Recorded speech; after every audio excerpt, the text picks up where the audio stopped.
the application. The 120 days 130 days over. 30 days is over, but 120 days will expire on 6th of November, my lord. So before that, I praying for grateful to you. May I have leave to mention a matter, my lord? My lord, kindly grant leave to file an application. It came from Mumbai after notarization, but the problem is this: ki they have sent a notary copy in a 100 GSM executive bond. Department is not accepting the same. They ask for the leave.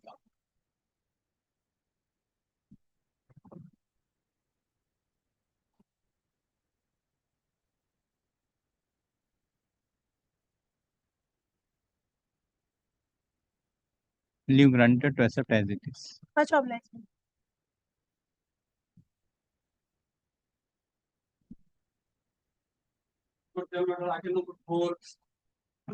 Number 4, I am for the. But I was about to mention this matter, indicating that I would be on legs before the division bench in a continuing matter, but the division bench is not sitting. So, the GA appearing in your lordship's list, GA6 was not served upon me. Huh? I am for the respondent number Which one? GA6, my lord. my lord, it's item 4. Ah. But this is possibly not required to be served on my learned friend. Copy may be served, my lord. Your lordship would see the application. It's for substituted service for the other defendants. Very well. A copy may be served later on. But I have really not taken out this master summons on anyone. Your lordship would kindly see the master summons. I have not really taken out this on my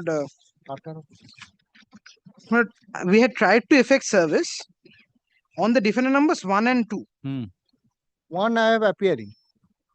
You are appearing for 1. Yes. 2, Now this 4 is and for 5. yes. Now this is for substituted service. Upon whom? How many defendants are there? There are 10 defendants, my lord. And you are appearing for 1 and there 2. are 6 defendants. You are appearing for 1 and 2. No, 1, 2, 4 and 5. 1, 2, 4 and 4 and 5. Yes.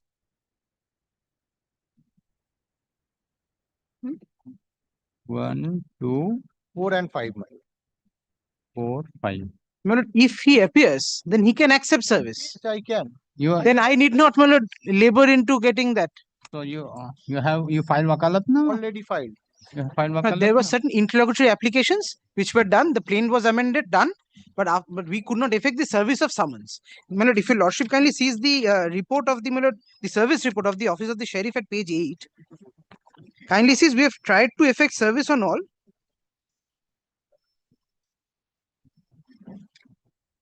I have filed Vokalatnama in GA or. If my learned senior friend is appearing, then my lord, we can. I have to check Vokalatnama. I have filed Vokalatnama. Whether it is in GA or CS, I will take note of that.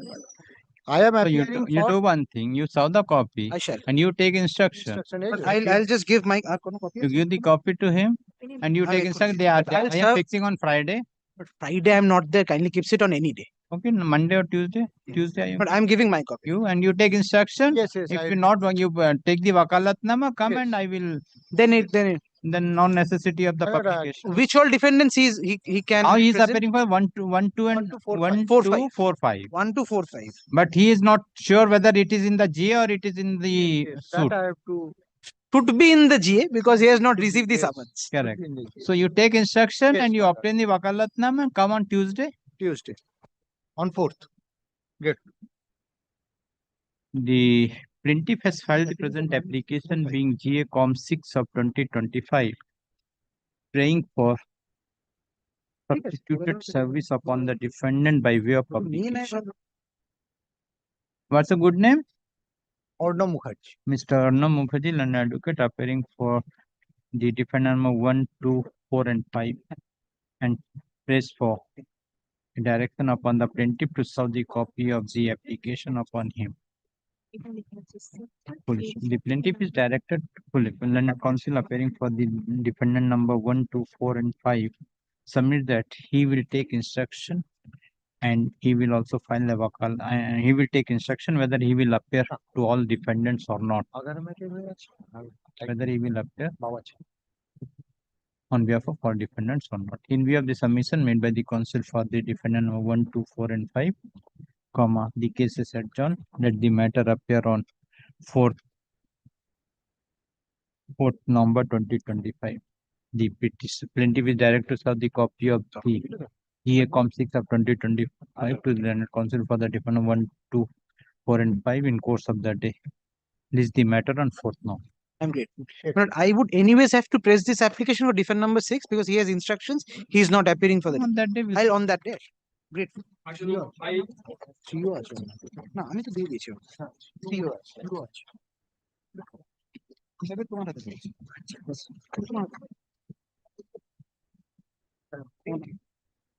My lord, I appear for the plaintiff. My lord, yes.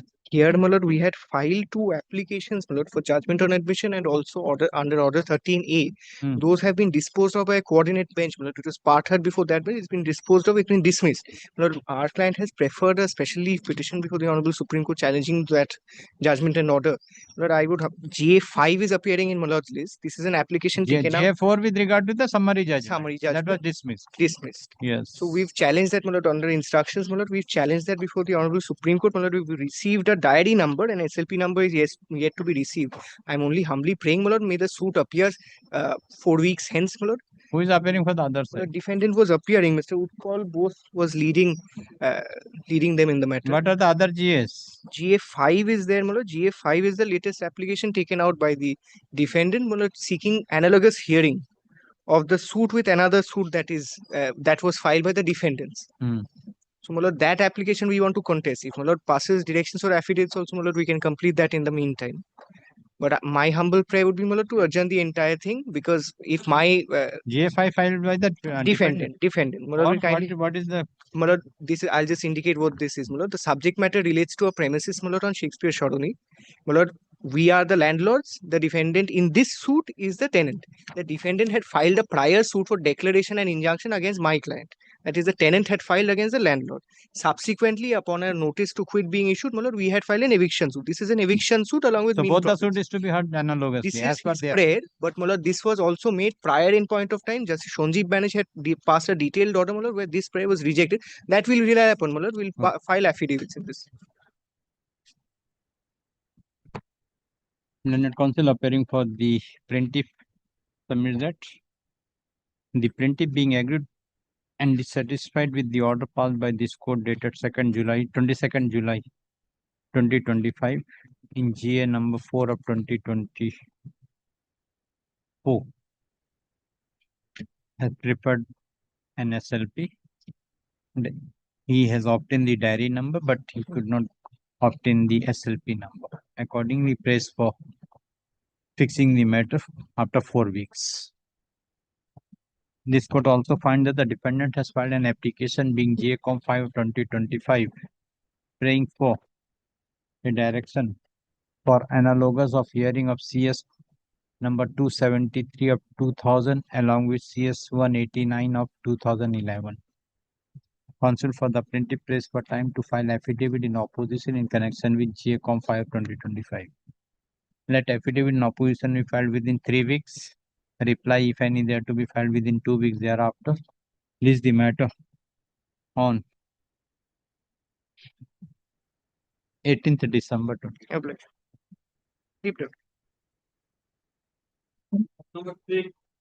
My lordship, I appear for the plaintiff. My lord, I appear for the defendant. My application under Order 8, Rule 1, Your Lordship. Your lordship, so the opposition be taken My on. lord, we have already filed a reply you on the filed? last occasion. Opposition, your lordships, to the GA3 they have filed. The service report is annexed to the opposition, your lordships. Yes, ma'am. But we had filed a reply also in this matter.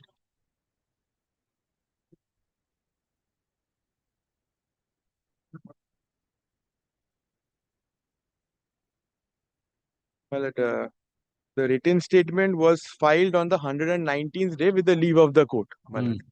And the main problem arises, my lord, will kindly take When you received the writ of summons, how many defendants? One One. sole defendant. One defendant. You received on 22nd of November 2024. we had received on 22nd of November 2024 Correct. and we had filed So the 21st written of statement. December, your last date. 30 days was over on 21st of 21st of December, 30 days was over, but the Correct. 128th day would have been over on 22nd of March 2025. That was a Saturday. And on 21st of March 2025, Your Lordship, with the leave of the court, we had filed the written statement. Hmm. in the department. So we are well within the time. We are not well on the last day, your lordship. Last but one day. Well, in the opposition, they have raised an objection that the written statement was served on 13th So 22nd November. November 2024 received. Writ of 22nd summons received. So the bailiff, my lord, physical delivery was received. Correct. And my lord, the 120th day Hmm. expires on 22nd of March 2025. 22nd March. Yes, your lordship. Okay.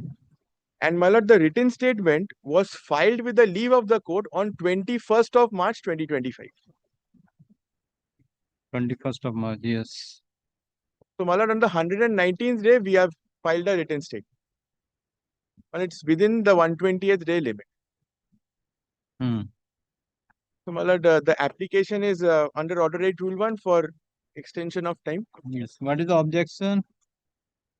My lord, only one thing, your lordship, Mr. Sengupta is leading me in, Subhashi Sengupta is leading me in the matter, your lordship. Hmm. If my lord wants, then he can address your lordship on. Yes. What is the objection, Mr. Malad, the service report. Kindly Doctor? give me a minute, Malad. File the At page 7, kindly have my affidavit in opposition once. affidavit in opposition. This is the which Yeah. you have written. Page 7.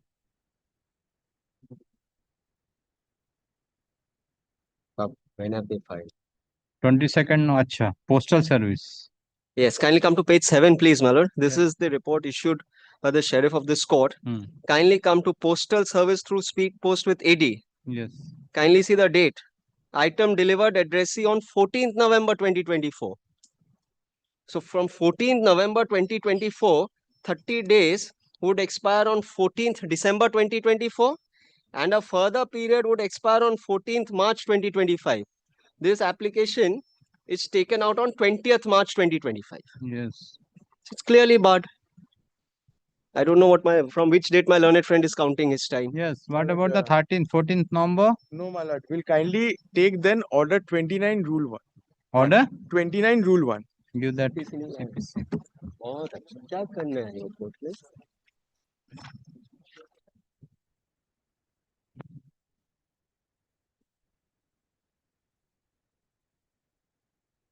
लाओ किताब शिवू को बोलो ले आए 29 Rule 2, your lordship. Court लाना चाहिए था ना Hmm. Subject to the statutory provisions regulating service of process, Hmm. where the suit is against a corporation, Hmm. my lord, will kindly see the suit, Hmm. NTC Industries Limited. Hmm. The summons may be served A. on the secretary or on any director or other principal officer of the corporation or by leaving or B. My lord, I'm being covered under A because on Or by leaving it or sending it by post addressed to the corporation at the registered office, or if there is no registered office, then the place where the corporation carries on business. correct that is the registered office kindly take A. Correct. 22nd November 2024, we have the responsible officer has received it Correct. physically. Correct. That's what the report of the sheriff is saying. so But B, by leaving or sending by post addressed to the corporation at the registered office. correct. You are denying that that is not the registered office. Then may I come back tomorrow, your lordship? Mr. Sengupta is leading me. May I come back tomorrow? So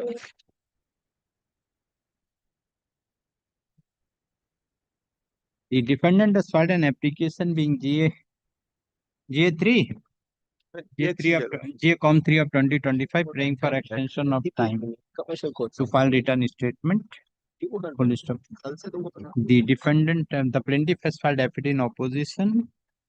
The plaintiff has also filed affidavit in reply. Let the same be kept with the record. As per the prayer made by the counsel for the defendant, case adjourned. Let the matter appear on 31st, Friday, Yes, sir. please ma'am 31st October.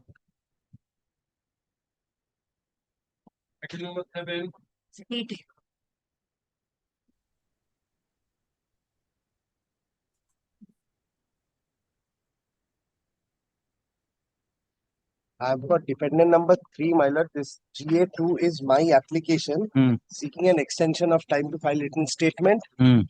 This is being filed on the 118th or the 119th day, my lord. When Basically, you receive the writ of summons, my lord, writ of summons was served on me on 24th. My lord, writ of summons was not served on me. Actually, this had to be publication was made. substituted. Publication, then we sort mentioned before this court, a copy was handed over to us on 24th June. 24th May, the Times of India, when one of my relative informed the same manner on 19 June. Thereafter, I search the appropriate legal person, my advocate contact the number.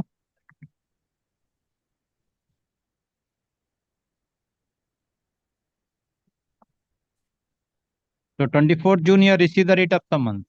This application has been made on 18th day of September, along with the written statement which was affirmed. Yes, what is your contention? Attention, this Milord, they have taken the ground, they did not, their settlement between the family are theirs. Hmm. This is only the ground not to file the written statement with the What?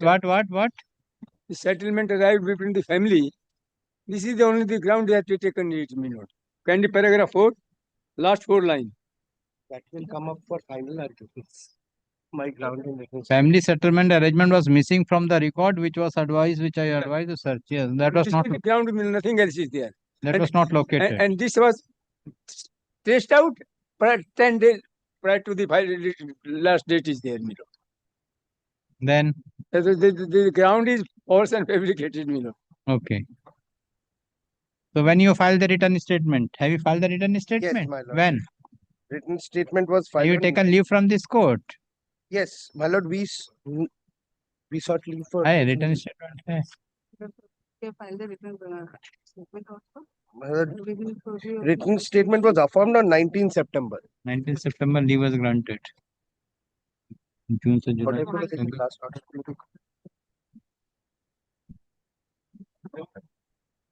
Yes. That's all. You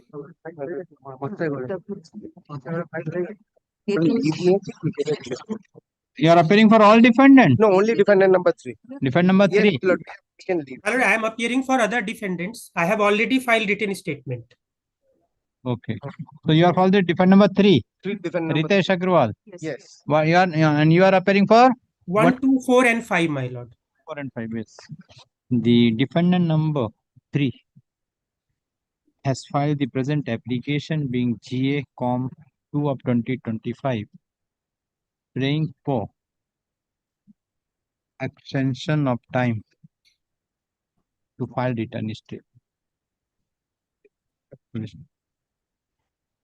Then the counsel appearing for the defendant number 3 submits that though the writ of summons was not served upon the plaintiff upon the defendant number 3, accordingly the plaintiff has published a notice in the English daily newspaper on 24th of May 2025, and one of the relative of the defendant number 3 around on 19th June 2025 informed about the publication of the said notice. When the plaintiff came to know about the publication of the said notice on 19th of June 2025, immediately, the defendant number 3 bola na? Immediately the learned advocate appearing for the defendant number 3 mentioned the matter before this court on 24th of June 2025. And as per the direction passed by this court, the writ of summons and the copy of the plaint along with the document was served upon the learned advocate appearing for the defendant number 3 on 24th of June. Leave was granted on 19th September. Now, when when the writ of summons, the plaint was served upon you? 24th of June 2025. 2020. Full stop. He submits that after receipt of the writ of some copy of the plaint and the document, conferences were held by the defendant number 3 with the learned advocate appearing for the defendant number 3, and it was found that there was a family settlement between the defendant, but the family settlement was missing and due missing, full stop. The said family settlement was found only on 8th of September 2025. By that time to file written statement of 30 days was over. Counsel for the defendant number 3 submit that after receipt of the family settlement between the defendant, the plaintiff defendant has prepared the written statement and affirmed the written statement on 19 September. 19th September. On 19 September 2025, and with the leave of this court, the written statement was submitted in the department subject to acceptance by this court. He submitted that there is no willful and deliberate delay on the part of the defendant to file the written statement. He submitted that though the defendant number 3 could not file the written statement within the period of 30 days, but has filed the written statement within the outer period of 120 days. Per contra, an advocate appearing for the plaintiff raised objection and submits that the only cause shown by the defendant number 3 that the family settlement was missing, but he has not disclosed any document whether the defendant number 3 has lodged any complaint with regard to missing of the said document. He submitted that the cause shown is a fabricated one and could not be accepted. Counsel for the plaintiff submitted that the writ on the plaint along with the document was served upon the defendant on number 3 on 19th of June 2025. He had to have been filed the written statement within a period of 24th of June, 19 June, 24th of June 2025. He had to have filed the written statement within the period of 30 days, but he failed to file the written statement within the period of 30 days and has not shown any cause for not filing the written statement within 30 days and plead for rejection of the present application. Had the learned counsel for the respective parties peruse the materials on record. This court find that on 24th of June 2025, the counsel for the defendant number 3 has mentioned the matter, and as per the direction passed by this court, the plaintiff has served the copy of the plaint along with the document to the counsel for the defendant number 3. It is a specific case of the defendant number 3 that a vital document, which is the family settlement arrangement, was missing, and that is the missing. That for the said reason, the written statement could not be filed, and the said missing document was found only on 8th of September 2025, and immediately thereafter the plaintiff has prepared the written, defendant number 3 has prepared the written statement and filed affirm the same on 19th September 2025, and with the leave of this court, the same was filed in the department subject to acceptance. Considering the above, this court find that the defendant number 3 has shown sufficient cause for non-filing of the written statement within the period of 30 days, but has filed the written statement within the outer period of 120 days, and as such, the written statement and as such, the department is directed to accept the written statement subject to payment of cost of rupees 3,000 to the High Court Legal Service Authority within a period of 2 weeks. 2 weeks from date. The defendant number 3 is directed to serve the copy of the written statement to the counsel by tomorrow. In a week from date. There is no counterclaim. Written statement has been served. Have you received copy? No, Milo. So within a week I from will date. do it tomorrow. There is any counterclaim? No, there is No. no counter. The GA number 7676 disposed of. Much of- Lordships, I appear for the plaintiff. This I has been taken out for substituted service. The plaint was presented on 2012-2024. My lords may take the service report dated 15th May 2025. The service was attempted by both hand service and by speed post, but however, the summons was returned unaffected due to non-availability of the defendant at the said address. The plaintiff does not have any alternative address of the defendant, your lordships. Incorrect address. Where from you got this address? Lordships from the MCI. What is the suit? Recovery of money? Yes, sir, from your lordships, from the bills also, the address of the defendant is the same.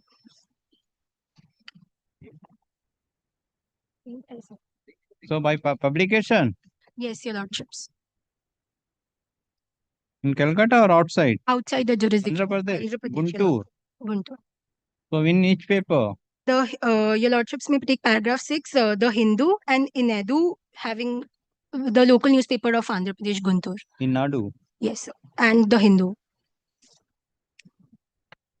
The plaintiff has filed the present application being GA Com 2 of 2025, praying for substituted service by way of further publication.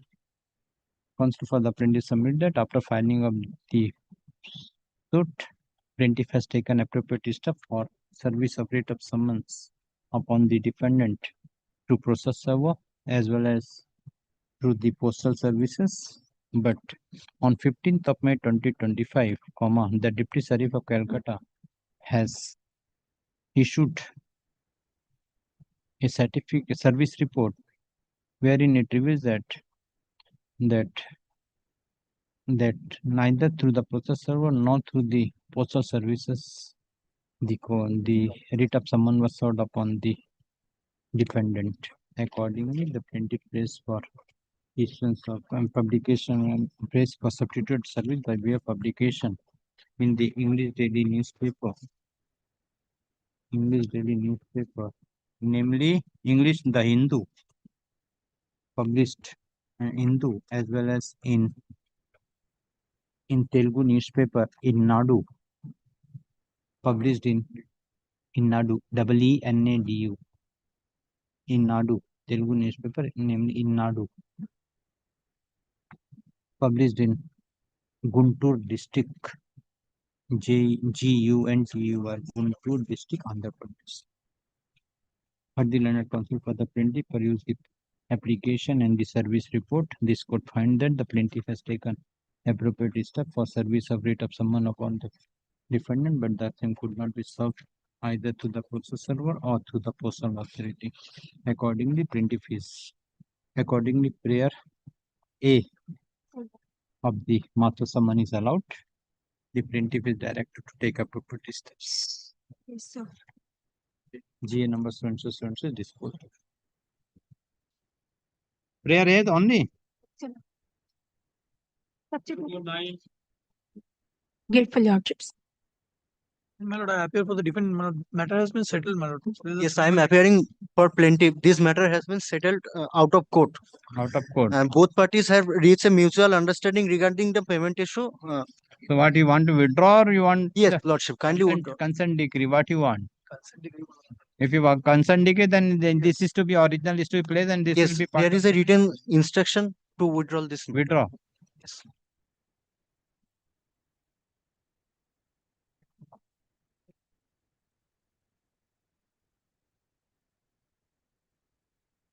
Counsel for the plaintiff submit that the parties have settled their dispute outside of the court, and the plaintiff has, and the learned advocate on record of the plaintiff received an intimation by an email dated 7th August 2025, wherein the plaintiff has informed the advocate on record of the plaintiff that the parties have settled their dispute and the plaintiff is not intended to proceed with the matter and requested to withdraw the suit. In view of the communication dated 7th August 2025, learned counsel for the plaintiff prays for withdrawal of the suit. Consider the submission made by the counsel for the plaintiff peruse the communication dated 7th August 2025. Yes. 822. What is the GA? What is your GA? ये CS है आज? CS Com 822 of 2024 is dismissed as withdrawn. Communication dated 7th of August 2025 be kept in the record. You file this application. You are for the defendant. Yes. Who has filed this application for condonation delay for filing a written statement? Yes, the return statement was this application was allowed. Allowed. Yes, allowed. Return statement was also in record. Hey, allow हुआ? देखो फिर ना तो होगा. Honorable Justice Arindam Mukherjee has allowed the application. Dismiss as withdrawn, huh? Grateful. Your Lordship, I appear for the plaintiff respondent. Your Lordship, we had filed the instant suit. The defendant had filed an application seeking condonation. वही तो कहाँ है फिर ये? देखो. Your Lordship, the defendant had filed an application seeking condonation of delay in filing the written statement, Your Lordship. On the previous occasion, on 7th July, this application filed by them had come up for hearing before Justice Shugato Majumdar, who was the charge bench at the time. Your Lordship, His Lordship had taken the written statement on record, subject to the outcome of the application. Your Lordship, in the application, it is stated that they received the writ of summons and the plaint on 21st March. They have affirmed the application and filed it by the 24th of June. So 120 days from 21st of March would end on 19th July. So this is within the 120-day period, Your Lordship. So, Your Lordship, I will therefore not stand in the way of this application being allowed so that the suit can actually move forward. Who is appearing? Your Lordship, the defendant's not there. However, Your Lordship, if their application is allowed, I have no objection, is all I can say. Because then the suit will actually go ahead.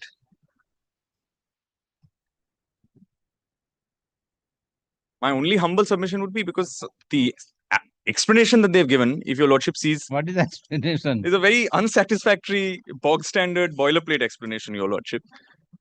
That they tried to contact the advocate. Advocate assured the written statement could be filed. Small costs, if Your Lordship is pleased.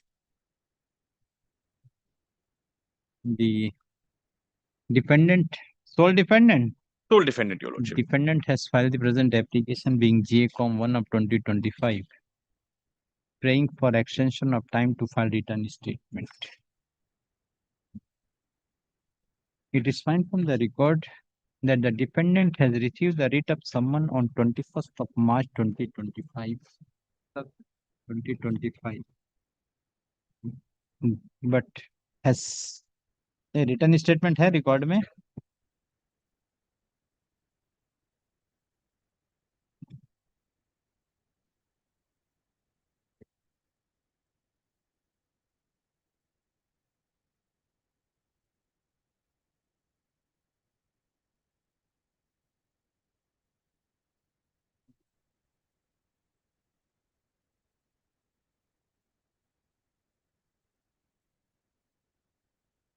Have you received the written statement? Your Lordship, the written statement, they were seeking to serve it on us. We had not accepted service. I'll tell Your Lordship candidly because the application was pending. So now the application is being disposed of. If Your Lordship once again directs them kindly to serve us with the written statement. When it was affirmed, you not stated anything. The written statement, Your Lordship, I don't have it in mind because it wasn't served on me. So.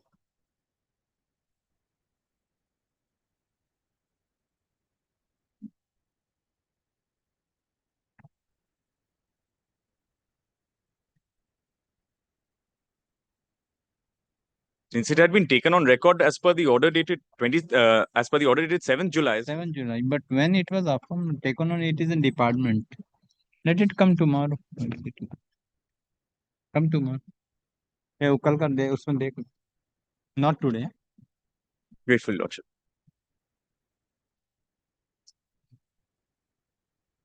Accordingly, इससे पहले जो order हुआ था ना, accordingly the GA number so is dismissed. Yes, call them. Grateful, Your Lordship. To appear for the plaintiff, there are 3 applications. That I appear on behalf of the The defendant. affidavits are exchanged, and I am due to file my replies in 2 applications.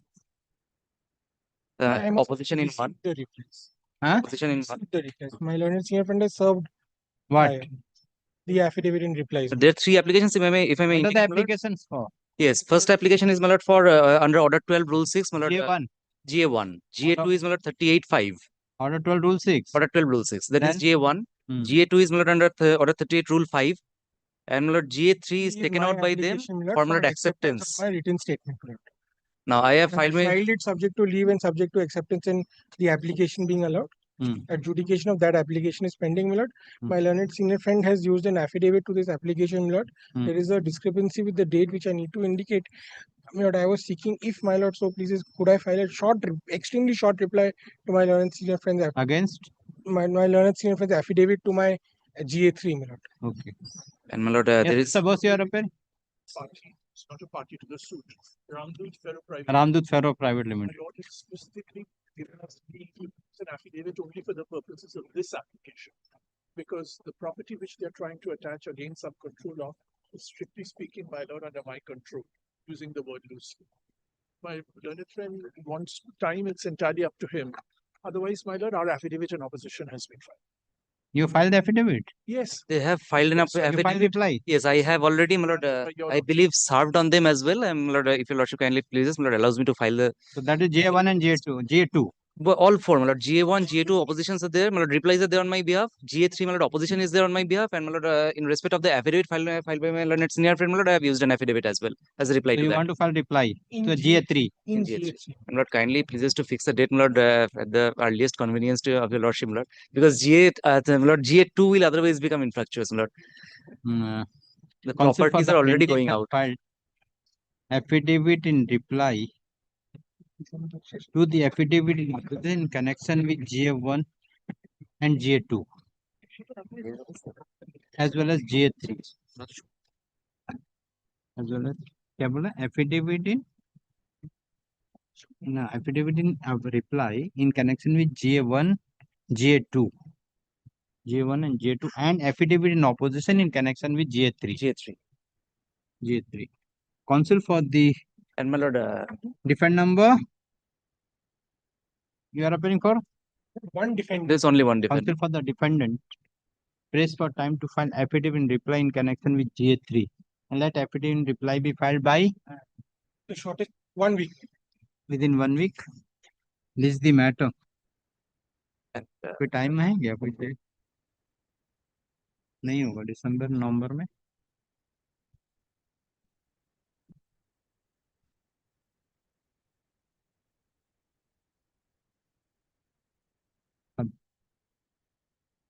time 27 November 3:45 Lord, may I just pray for one thing, my lord. In GA2, my lord, there is a property which I am seeking, my lord, some orders upon.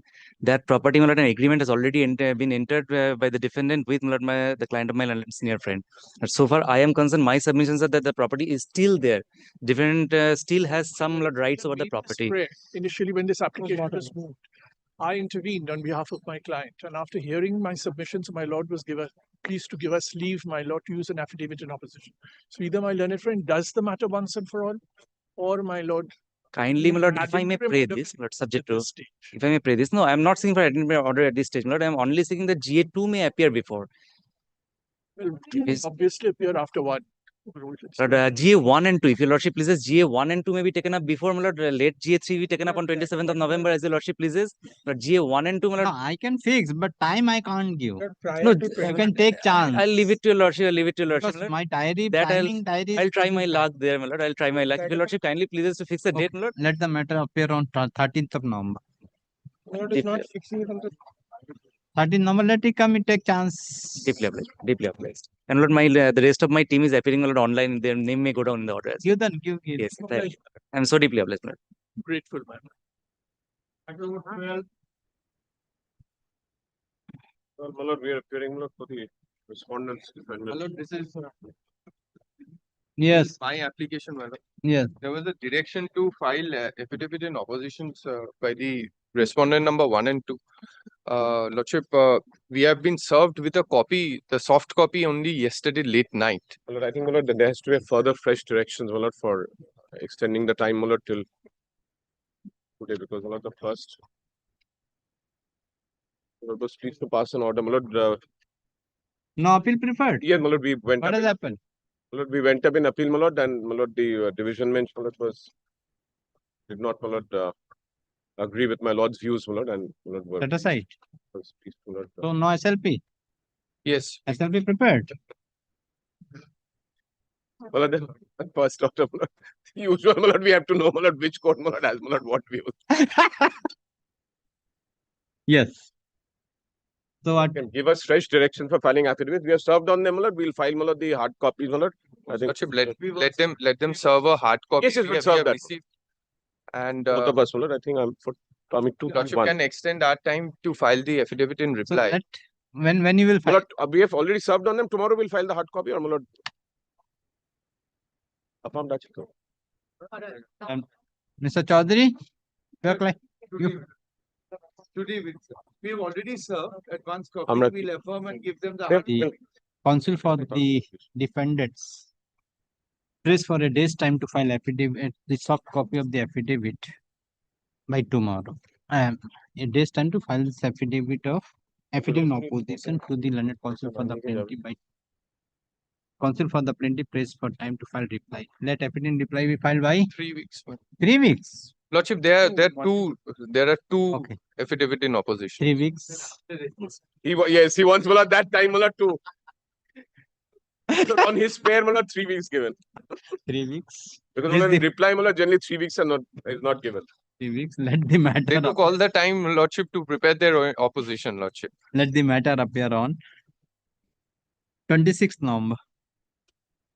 My lord, I was humbly praying for a direction, Lordship. The plaint is perhaps with the file, my lord. Ah. And hence scrutiny could not be done. Summons cannot be assured, Lordship. Print here. That It is is in the department. It is not. it has been sent. I'm so grateful, Lordship. I shall check. Great. I'm grateful, my lord.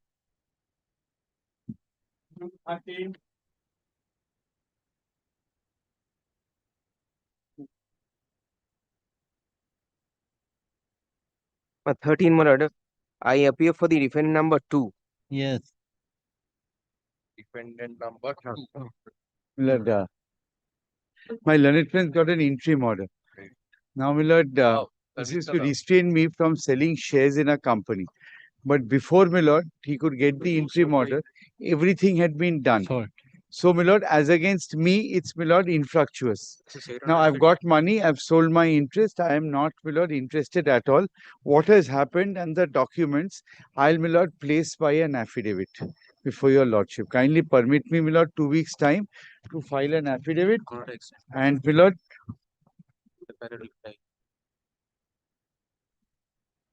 My lord, kindly record this statement because your lordship can understand, my lord, this will have severe civil consequences. My lord, kindly record this statement of Mr. Chaudhary. Yes. And my lord, allow them to file an affidavit and kindly extend the subsisting interim order. Well, these are the affidavit of service. Maybe kept on. and we'll also try to show in the affidavit that my learned friends' clients were not aware prior to filing of the suit because the entire control of the company shifted. We were supposed to sell the shares in the company to my learned friends' clients. After he was in breach, and then we discovered that there were some 50 criminal cases against him. And then we said nothing doing, and the original thought, Milord, was that we would retain around 25-30%, give him 75%, and continue to remain as a minority shareholder while giving him control of the company. Then, Milord, he had to put in some money, which he did not do. We discovered that, Milord, his whole time is, Milord, spent traveling all across the country, defending, Milord, criminal cases which are pending against him. So, Milord, we terminated. And we've sold it to somebody else.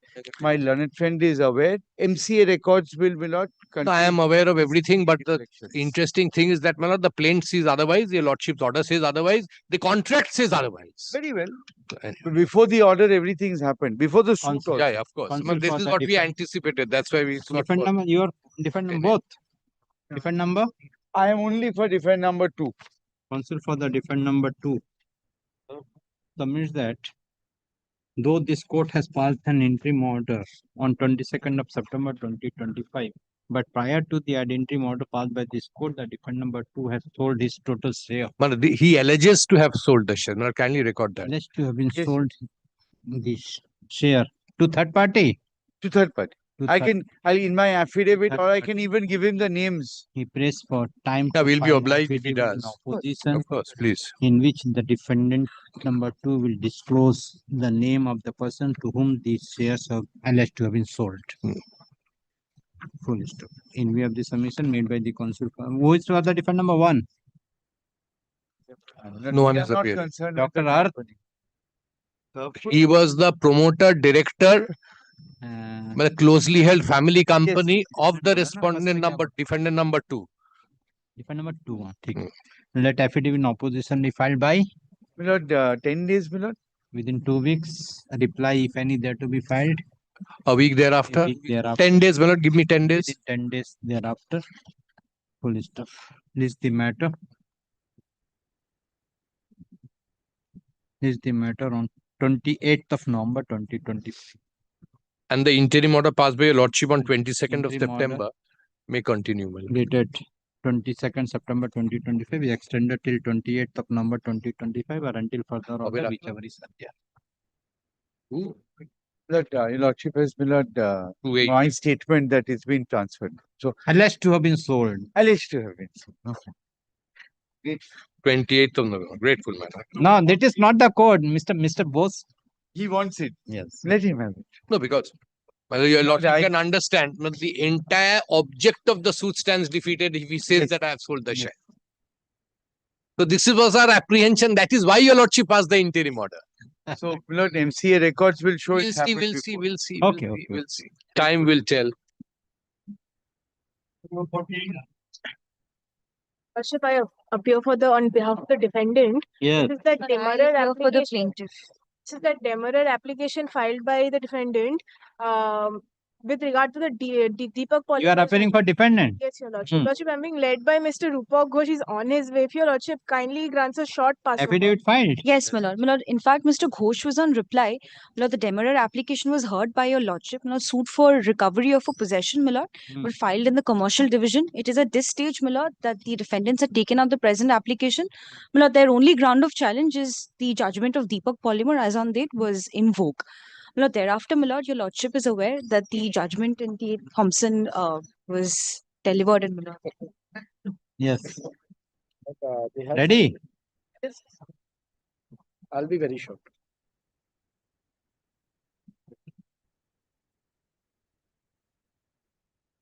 But they have cited several decisions. But the first, my lord,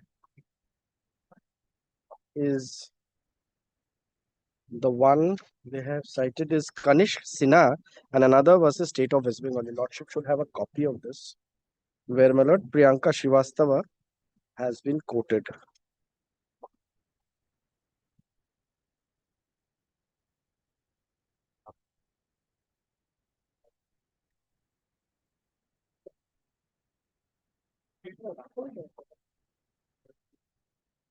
Lordship has the judgment. Lordship has the judgment. Which one? Kanishk Sinha and another was the state of West Bengal. They had cited it, my lord. This is, my lord. We have a copy, my lord, if your lordship doesn't have, but I'm just insisting because your lordship may have marked it. That's why. This judgment, my lord. Kindly see this judgment.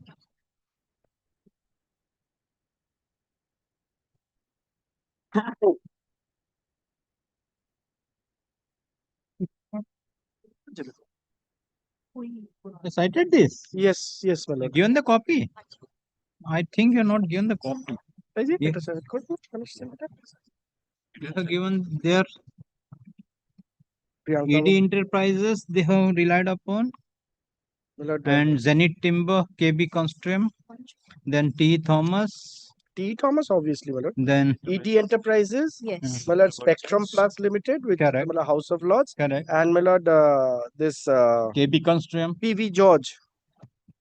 PV George. Yes, TV George. And my lord, KB Consortium. But KV consortium and those lines of judgments are now not relevant because those were cited at the very initial stage where they had tried to say that even other honorable judges of this court had taken a different view. But now the division bench has settled that issue. So these are not required to be at all addressed. So I'm keeping aside KV construction and ED enterprises. These are now the division bench has spoken. So according to me, they had cited 3 other judgments. One is Kanishk Sinha, one is PB George, and the House of Lords decision. Those 3 your lordship has. बाकी कोई judgment है क्या वहाँ? But Kanishk Sinha I will give, if your lordship, if they don't decide, I will cite this. Kindly takes Kanish Sinha. Yes. If they have, your lordship has that. No, you just you given. Very well, but kindly seize my copy only. Please check. Have you? Yeah? We have not cited this judgment. They are not cited. We haven't. I know maybe Mr. Ghosh had, Junior Mr. Ghosh had referred to it or something because we have it. We have the paragraphs he has cited. I think he has taken. Okay, whatever it. But very well, I'm relying on this anyway. Okay. Kindly see, the appellants before this court are husband and wife who are aggrieved by an order dated such and such by the learned single judge of the Calcutta High Court, by which criminal revisions of the present appellants were dismissed. The appellants are accused in 2 different cases. The first registered as the first information report at Bhawanipur, and dated such and such under 120B such and such sections, read with section 66A of the Information Technology Act. Now, in the kindly come to paragraph 3. The nature of the allegations in the 2 cases is similar against the appellants relating to. Take this. He has given the 2 copy. You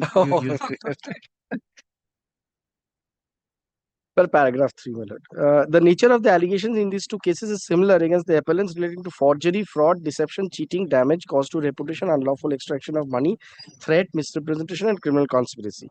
In fact, 6 revisions were filed by the appellants before the Calcutta High Court regarding the filing of the charge sheet as well as against certain interim orders passed by the lower court. But that is not very relevant. What is relevant is the only point which has been raised by the appellants in their revision before the High Court, which was that not only are these FIRs motivated and false and thus liable to be quashed, but also that the second FIR has been registered on the complaint which was filed before the magistrate under such and was not accompanied by an affidavit, and therefore the law as laid down by the court in Priyanka Srivastava versus State of Uttar Pradesh has been violated, as all such complaints should now be accompanied by an affidavit according to Priyanka Srivastava. The learned single judge of the High Court was of the view that the directions of this court in the above case could only operate prospectively and will not have any retrospective application, and thus will not be applicable to the complaint lodged against the appellants in the year 2010-11. The appellant number 1, all the same, who argued in person before the High Court, emphasized before this court and would argue that all judgments of this court are retrospective in nature, and therefore it cannot be said that this would not be retrospective, particularly when it was not been specifically stated in the judgment of Priyanka Srivastava Supra that it will operate prospectively. Now the law of second page, now the law of prospective and retrospective operation is absolutely clear. Whereas the law made by the legislature is always prospective in nature, unless it has been specifically stated in the statute itself about its retrospective operation. The reverse is true for the law which is laid down by a constitutional court or law as it is interpreted by that court. The judgment of the court will always be retrospective in nature unless the judgment itself specifically states that the judgment will operate prospectively. The prospective operation of a judgment is normally done to avoid any unnecessary burden to person or persons, to avoid undue hardship to those who had bona fide done something with the understanding of the law as it existed at the relevant point of time. Further, it is done not to unsettle something which has long been settled, as that would cause injustice to many. But it kindly marks this portion. I think Mr. Ghosh had relied on it because this portion is completely in his favor. Then, my lord, kindly see. In Priyanka Srivastava, this court was seized with an issue where frivolous complaints were being filed before the magistrate only to harass. In order to check the trend, it was directed that all applications before the court where section 156(3) CRPC applications are made must be supported by an affidavit duly sworn by the appellant who seeks to invoke the jurisdiction of the magistrate. Such a step could only be prospective in nature, and this is clearly reflected from the very language of the learned judges in Priyanka Srivastava. Then 5. This court in the above case, just let me take out my copy.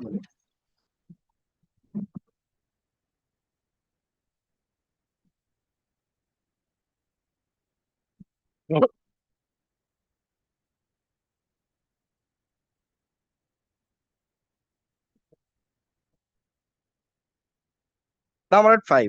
This court in the above case then also issued directions that a copy of the judgment be sent to all the chief justices of the high courts, who in turn will circulate the said copy to all the magistrates so that they remain more vigilant and diligent while exercising the power under section 156(3) CRPC.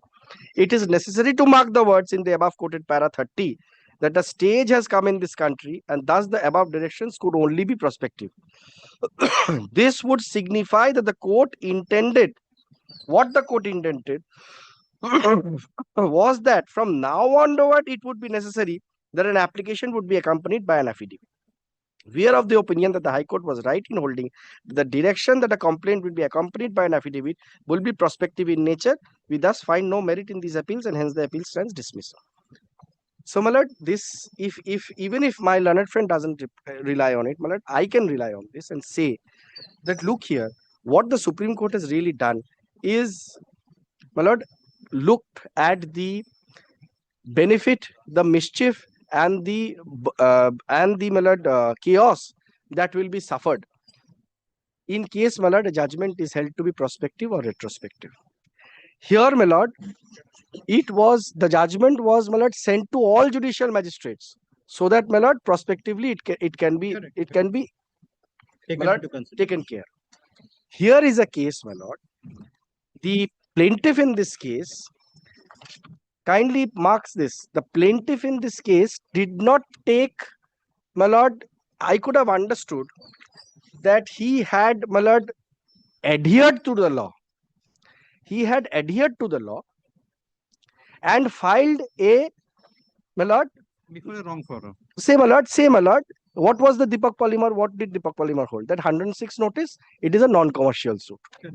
Had the plaintiff filed a non-commercial suit, then, my lord, possibly this argument could have been made that now, since the law has, although the law has been declared that it will be a commercial suit, since that was the law that was prevailing, let him not be put into a disadvantageous situation and let his plaint not be struck off, because it will only be given prospective effect. But that is not the case. He has gone against the law that was, my lord, prevalent as on the date of filing of the suit, taken his chances to file a commercial suit which was against the law that was prevailing, and now, my lord, he wants to take advantage of this decision. Now, my lord, I pause here for a moment. Then, my lord, if your lordship holds that, then what happens to at least 500 or 600 suits that have been filed in the interregnum as non-commercial suit? Then, my lord, all those suits have to be now transferred to the commercial side. There is no such dictum in the judgment concerned by the division bench. The very fact that the division bench does not have any such dictum and does not pass any directions to the registry or to the judge, honorable judge sitting in the interlocutory division or to the registry of the master shows that the division bench judgment had to only operate prospectively. Because if it was retrospective, then, my lord, at least a line should have been there that all the suits which have been filed in the interregnum following Deepak Polymer should be transferred to the commercial side. Because, my lord, knows, and your lordships have always held commercial court, separate act, my lord, speedier remedy. This is a benefit given to the commercial litigant. So a person should not be deprived of that speedier remedy. But the division bench very consciously did not say so. Or, my lord, I am saying silent. That's not the point raised there. Before the division bench, only the reference 3 point, that was not the argument made before the division bench or before this court, whatever it may be. What will happen to the now you are taking the point whether what will happen. Because, my lord, I do agree this point had never fallen. But, my lord, if the division bench in its wisdom, if it is laying down a law by which it is changing the complete construction of things that had prevailed for at least 2 to 3 years, we are to presume that if the division bench wanted it to be retrospective, that such a direction should have been contained. Okay. That's my argument. Okay. Because your lordship sees this Kanishk exactly the Supreme Court has done that. It Correct. has gone into the division judgment of Priyanka Srivastav and has culled out that how the Supreme Court had given a direction in Priyanka Srivastav that now these copy of the judgment should be sent to. So the mind of the court is being decided. And that's why the Supreme Court in the later judgment of Kanishk says, no, this cannot be retrospective, it has to be prospective. Similarly, I am arguing that if the division bench was of the opinion that all suits filed in the interregnum in the ordinary original civil jurisdiction were then, my lord, wrongly filed because of now the law being clarified, then it would have had such a direction to the registry to transfer. But that is not there. With the deepest of respect, that is not there. If it is not there, it is for us to argue either ways. Mr. Ghosh will argue something else, but my argument is it is not there because the division bench simpliciter did not want it to be retrospective, because then that direction should have been there. Okay. That's with regard to Kanishk Sinha. Yes.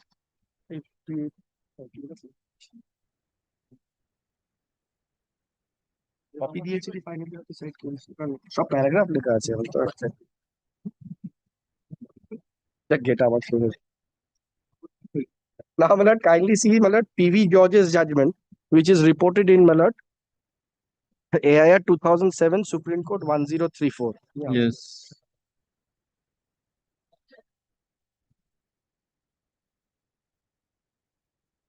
Here, my lord, paragraph 19 to 29 has been placed by my learned friend extensively, but I will not place all those paragraphs. Kindly, my lord, come to paragraph 22 of this decision. He has my lord, placed PV George. PV George. He has relied from paragraph 19 to 29. I am only drawing your lordship's attention to paragraph From which citation you are referring to? I'm sorry, my lord, I'm sorry. 2007 3 SCC 557. No, there's a Supreme Court Manu. No, my lord, Supreme Court 2007 No, 3 this SCC. citation, because they have here the citation which they have got, only the 19 paragraphs are there. That's a Manu Patra. No, my lord, I am citing from the Supreme Court. It's 2007 3 SCC 557. I have the Supreme Court version. I can give your lordship the Supreme Court. Ache PV George ta.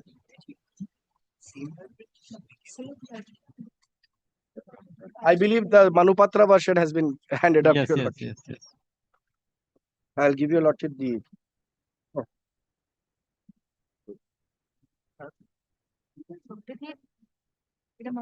না আমার কাছে supreme কোর্টে mark করা আছে 2007 volume 3 SCC 557. 557, my lord.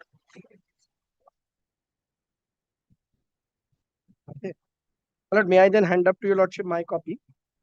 Or Yeah, you the refer paragraph number. paragraph. My lord, paragraph number. No, I do not.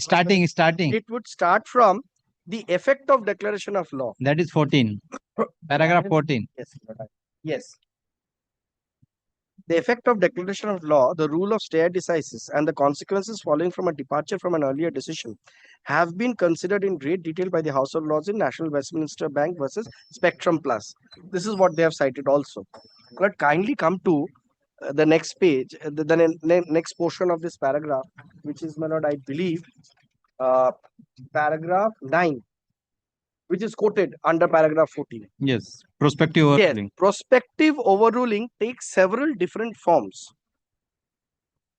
In its simplest form, prospective overruling involves a court giving a ruling of the character sought by the bank in the present case. Overruling of this simple or pure type has the effect that the court ruling has an exclusive prospective effect. The ruling applies only to transactions or happenings occurring after the date of the court decision. Correct. All transactions entered into or events occurring before the date continue to be governed by the law as it was conceived to be before the court gave its ruling. So here, my lord, I'm again stressing the fact that applies to transactions or happenings. I'm sorry, my lord, has the involves a court giving a ruling of the character sought by the bank. Overruling of this simple or pure type has the effect that court ruling has an exclusive prospective effect. The ruling applies only to transactions or happenings occurring after the date of the court decision. All transactions entered into or events occurring before the date continued to be governed by the law as it was conceived to be before the court gave its ruling. Now, my lord, 10. Other forms of prospective overruling are more limited and selective in their departure from the normal effect of court decisions. The ruling in its operation may be prospective and additionally retrospective in its effect, as between the parties to the case in which the ruling is given. Or the ruling may be prospective and additionally retrospective, as between the parties in the case in which the ruling was given, and also as between the parties in any other cases already pending before the courts. There are other variations on the same theme. Recently, then paragraph 11, recently Advocate General Jacob suggested an even more radical form of prospective overruling. This we are, my lord, not concerned with. Now, my lord, kindly come to, in your lordship's copy, it would be, we are not, paragraph 16. It starts with, we are not oblivious that in Union of India versus Madras Telephone SC and ST Social Welfare Association, this court observed that where the rights had been determined in favor of some employees in a duly constituted proceeding, which determination had attained finality, a subsequent judgment of a court or tribunal taking a contrary view would not adversely affect the applicants in whose cases the orders had attained finality. So, my lord, even this decision, first of all, categorizes the classes of prospective and retrospective overrulings. I am again coming back to my first point. Had the division bench wanted it to be a retrospective overruling of the decision and wanted this to have effect on all pending suits, it would have had one rider or, my lord, one line in the decision. The very absence of that line in the decision makes it clear that it can only be prospective. Number one. And, my lord, also, if your lordship holds that view that it is retrospective, then, my lord, all the suits that are pending in the interregnum have now to be transferred. This court cannot interpret whether no, my lord, if my learned friend is inviting your lordship, if my learned friend is inviting your lordship to say that by dint of the division bench judgment, his plaint stands cured, then, my lord, then all plaints which have been, my lord, filed in the commercial division, or, my lord, in the my lord, just the opposite, my lord, which have been filed in the normal original side, have to be transferred to the commercial division. And if that was the intention of the division bench, a line would have been inserted. And, my lord, paragraph, my lord, 16, it is clearly mentioned, my lord, even in this decision which my learned friends have cited, that, my lord, merely because a separate decision has been passed later on does not mean that all decisions have to be reopened on all, my lord, other pending proceedings have to be, my lord, be bound by that. Okay. And, my lord, last but not the least, my lord, they have cited the spectrum limited plus limited judgment, my lord, that is already dealt with, my lord, in PV George's spectrum. PV George's judgment, paragraph 22 in the Supreme Court copy. I am not separately dealing with it. I am saying I have no quarrel with the classes of retrospective overruling and prospective overruling as held by the House of Lords. But I am saying the very fact that the division bench did not have any further clarifications or, my lord, riders makes it clear that it is not retrospective and only prospective. And if your lordship holds it is retrospective, then it will open a Pandora's box. Okay. And, my lord, last point is a plaint. It is, my lord, elementary that a plaint, the maintainability of a plaint has to be decided as on the date of filing of the suit. Not, my lord, when, my lord, an application is filed, or, my lord, when other issues are, my lord, decided. It has to be decided by a court when a maintainability point is raised as to whether the plaint was maintainable when the suit was filed. If that is the case, my lord, with the deepest of respect, Deepak Polymer was holding the field at that point of time, and, my lord, the plaint was squarely barred by the decision of Deepak Polymer. When I am raising this application, when I raise this application, the division bench judgment has also not come. If your lordship had decided the decision, the application as on that day, your lordship had to take the law which was prevailing on the date of filing of the suit. And as on the date of filing of the suit, my lord, there was no division bench judgment. The law was the law holding the field was that of Deepak Polymer. So, my lord, the suit is not maintained. Okay, thank you. Only twofold submission, my lord. Firstly, my lord, with regards to the submission that as on the date of filing of the suit, the law was prevailing was that of Deepak Polymer, my lord. Yes. That, my lord, I would like to join issue because there are twofold submissions on that.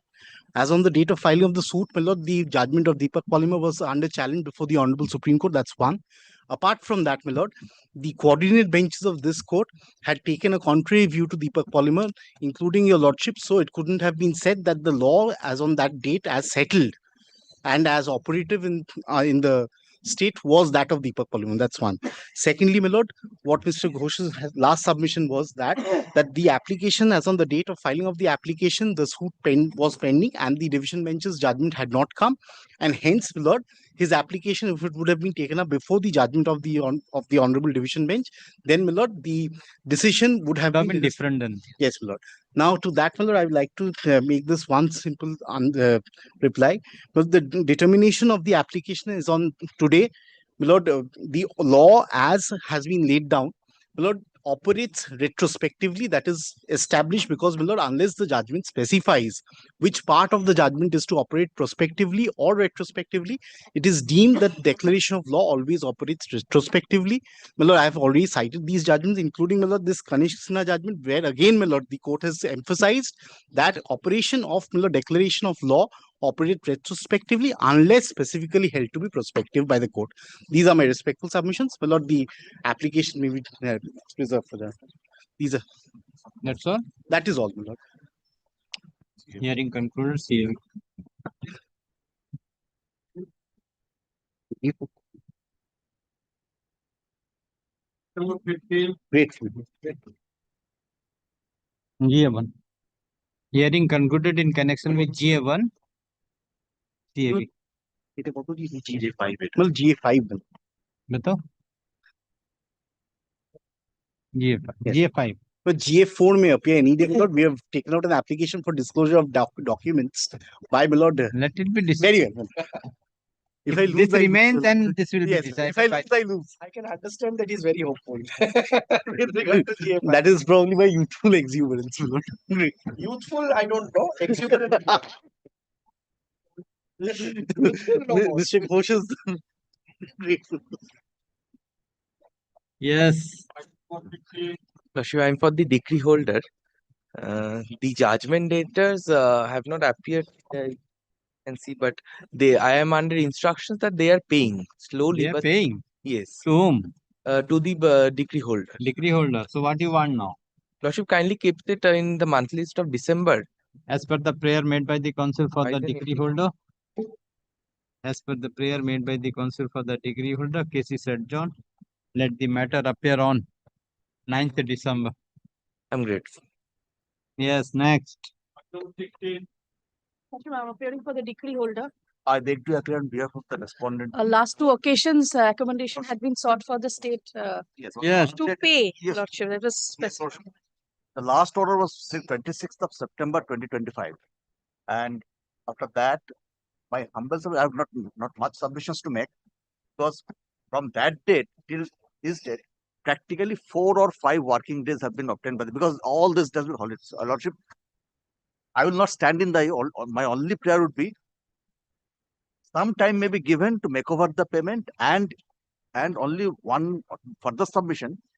In the event, I'm not sure. In the event the department likes to prefer an appeal, so they should be that would be subject to an undertaking that they will make over the money if there is in the Lordship, this Lordship will kindly take order dated that is something is not September something. 2025. Lordship, kindly seize the order. Lordship will kindly take order dated 11 September 2025. So says specific submission made by the state that they are inclined to pay. No question of appeal. Lordship, if my learned friend prefers an appeal, that is a different subject matter altogether. Lordship, this is an execution proceeding. There has been ample number of accommodations sought in order to pay in the execution Coming proceeding. in the way of making over the payment, but only thing is You will that kindly record that up to if date there is an interest appeal, maybe Lordship will yeah, tender. only some protection to that effect that they would be in the there is overtime. That is the only thing. Lordship, Not that either Lordship the state will pay Lordship, or else my first prayer is for attachment of the money lying in the to the credit of the state lying with the Reserve Bank of India.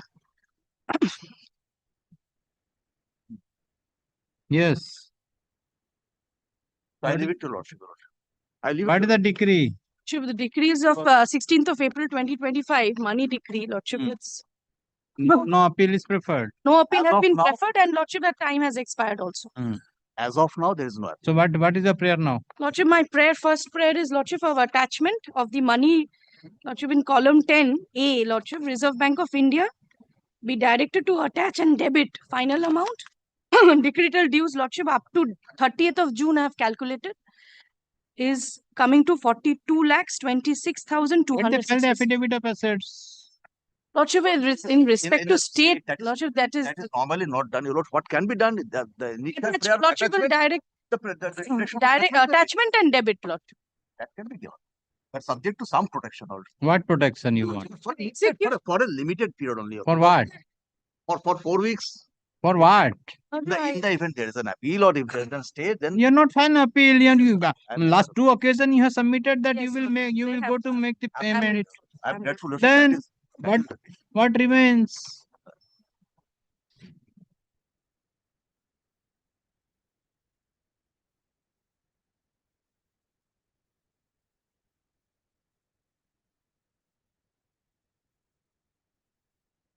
If some time may be given and otherwise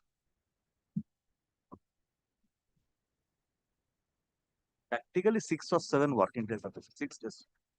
Since 11 September, Lordship, this has been the submission that they are inclined to pay.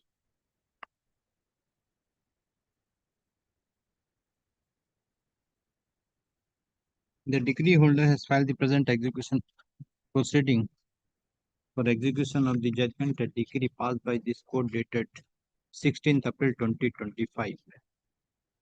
The matter was taken up for hearing on 11th of September 2025. Learned counsel for the judgment debtor submits before this court that the judgment debtor will take appropriate steps for payment of the decretal amount along with the interest, and accordingly for the interest of justice, the case was adjourned till 26th of September 2025. When the matter was taken up for hearing on 26th of September 2025, the learned counsel for the judgment debtor informed this court that the judgment debtor will take appropriate steps so that the decretal amount along with the interest can be paid to the decree holder.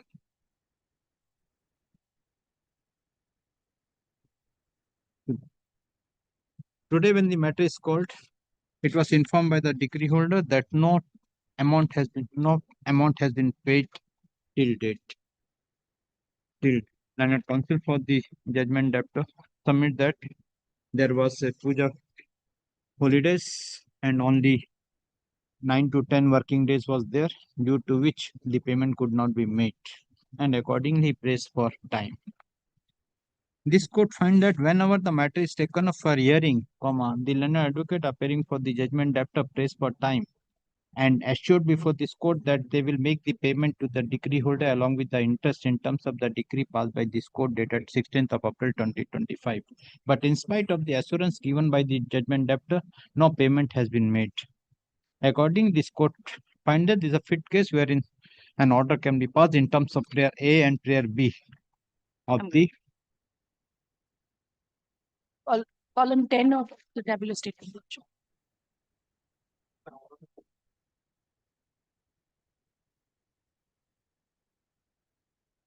tabular statement. So let the matter appear on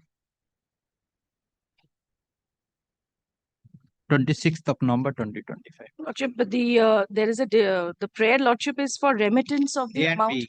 Yes, Lordship, there's a direction for remittance, Lordship. Lordship will kindly record the representative of the award holder the decree holder shall be present, and that may be handed, the check may be handed over, Lordship. Authorized representative of the decree holder shall be present before the Reserve Bank of India to collect the check, Lordship.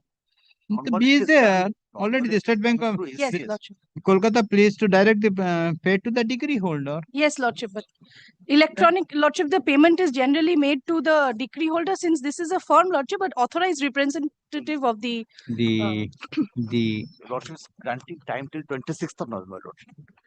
in case police stuff, Kindly grants me that. the decree holder is directed to communicate the bank details and the details of the representative who can collect the payment from the judgment debtor within a week from date. Lordship has granted time till 26th. 26th. Now let the matter appear on. In the meantime, I pass an order in terms of prayer A and B. I'm grateful. And any time has been given by which time this has to be done till 26th, Lord. 26 you have to file. Right. The judgment debtor is directed to file the report on 26th of November 2020. Right. I'm grateful. I appear on behalf of the defendant number 1. At my instance, the last time the matter was adjourned, I am embarrassed to seek for 10 more days, Your Lordship. 17? Yes. Yes. Discovery in my lord, affidavit of documents has not been filed by them. We have I disclosed sought documents, for they will time inspection. to file an appropriate application. Hmm. I am renewing that prayer. I am instructed to renew that prayer. It will be done within the next 10 days. Everything is now moving on. Also, when you press for 2 weeks time to file affidavit of admission, the document 20 will also file the suggested issue.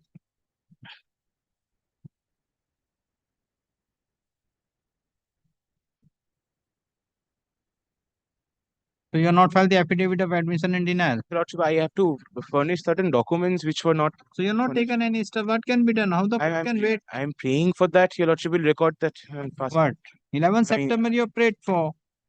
2 weeks time to file affidavit of admission and denial of the document. Peremptory, Your Lordship grants me this opportunity. So I am closing it. Kindly makes it peremptory. If I do What not do that peremptory? within I 10 am days. closing it. Lordship, I bow down to Your Lordship, but unfortunately, I have to make this prayer before Your Lordship.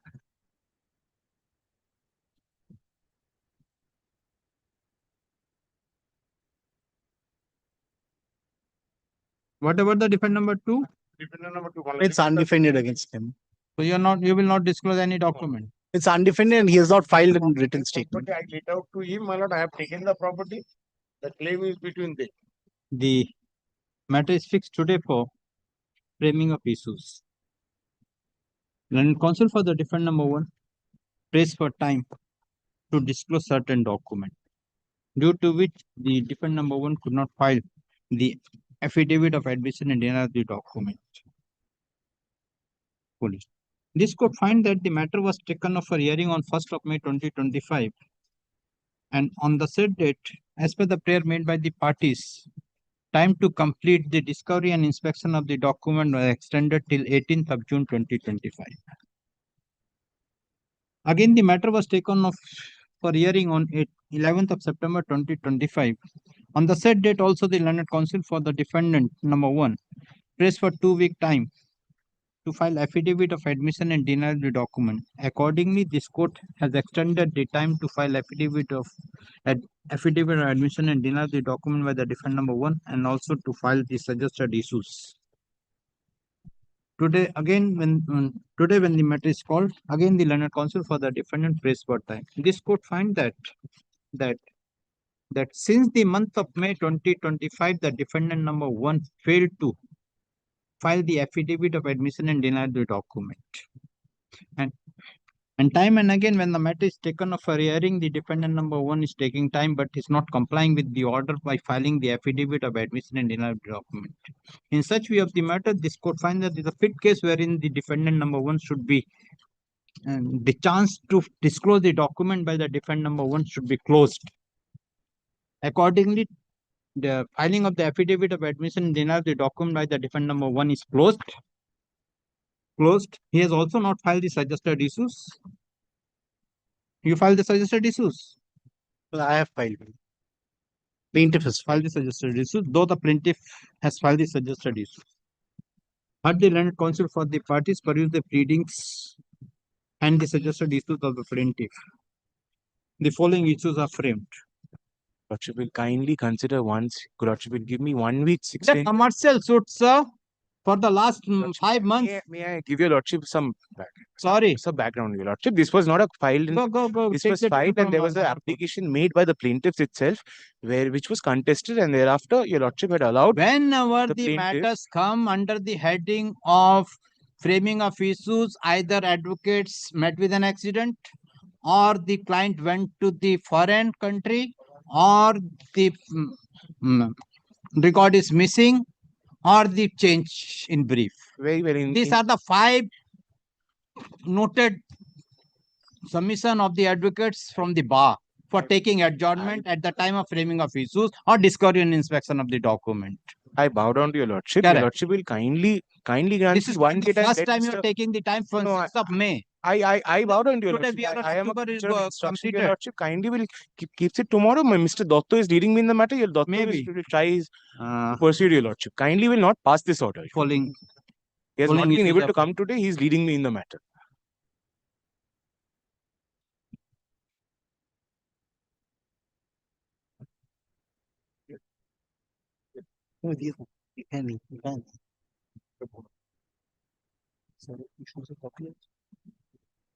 আমার কাছে তো নেই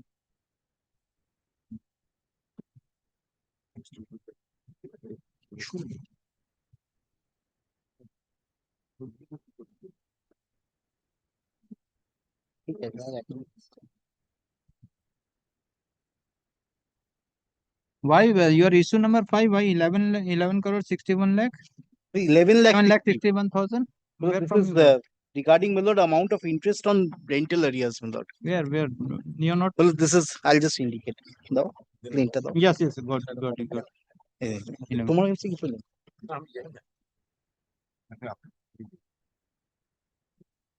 1, 2, this one, 4, 5, 6. Yes. The plaintiff is directed to file the judge's brief of document by within a week, Lord. Lordship will kindly within 2 weeks, consider this, pass this order one day after. Affidavit of admission, affidavit of evidence of the plaintiff witness be filed within 2 weeks thereafter. Please the matter give the date for evidence.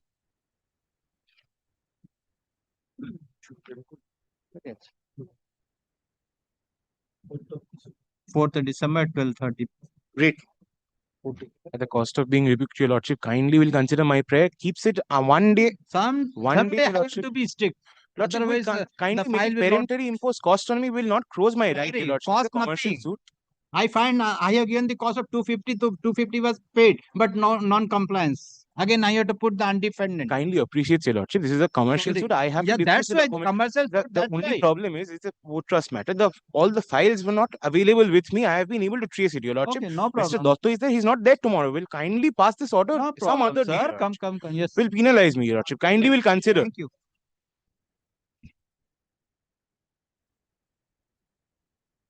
Lord, Your Lordship, kindly look to the order dated 17th of June 2025.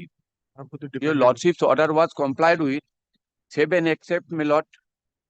Item number 7. Inspection discovery of document has been made. Admission and denial of document. Admission denial within 2 weeks. Denial and admission. This may be, Lord, extended for 2 weeks. Why? Which can be completed. Inspection completed.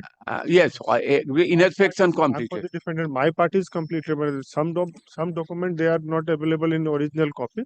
So they are. No, those original copy, my lord, is the certified copy we have secured from the Kerala High Court. Lord, we have already secured 15 days back. Therefore, I suggested my learned friend to point out it today in course of the day, so that in course of the day they can be looked into and inspected. Even 1 day delay we cannot. And my lord, How many documents? 2 or 3 documents. I do not know how much. 2 or 3 documents, my lord. The order of the Kerala High Court. Consul certified copy we have secured. Plaintiff submit that the plaintiff and the parties have complied with all the direction passed by this court dated 17 June 2025, except the direction appearing in serial number 7, that is filing of affidavit of admission and denial of the document. Counsel for the defendant submit that though the defendant has completed the inspection of the document of the plaintiff, but 2 or 3 documents through and but two original 2-3 documents of the original has not been produced by the plaintiff, and thus the defendant could not complete the inspection of 2-3 documents which the original has not been produced by the plaintiff. Counsel for the plaintiff submit that the plaintiff has obtained the certified copy of the documents from the Kerala High Court, and it is ready and it will be disclosed to the defendant for inspection. The plaintiff is directed to disclose this document to the defendant by 4th of November 2025. The defendant is directed to complete the inspection by 10th of November 2025. After completion of the inspection of the document, both the parties are directed to file affidavit of admission and deny the document within a week thereafter. In the meantime, the parties are also directed to complete the discovery and to exchange the suggested issues. List the matter on 18th of November 2025 of Deming. Lords, I am deep.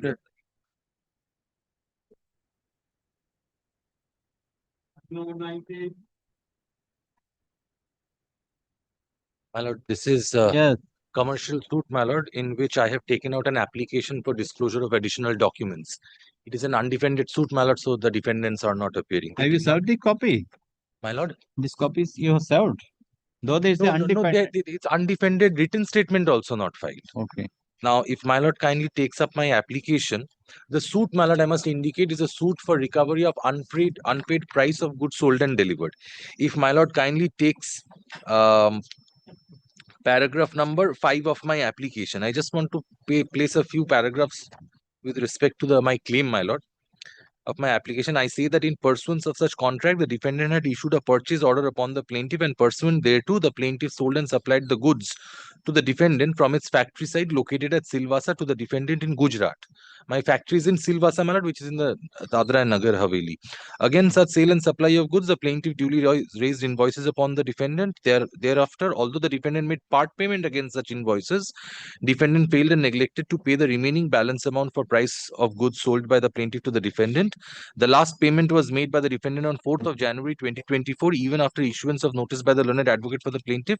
Defendant failed or neglected to pay any further amount to the plaintiff. Inasmuch as the dispute between the parties qualified as a commercial dispute within the meaning of the Commercial Codes Act 2015, the plaintiff initiated pre-institution mediation within the meaning of Section 12A. And, my lord, thereafter it failed, my lord, and they did not appear. There was a non-starter report. Thereafter, my lord, paragraph 8, in such facts and circumstances more truly and correctly set out in the plaint, the plaintiff above named on or about 16th April 2024 had instituted the suit claiming unpaid price of the goods sold and delivered, my lord. So, my lord, just 1.5 years ago, we had instituted the suit. Paragraph number 9, I say that by an order of 17th of January 2025, this honorable court has been inter pleased to place the instant suit in the list of undefended suit. Thereafter, my lord, now, my lord, since paragraph number 10 onwards, kindly have a look, my lord. I say that due to non-availability of certain original documents and change in the legal team of the plaintiff company, the solemn directions as contained in the order dated January 17, 2025 could not be complied with till the second week of May 2025. My lord, what happened? My lord had fixed the suit for, my lord, evidence, my lord, and on that day when we had come, my lord, we had sought for an adjournment, which could not comply with the direction. My lord had imposed costs on us. We had paid that. So that's mentioned here. Paragraph number 11, my lord.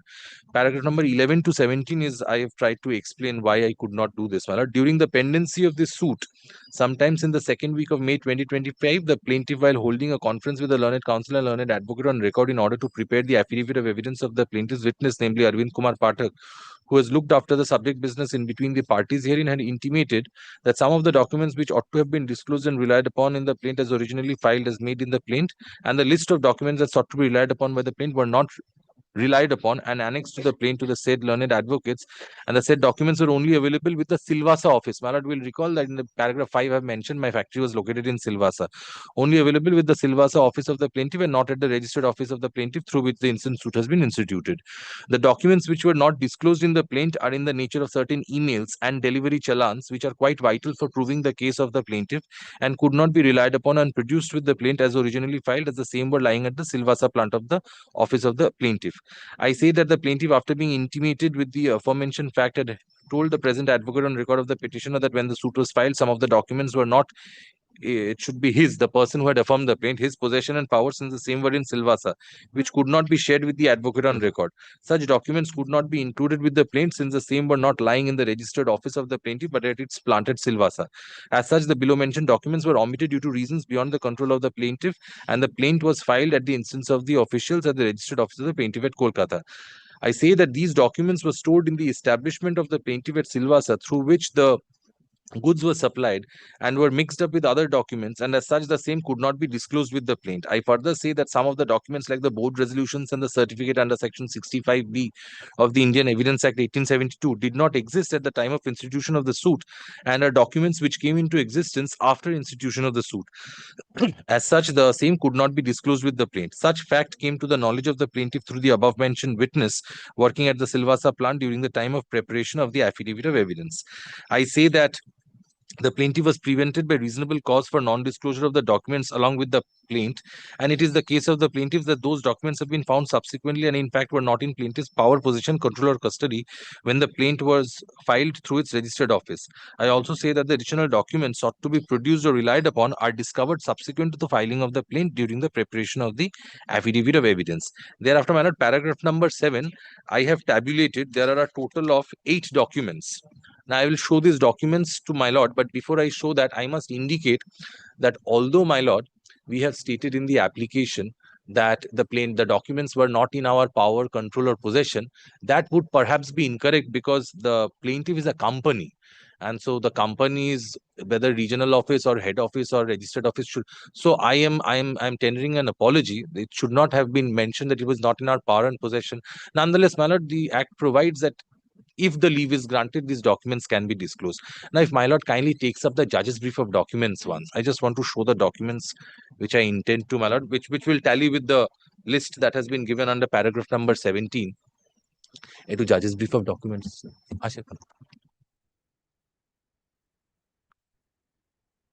My lord will see serial number 1 is the photocopy of the true copy of the resolution of the board of directors of the plaintiff at a meeting held on 20th of January 2025. This is the subsequent document. My lord, similarly, my lord, serial number 2, it is a letter of authority dated May 6, 2025, which is also a subsequent document. See, this is not required. Yes, these two. I'm just showing because ultimately I would still be relying on these documents and the language. Now, my lord, paragraph number is serial number 3. This, my lord, there is a typographical error. It should not be April 8, 2025. It should be April 8, 2022. Kindly comes to page number 3 of the judge's brief, my lord. This 23. Is page number 3, PD3. Page 3. Yes. Well, this was the purchase order sent by the defendant to the plaintiff, my lord. There is an attachment there. Yes. Paragraph number, page number 3. It's just one line email, my lord. My lord will see there is one attachment. The attachment is on the next page, which is the purchase order, my lord. Thereafter, my lord will see page number 6 to 10. These are the, my lord, road challans. These are the additional documents, my lord.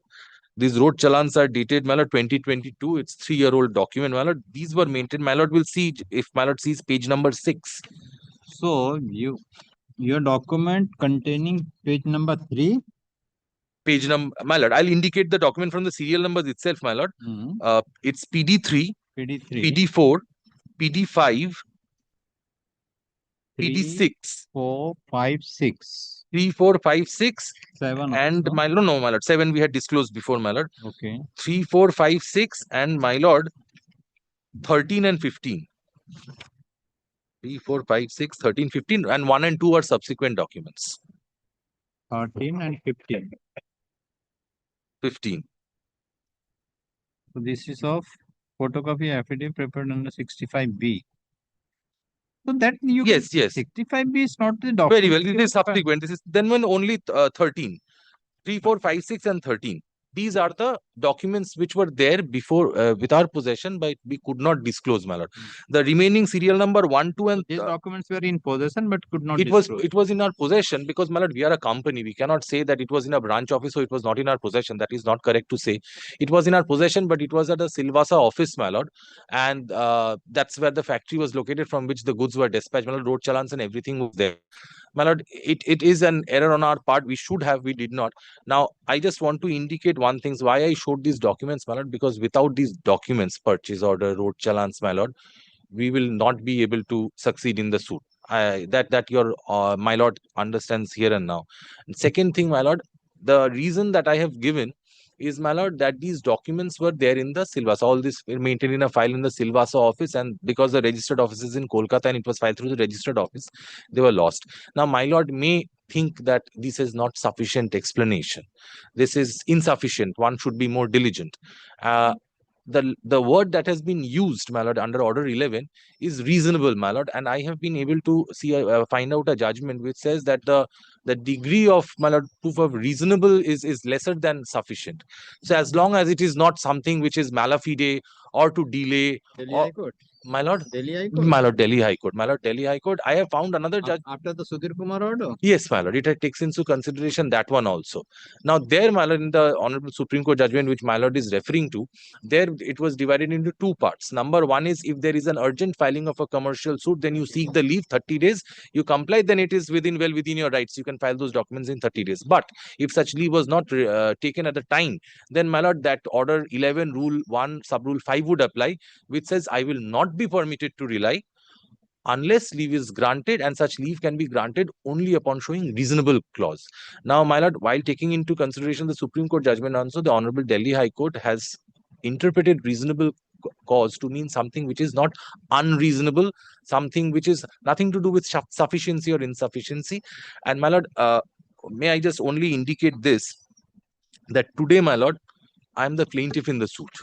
I am not trying to delay the suit. There is no ulterior motive or anything. I do not stand to gain. In fact, I stand to lose much more if these documents are not allowed to be brought on record. Now, the entire object and purpose of the Commercial Courts Act, my lord, is to expeditious disposal of commercial suits, number one. Number two, this I found in the old act when the name of the act was Commercial Courts, Commercial Division of that 2015. I do not have it right now. But, my lord, if my lord sees a statement of object and reasons, it says, number one, expeditious disposal. Number two, this is for the purpose of instilling belief in the investors with regard to the expeditious disposal of financial disputes in India, my lord. So it's to brighten the image of India as a commercial hub for doing commercial transactions. Now, this interpretation should not come in the way to scuttle honest, genuine claims, my lord. And, my lord, one thing. Yes, what the judgment you are Yes, giving? my lord, I have brought the Sudhir Kumar judgment if my lord wants. This is the Sudhir Kumar, Vinay Kumar judgment that my lord had sought for, my lord just mentioned. I have got two more judgments, my lord. I'm also handing it over right now. Now, Sudhir Kumar I have already handed up. My lord kindly takes up, my lord, the judgment passed by the Honorable High Court at Delhi, Daramex Hotels and Developers Private Limited versus Brilltech Engineers Private Limited. My lord, in this case, my lord, an application was made under, my lord, Article 227 of the Constitution of India, challenging an order by which, my lord, the application for disclosure of additional documents was dismissed. Now, while considering this, my lord, the Honorable High Court at Delhi kindly gives me one moment.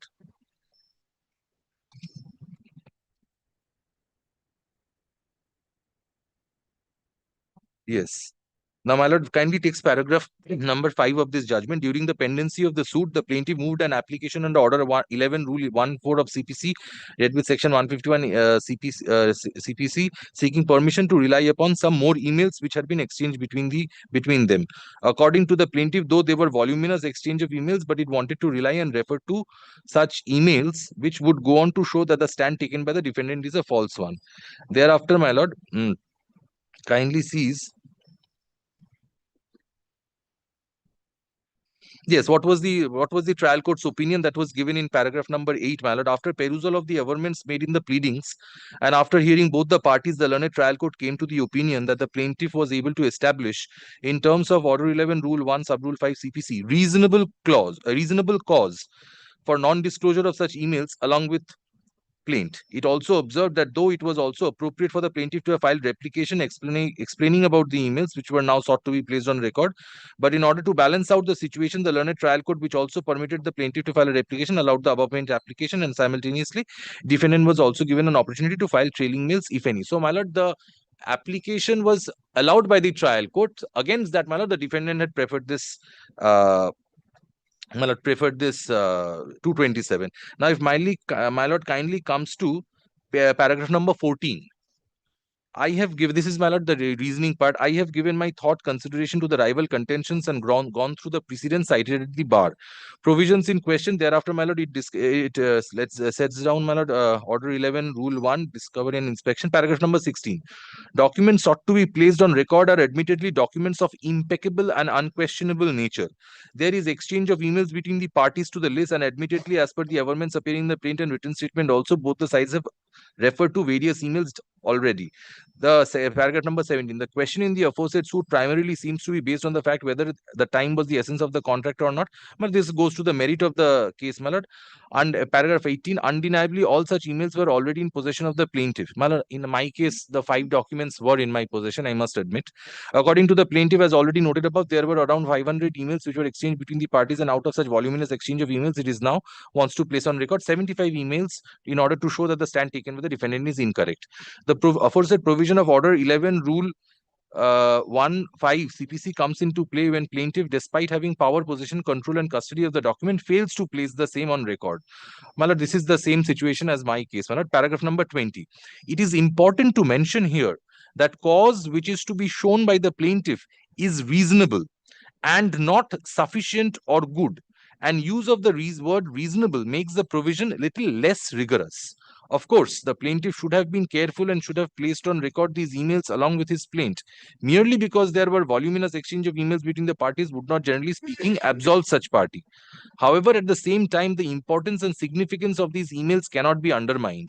This court is also conscious of the fact that when the suit reaches at the stage of evidence, the emails can always be confronted during the cross-examination, and since trial has not yet begun, the court does not see any real prejudice being caused to the defendant by such belated filing. In my case, my lord, the defendant is not even contesting. No prejudice whatsoever if he decides not to file written statement. My lord, this is where, my lord, it considers the Supreme Court judgment. In Sudhir Kumar at S. Balia Supra, the situation was different, as in that case, the plaintiff had withdrawn his first suit, and after a gap of 10 months, he filed another suit, and during the pendency of the aforesaid suit, it had moved an application seeking permission to place additional documents, which also included certain invoices. The Honorable Supreme Court held that at the stage of granting any such leave to place on record additional documents, court is not required to consider the genuineness of such documents, which need to be ascertained during the trial only. It further declined the request of the plaintiff for some such documents, observing that there was sufficient time gap between filing of the first suit and the second suit, and therefore when the second suit was filed, the plaintiff was having sufficient opportunity to file such documents with the plaint. It held that therefore there cannot be said to be the case of reasonable cause for non-disclosure. In the case at hand, no such situation exists, and immediately after filing of the written statement, the application has been moved, and therefore no real advantage can be dug out from the aforesaid judgment. My lord, pausing here for the moment, in the Supreme Court judgment, my lord, what happened? They had initially filed a suit which was subsequently withdrawn because it was not in conformity with the Commercial Courts Act, and after 10 months another suit was filed. So the Honorable Supreme Court said that there was ample time gap between the two suits. You should have, you did not. My lord, and here, my lord, this talks about no real advantage can be dug out from the aforesaid judgment. Now, my lord, in my particular case, my lord, if I am allowed or permitted to disclose these documents, my lord, no prejudice would be caused because, my lord, there is no party contesting the suit presently before my lord. It is not like written statement has been filed, but thereafter it has been marked undefended. There is no defense also to this, my lord, my suit. In Anita Chabra, this court had merely held that the negligence of counsel could not be equated with reason. That is not applicable in our case, my lord. My lord, paragraph number 25. Reasonable cause is an elastic term and it cannot be put into any airtight compartment. My lord, thereafter, my lord, it goes on. Okay, and next. My lord, next judgment, my lord, we'll see. I have already handed over. This is an unreported judgment, my lord, passed by a coordinate bench of this honorable court in IP Com number 18 of 2024 on 25th of September 2025. My lord, will kindly see paragraph number 4, which states that a commissioner was appointed for recording the evidence of the parties after completion of the pleadings. The issues were framed. My lord, the issues were set out. Thereafter, paragraph number 5, the plaintiff has also filed its affidavit of evidence wherein it sought to set up a case in their evidence. That, my lord, thereafter it goes on to say, now, my lord, we'll see paragraph number 6. In substance, the plaintiff has sought to raise a new case dealing with any modified advertisement, alleging that even if the impugned TVC is modified, consumers would continue to identify the content as such and such. Now, my lord, during the cross-examination of the plaintiff's witness, the defendant had confronted the witness with the modified advertisement, and the same has been objected to by the plaintiff. It is submitted that the plaintiff's witness cannot be confronted with the modified advertisement at the stage of cross-examination, since the same was not adduced in evidence. So, my lord, the defendant did not disclose these documents, but wanted to confront the plaintiff's witness with those documents, and there was an objection raised. Now, my lord, thereafter, my lord, they took out an application for disclosure of those documents with which they wanted to confront the witness. Thereafter, my lord, paragraph number 8, it is contended on behalf of the defendant that the modified advertisement is necessary for the effective disposal of the suit in view of issue number 3 above. The modified advertisement had not been adduced by way of discovery, and it is not contained in the pen drive being Exhibit C. So this was a new document, my lord. Now, my lord, after discussing the provisions of of the order 11, my lord, as brought in by the Commercial Courts Act, kindly sees paragraph number 10 onwards. In its amended avatar on a combined reading of order 11, rule 110 and rule 111, the grounds in seeking disclosure of additional documents after filing of the written statement, because this is for the defendant, have undoubtedly now become stringent in commercial cases. However, the same is not prohibited. The use of the words reasonable cause casts an obligation on this court to consider the nature of documents sought to be disclosed, without which the discretion vested in this court cannot be exercised. Admittedly, the modified paragraph number 11 goes on to hold that these documents are relevant and important. On paragraph number 12, on perusal of the application and the additional documents sought to be relied on, there is no reason as to why. Next. My lord, I do not have any further judgments to rely on, my lord. Only thing, my lord, I have I once again want to say all these judgments that I have looked into, found out, my lord, they were all, my lord, contested suits. Here it is undefended. So one thing that one can be 3, 4, 5, 6 and 13 are the 2, 3, 4, 5, 6, 13 were not disclosed at the 3, time 4, of 5, 6. 2, yes, my lord, 3, 4, 5, 6 and 13. And my lord, 1, 2 and 14 are subsequent 1, documents. 2 and 14 subsequent. But I mentioned all the serial numbers because, my lord, they were not when they were not there when the plaint was presented. Yes. Any further? My lord, I must indicate that the suit is undefended, and my lord, my witness had been, my lord, evidence has been completed. These Evidence completed? Yes. Now we suddenly realize that these documents were not there in the beginning. When the evidence was completed? My lord, the evidence, my lord, will see the order sheet. I'll just indicate. Kindly gives me one moment, my lord.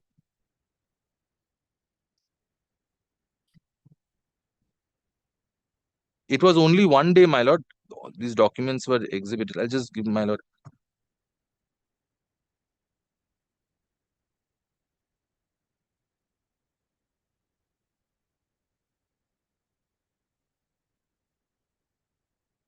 When the evidence was completed? My lord, it must be May, June. I'll just give the date, my 9th June.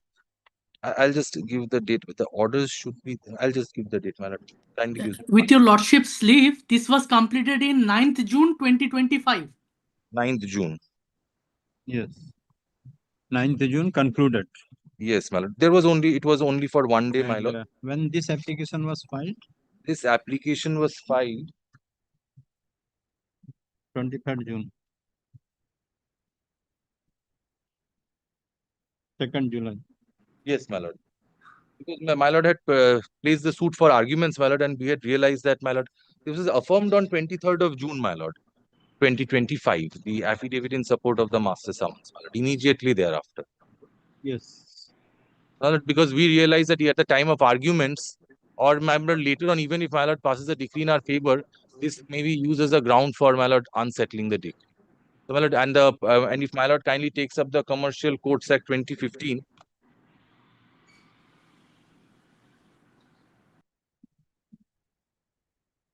even if, my lord, this is an undependent suit, my lord, the order 11, rule 1, subrule, rule 1, subrule 5, my lord, begins with my lord, the plaintiff shall not be allowed to rely on documents. So, my lord, even if they are exhibited in the absence of the defendants, an argument may be made that because these were not disclosed along with the plaint, I should not be allowed to rely on these documents. So these are my humble submissions. The plaintiff has filed the present application being GA Com 2 of 2025, praying for allowing the plaintiff to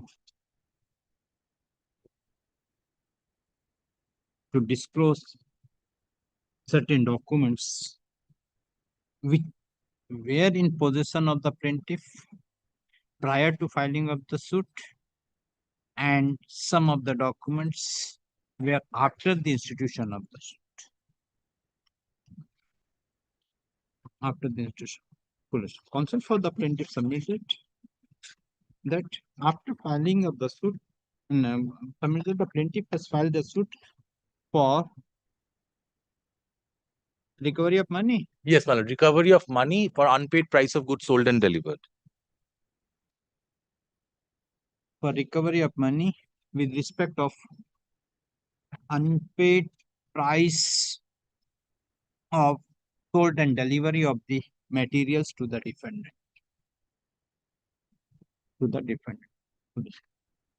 He submits that after filing of the suit, writ of summons was served upon the defendant, but the defendant failed to enter the appearance, and accordingly the suit is proceeding undefended. Full stop. The plaintiff witness was examined on 9th of June 2025. 9th of June 2025. And the plaintiff has closed the evidence, and according that this court has fixed the matter for argument. Learned counsel for the plaintiff submit that when the plaintiff has preparing for the argument, it was found that the certain documents, that is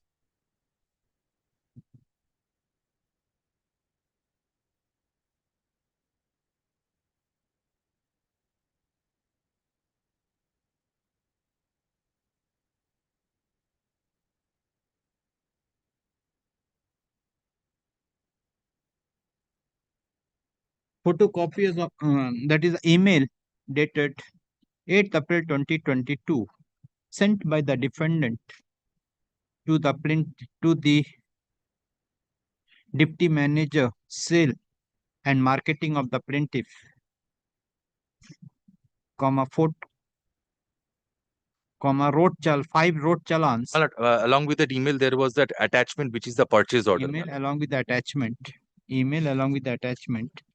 4 road challans issued by the road carriers, email dated 1st of June 2022, including 2 invoices dated 31st of May 2022 and 13th of May 2022, email dated 4th of August 2022, and photocopy of the notice dated 4th of August 2022.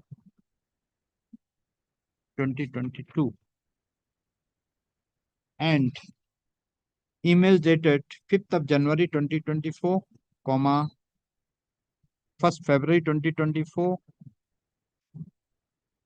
and 2 emails dated 1st of February 2024, which are the documents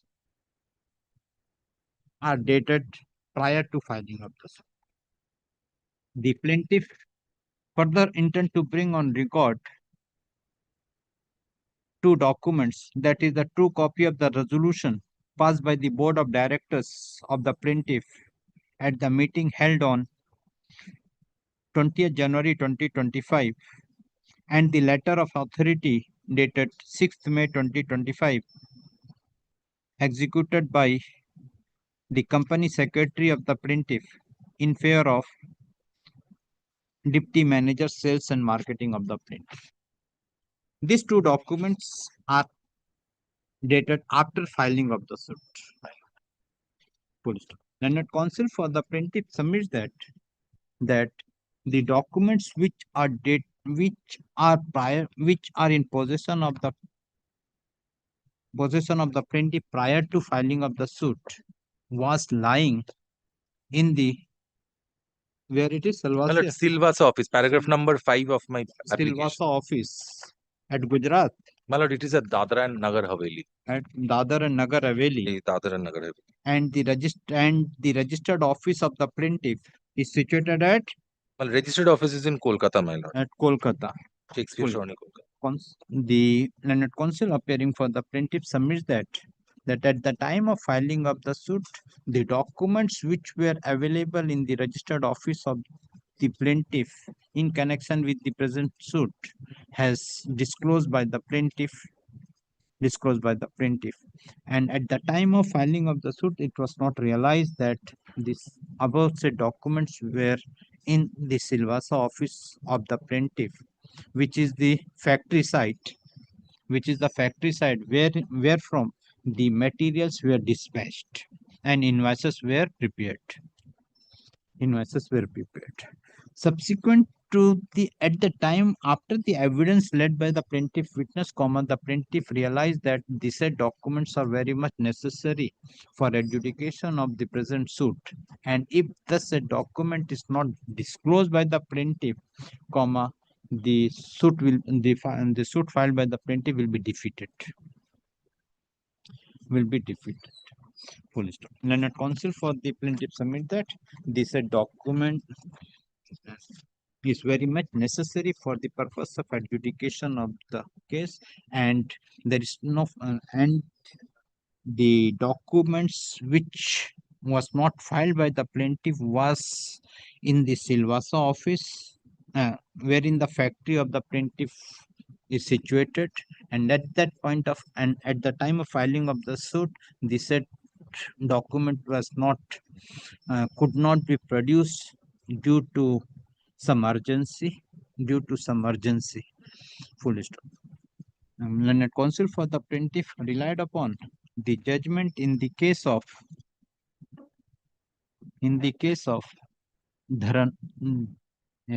Dharamikesh Hotel and Developers Private Limited versus Briltech Engineers Private Limited, reported in 2025 SCC Online Delhi 4024, wherein the Delhi High Court has held that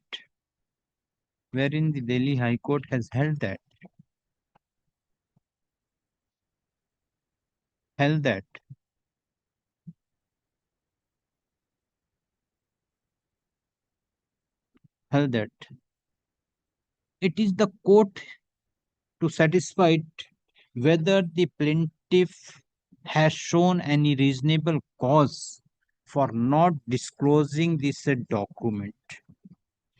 He submits that under Order 11, Rule 5 of the Code of Civil Procedure, though it starts from the word that the plaintiff shall not be allowed to rely on the documents which were in plaintiff's power, possession, control or custody, and not disclose along with the plaintiff or within the extended period set out above. But in the said provision, it is also provided that if the plaintiff established that reasonable cause has been shown for non-disclosure of the document at the time of filing of the suit, the court can allow the plaintiff to disclose the document subsequent to filing of the plaint. He submits that in the present case, though the documents were in possession of the plaintiff, but it was in the factory site which was situated at Silvassa, Dadar and Nagar Haveli, and the plaintiff and the suit was prepared at the registered office of the plaintiff at Kolkata and filed before this court. At that point of time, it was due to some at the time of filing of the suit, the plaintiff could not notice that this document where is the Silvassa office wherein the factory of the plaintiff is situated. Subsequent to the evidence led by the plaintiff, plaintiff has realized that the said documents were very much necessary for proper adjudication of the case. Accordingly, the plaintiff has filed the present application. Heard the learned counsel for the police staff. The plaintiff has also relied upon the judgment, unreported judgment in the case of Imami Limited versus Dabur India Limited, passed in IP Com 18 of 2024, dated 25th of September 2024. 25, wherein, my lord. 2025. 2025, wherein the coordinate bench of this court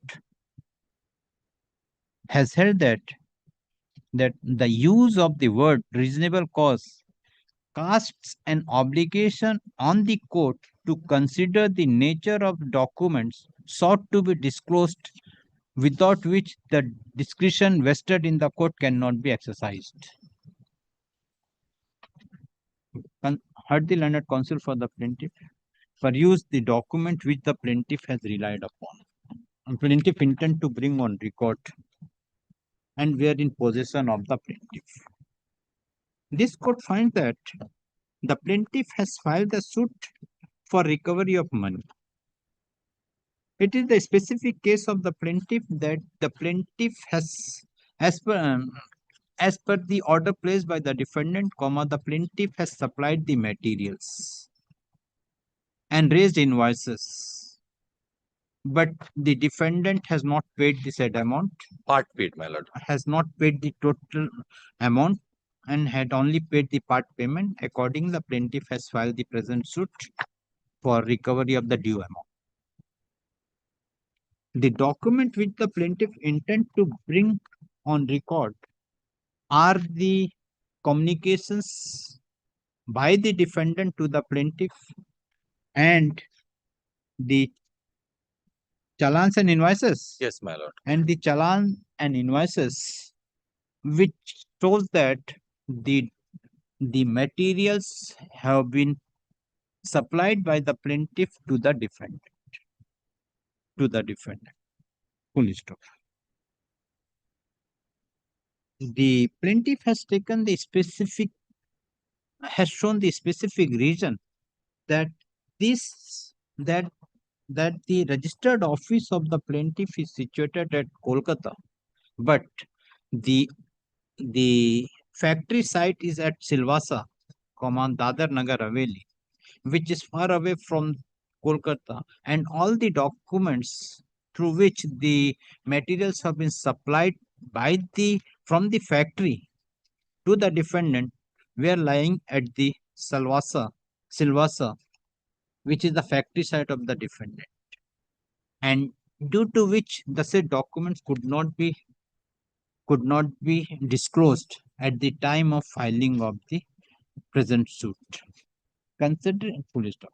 This court also find that the said documents, that is the emails,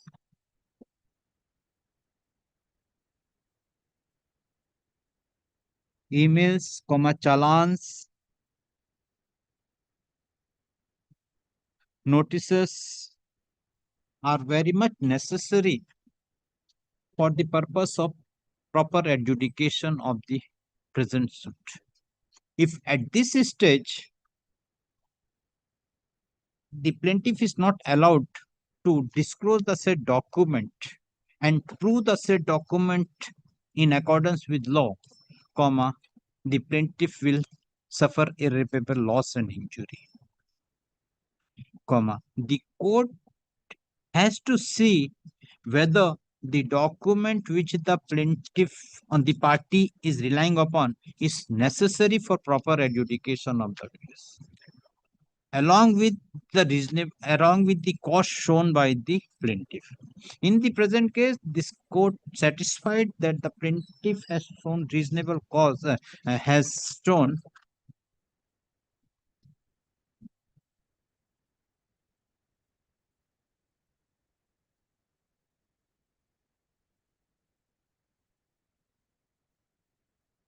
plaintiff has shown reasonable cause by which the plaintiff could not disclose the said document at the time of filing of the suit. This court also find that if at this find that the said documents are very much necessary for proper adjudication of the case. Accordingly, very much necessary for adjudication of the case. As regard the other two documents, that is the resolution passed by the Board of Directors of the plaintiff dated 20th January 2025 and the authority letter dated 6th May 2025 are after the filing or the dated are after the filing of the suit, and as such the plaintiff could not file this, and as such it is not possible for the plaintiff to disclose the said document at the time of filing of the suit. Considering the above, this court allow the plaintiff to disclose the document within a period of. My lord, the language used is rely on, my lord. Because if I am disclosed, I've already disclosed it before the court, and there is no defendant, my lord, in the suit. About this court find that the plaintiff has already disclosed this document in the judge's brief of document, but he could not rely upon the same as the same was not disclosed at the time of filing of the case. Accordingly, a plaintiff is allowed to rely upon this document by way of proper evidence to prove the case of the plaintiff. My lord, accordingly, will it be my lord's pleasure to mention the documents mentioned in paragraph 17? Accordingly, the documents as mentioned in paragraph 17 of the present application, accordingly, the plaintiff is allowed to rely upon the document. Accordingly, plaintiff is allowed to rely upon the documents mentioned in paragraph 17 of the present application. GA, 2 of 2025 disposed of.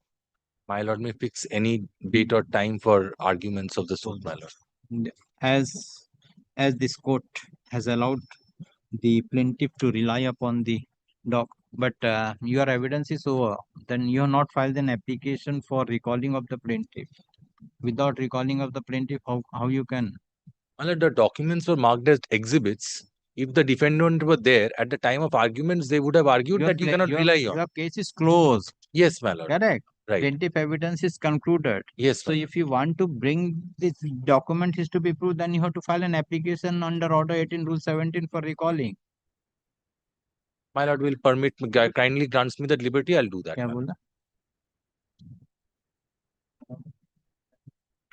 Accordingly, the plaintiff is directed to take appropriate steps for prove this said document is accordance with law.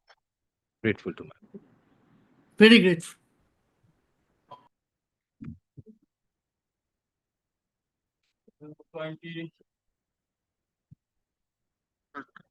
Item number. Argument में क्यों आया? Yes, my lord. Yes. In this matter, led by Mr. Shoturu Banerjee, he could not be able to appear before my lord due to his personal. What is the matter? This is a, my lord, this is a suit of money suit for recovery of the money. And on the earlier occasion in the order dated 8 in the earlier occasion, the respondent was directed to deposit the claim amount before the original side registered, and they had already done so. My lord, this is we have the commissioning has been completed. The evidence is already completed, my lord. My lord, kindly make it not today. Tomorrow, the Mr. Banerjee will argue the matter. Let the matter appear in the combined monthly list of December 2025. Next. Number 21. May it please your lordship. My lord, this is my suit for price of goods sold and delivered, my lords. I am engaged in the business of manufacturing and supplying different kinds of plastic argument. products. Yes, my lords. Yes. I'll take 15 minutes of your lordship's time. There's an admission ex parte, my lords, this plaint. Undefended suit. Undefended suit, my lords, ex parte. So, 2017, the defendant numbers 1 and 2. Defendant number 1 is a partnership firm, and defendant number 2 is one of the partners of the partnership firm, as also running a sole proprietorship firm by the name of Space Enterprises. So 2017, the defendant number 2 approaches the plaintiff asking for supply of diverse quality of plastic products, quality and quantities. I have raised altogether 94 invoices upon the defendant number 1 and defendant number 2 as the sole proprietor of the proprietorship firm called Space Enterprise. So what is really important here is, my lords, there are two entities here. Superplast Industries, that is the respondent, that is the defendant number 1, which is a partnership firm, of which the defendant number 2 is a partner, and Space Enterprises, that, my lord, is a sole proprietorship firm, of which the defendant number 2 is a sole proprietor. Your lordship knows, my lord, the sole. But here is only the two defendants. Yes, but because your lordship will see, sole proprietorship firm has no legal entity, so that's why a sole proprietor has to be represented to the sole proprietor. So where is the defendant number 2 is the sole proprietor, my lord. Correct. That he's made a party to it. Yes, my lord. I'll take your lordship through the document. Is the partner of the Superplast And Superplast as well as the proprietor of Space Enterprise. Now, my lords, what happens is Superplast takes over Space Enterprise. So they become one entity eventually. I'll tell your lordship will kindly bear with me for 2 minutes. I'll show your lordships the document. If your lordship has any other query, my lords, I'll be pleased to satisfy that. 2017, they approached me. Altogether, I raised 94 invoices, my lords. This your lordship will have from pages 39 to 133 of the judge's brief of documents. This is Exhibit B, my lords. I'm sorry, pages 5 to 98. Lordship will kindly pardon me, my lords. Now, these invoices, my lords, your lordship will find they are raised in the name of both Superplast Industries, which is the defendant number 1, as well as Space Enterprises. And these invoices, my lords, have been raised during the period of 5th July 2017. Page number? On and from page 5 to 98, my lords, of the judge's brief of document, my lord. Yes, my lord. This forms a part of Exhibit B collectively, my lord. It is exhibited? Yes, my lord. Page 5. Page 5, my lord, this begins. And my lord, the last invoice will be at page 98, my lord.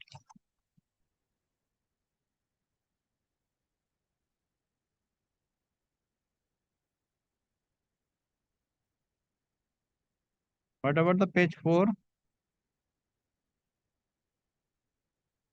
Page 4 is also invoice. Page 4, my lord, is not. I'll tell you, lordship, my lord. Page 1 to 4 is the GST portal reflection of what the entity really is. Got it. Yes, my lord. Page 5 is really where the invoices Page begin. 5 to 98. Page 5 to 98, my lords. I bow down. And this is during the period of 5th July 2017 up to 22nd July 2021, my lords. Okay. So I have supplied goods to them, no demur with respect to the quality of the products or with respect to the supply thereof, my lords. They have made part payment from time to time in terms of the understanding between the parties. What was the understanding between the parties, my lords? The understanding between the parties was that the defendants will place verbal orders upon us and we will, pursuant to such verbal orders, supply goods and issue invoices against such supply. And payment has to be made within 7 days of issuance of such invoice, failing which, my lords, 15% per annum interest. Where it is Against mentioned? Lord, if your lordship will, to be absolutely candid with your lordship, my lord, if your lordship will have the invoices under the mode or terms of payment, there's nothing written. I am today pleading a verbal arrangement between the parties, So which your is invoices enforceable. that does not contain any conditions. Condition is not Interest. explicitly enumerated in the invoices, but there's a verbal arrangement that was entered into between the parties, my lords, within your lordship's jurisdiction, my lord. And the plaintiff's registered office is also within your lordship's jurisdiction. Having said that, my lords, they've made from time to time, they've made part payments, my lords. Your lordship will kindly have first page 99 of my judge's brief, which forms a part of Exhibit C, my lord. Here, your lordship will have, my lord, Superplast Industries, the defendant number 1, my lords.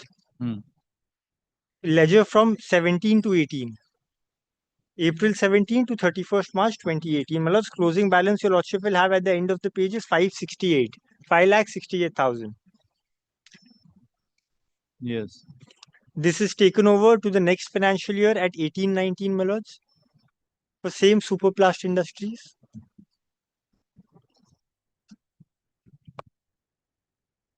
Where at page 101, your lordship will have the closing balance as 9,65,747, my lords. Then page 90, page 100. 101, my lords. This is for the financial year 1819, my lord. So it increased 9 lakh.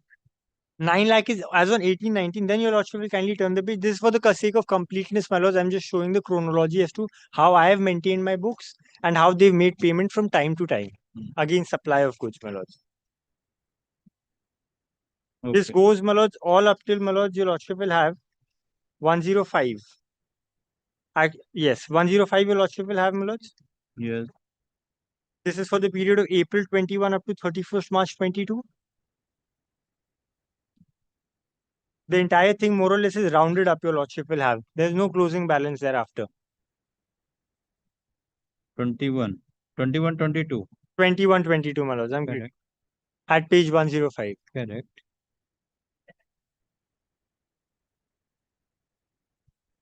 What has happened to 1920? 1920, my lords, the natural progression your lordship will have. 1920, the closing balance was 36,66,000 at page 103, my lord.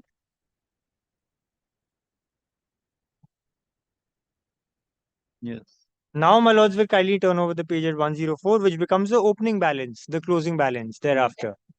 So then, in the usual course of business, however the payments have been made, this closing balance for the period of 2020-21 comes up to 19,11,527, which is subsequently paid in part in the next financial year, my lord. Yes. So this is with respect to the defendant number 1, my lord. Right? So 105 is the total amount. 105 is, yes, 26, the entire thing is rounded off. Nothing goes, is carried on to the next financial year. 104 or 31st of March 2021, the total balance was 1911. I am grateful. Correct. Yes, my lord. Then 105 is 21 to 22. This forms a part of opening balance here. Ah. In continuation of the previous financial year. Opening balance 1911. Yes, and then your lordship will have receipt, that multiple entries of receipt. Receipt. Those are the part payments made. Correct. Against this account. So out of this, there are 2 sales. 4,40,000, 2,50,000. And others are the receipt and credit note. Yes, my lord. So the accounts are rounded off for the rounded defendant off of number 26. Yes, my lord. Okay. Nothing remains here. I'll take your lordship to page number 106. But before that, my lord, your lordship will kindly have page 107, my lord. This is the account for Space Enterprises, my lord. Yes. Page 107. Similarly, my lords, this begins from 1819. So that's why I want this Space Enterprises. Space Enterprises is not a party. So it has been merged with the other party, the Superplast. So the defendant number 2 writes a letter to me saying that the sole proprietorship firm that was in his name by Space Enterprises has now been merged with the defendant number 1 as an entity. Yes, my lords. Your lordship will kindly have that, my lords. At page 121, my lord. This is PD 98, which is Exhibit E, my lord.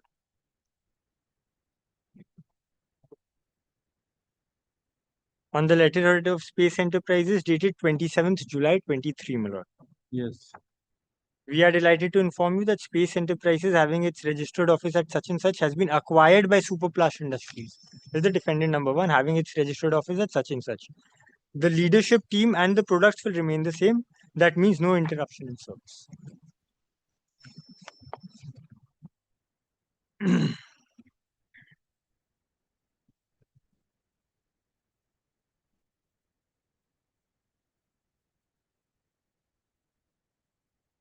Yes. Yes, my lord. Now your lordship will kindly have 107, my lords, for a moment. Yes. And this forms a part of Exhibit C, my lords. This is the Space ledger. Enterprises. Yeah, this is the ledger for Space Enterprises now, my lord. Financial year 18-19, your lordship will have the closing balance is at 831, 8,31,000, my lord.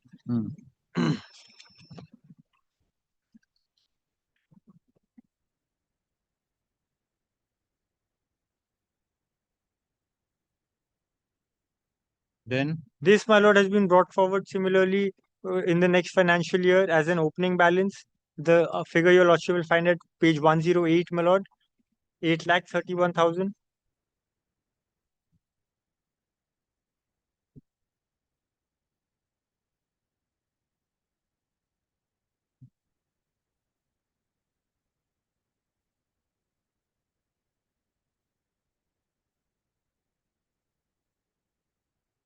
Yes. Yes, my lord, I'll directly now take your lordship to page 1121. This is the last financial year, that is 23-24.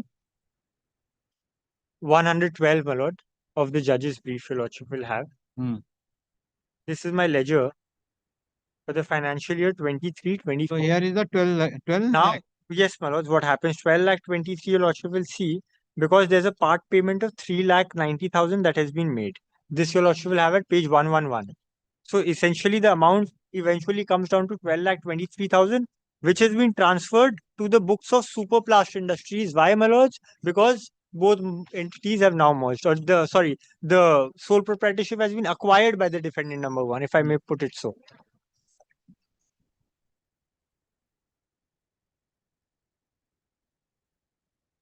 Yes. That is why, my lords, page 112 assumes significance. And now, my lords, I'll take your lordship straight away to page 106, my lords. There's a subsequent payment of 2.5 lakhs that is coming. I have deducted that payment from the account of the defendant number one. And these payments, my lords, have been made between July to November 2023. Page 106, my lord. Superplast, my lords. Correct. Your lordship will have all there are 1, 2, 3, 4, 5 entries of receipt, my lords. 50,000 each. Correct. Which sums up to 2,50,000. Correct. So the outstanding balance then remains is 9,73,722. Correct. This, my lords, your lordship will now have my plaint once. Your lordship will have my pleadings of the plaint.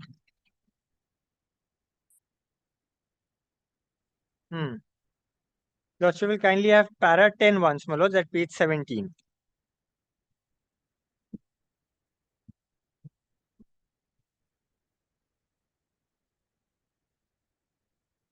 Even after making payment of a sum of rupees 2.5 lakhs, there continues to be due and out owing to the plaintiff a sum of rupees 973,722 against the principal amount, and the defendants are as such in breach of the agreement entered into by and between the parties against the following invoices.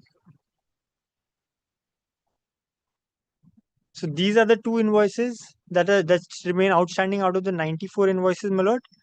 And this amount, 9,73,000, is how I have arrived at in pari materia to the ledger that I have maintained, my lords.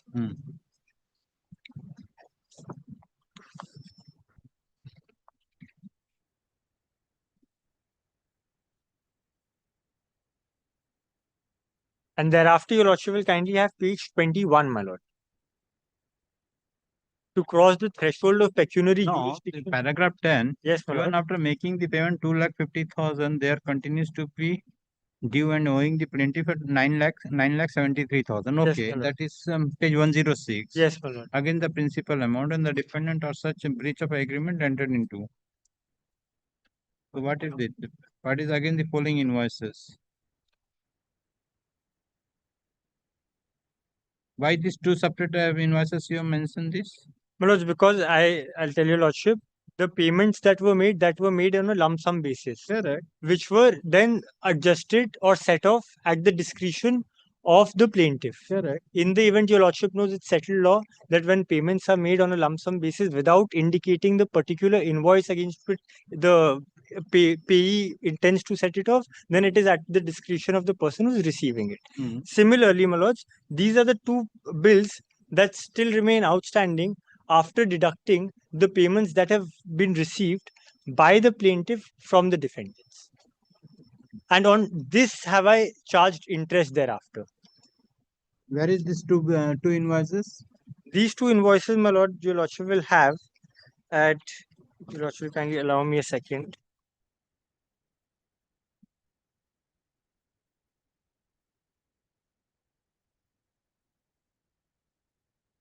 Page 98, my lords, and page 95, my lord, of the judge's brief, my lord. page 95 and page 98. If your lordship will first have page 95, this is the invoice dated 10th June 2021, my lord, having a total amount of 6,36,620, my lord. Yes. And in terms of the understanding between the parties, this was payable within 15 days of the issuance of the invoice. Then? And then your lordship will have page 98, my lord. Yes. This is the invoice dated 22nd July 2021, having a total sum of rupees raised for a total sum of rupees 5,24,982, my lord. Correct. Which then falls due on 29th July 2021. Correct. In terms So of the 15-day this period. two is 11 or 12 lakh. Correct. Yes, my lord. If it go by the 12 lakh something. And then we deduct the 2.5 lakhs that's been paid. Yes. That's how we arrive at 970. So now you come to the prayer portion. Yes, my lord.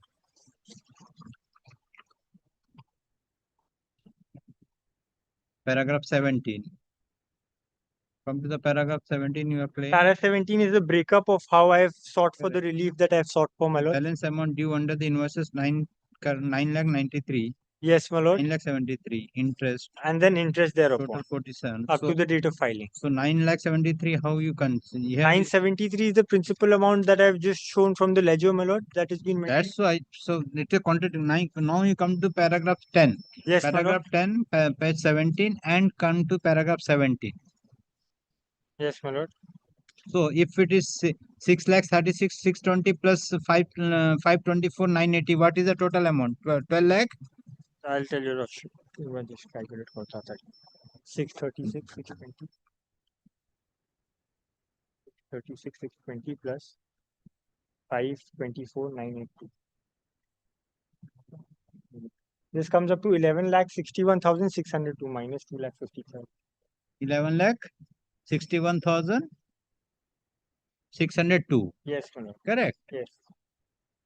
So and minus 250. Minus 250. Minus 250. That will bring us to 9,11,600. 9,11,000. So basically, a portion of this bill has been paid. Minus 2,50,000. Then. Yes. 9,11,000. 9,11,000. So 9,11,000. So then how 973 will come? How this 973 has come? No, so I'll tell you, lordship, my lords, 9,73,000. Your lordship will, if your lordship will kindly have page 106 once.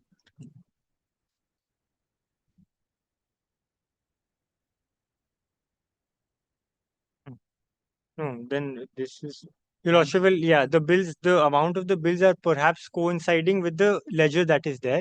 So even if I omit the bills, because these bills already form a part of the ledger. And since it is being paid on a lump sum That's basis, why I'm telling you. Either you go by the ledger counting, I would rather or go you by go the by the ledger. invoice. I'd rather go by If the you go ledger. by the invoice, then you will I be bow in difficulty. down. I bow down before your lordship. I'll go by the invoice rather.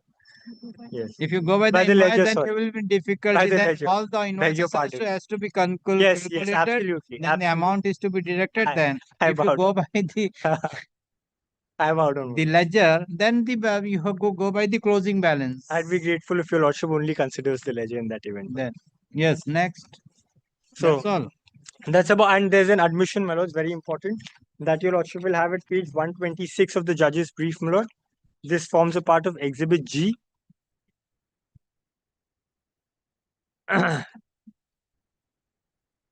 This has been issued on the letterhead of the defendant number 1 partnership firm, which is signed by the defendant number 2, admitting to the fact that there remains outstanding against supply of plastic products and that they are in a very precarious financial condition, my lords. May I place this, my lord? Dated 16th February 24.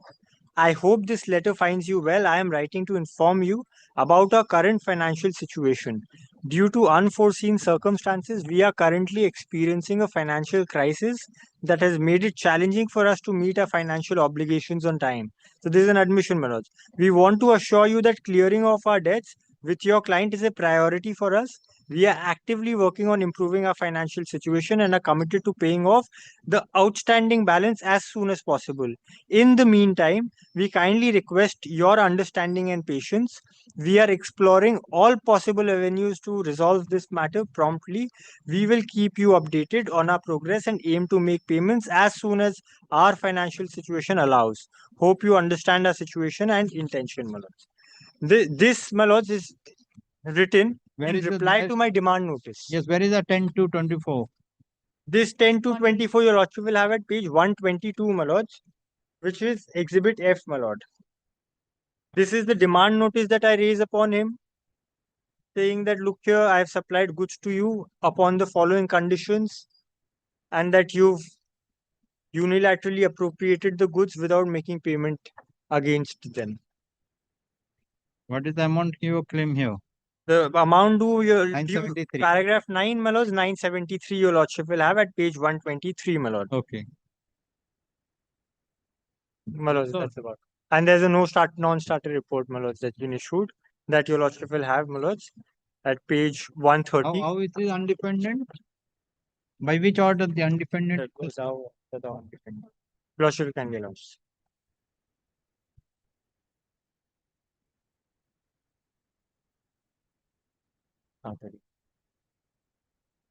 Yes, got it. 24th April. 24th April. Yes, yeah, this one.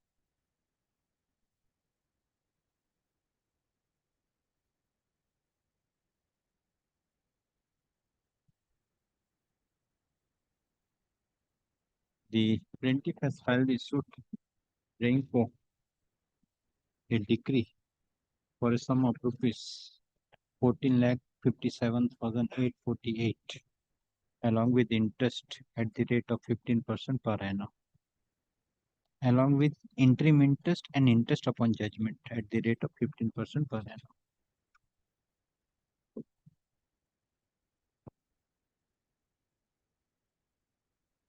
The case of the plaintiff is that sometimes in the 2017, the plaintiff was approved by the defendant number 2. Defendant number 2 for the purpose of supply of diverse quantity of different types of plastic product.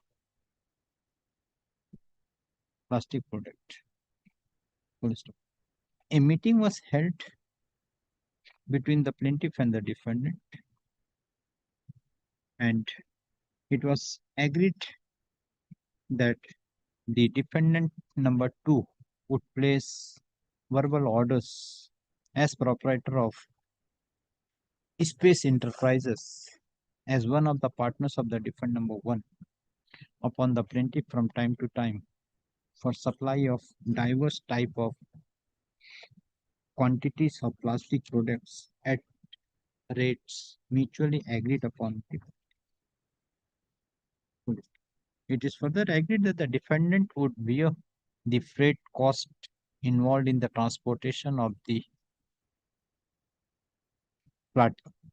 plastic products from the plaintiff to the designated location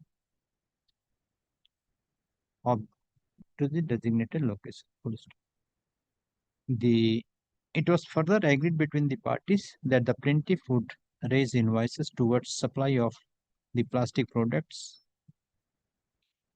as per the request of the defendants, and the payments whereof will be made within 7 days from the date of issuance of such invoices, pending which the plaintiff would be entitled to interest at the rate of 15% per annum. Would be entitled to interest at the rate of 15% per annum on the outstanding dues against any invoices.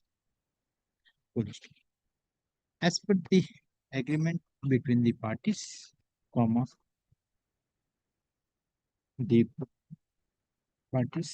defendant had started placing verbal order to the plaintiff, and the plaintiff had started supplying the material.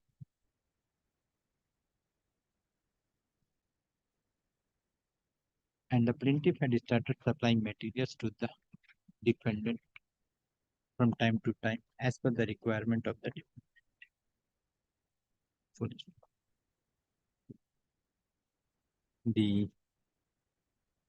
The materials which have been supplied by the plaintiff to the defendant, the plaintiff has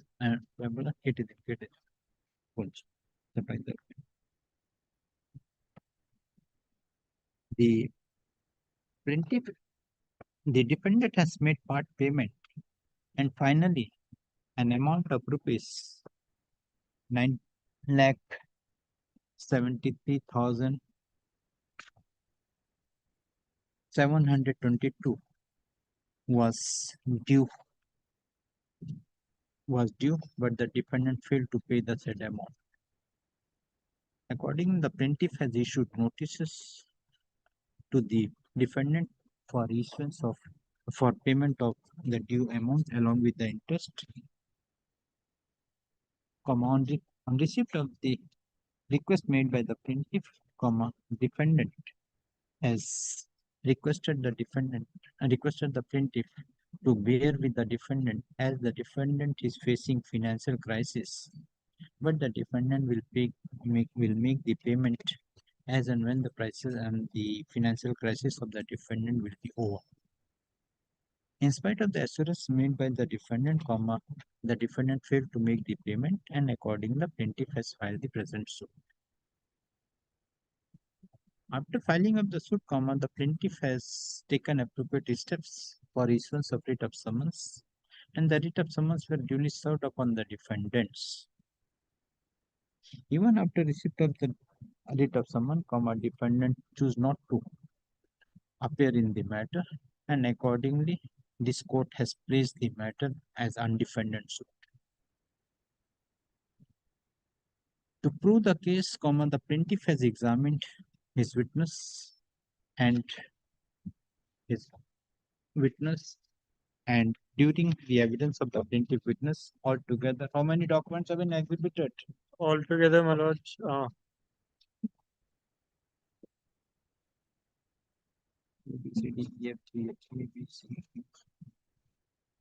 Altogether 10 documents have been exhibited. That is, 10 documents have been exhibited. 10. The plaintiff has disclosed invoices which are appearing at page number 5 to 98, which shows that the plaintiff has supplied the materials. Full stop. The plaintiff has also disclosed the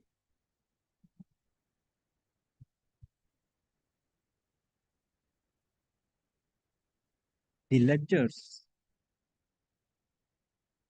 of each financial year from 2017 to 2023, and finally it was found that 9,73,722 rupees is due and payable by the defendant. Full stop.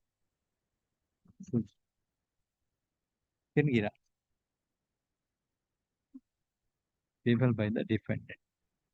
Full stop. The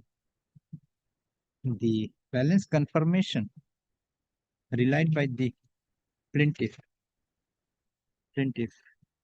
is appearing at page number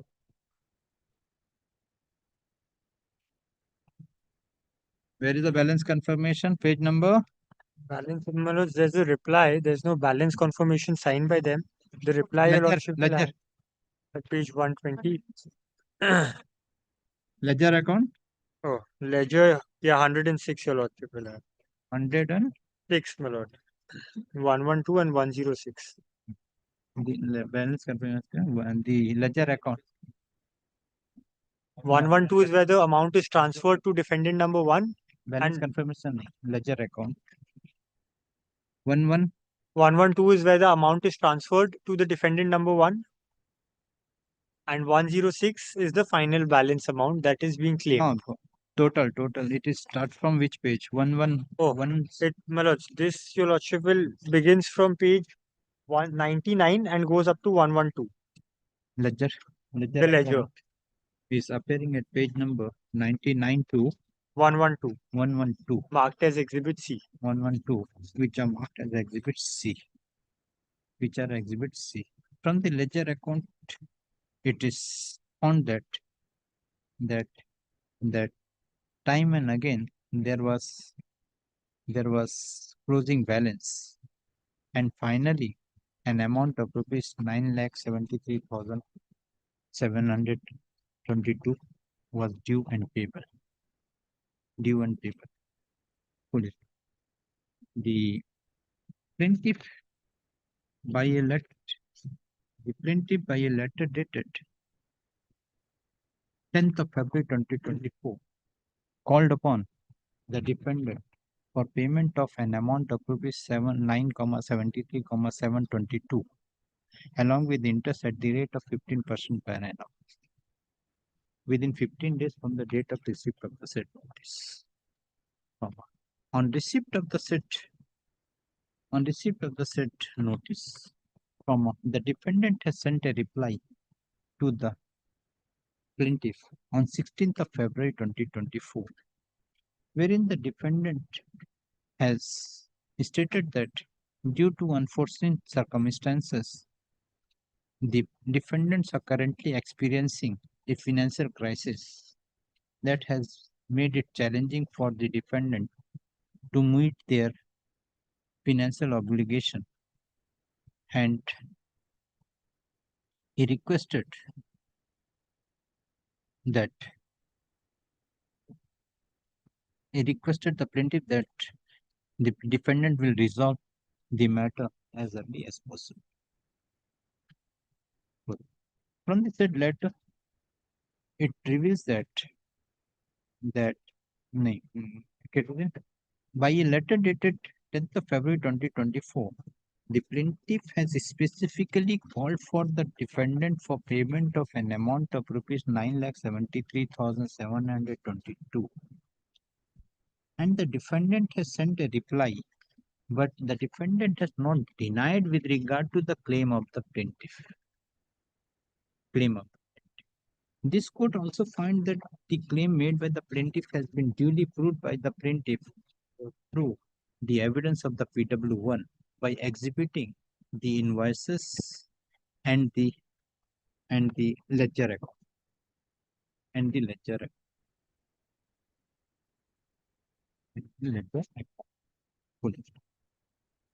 Considering the above, this court finds that the plaintiff is able to prove that the plaintiff is entitled to get the amount of rupees 9,73,722 from the defendant.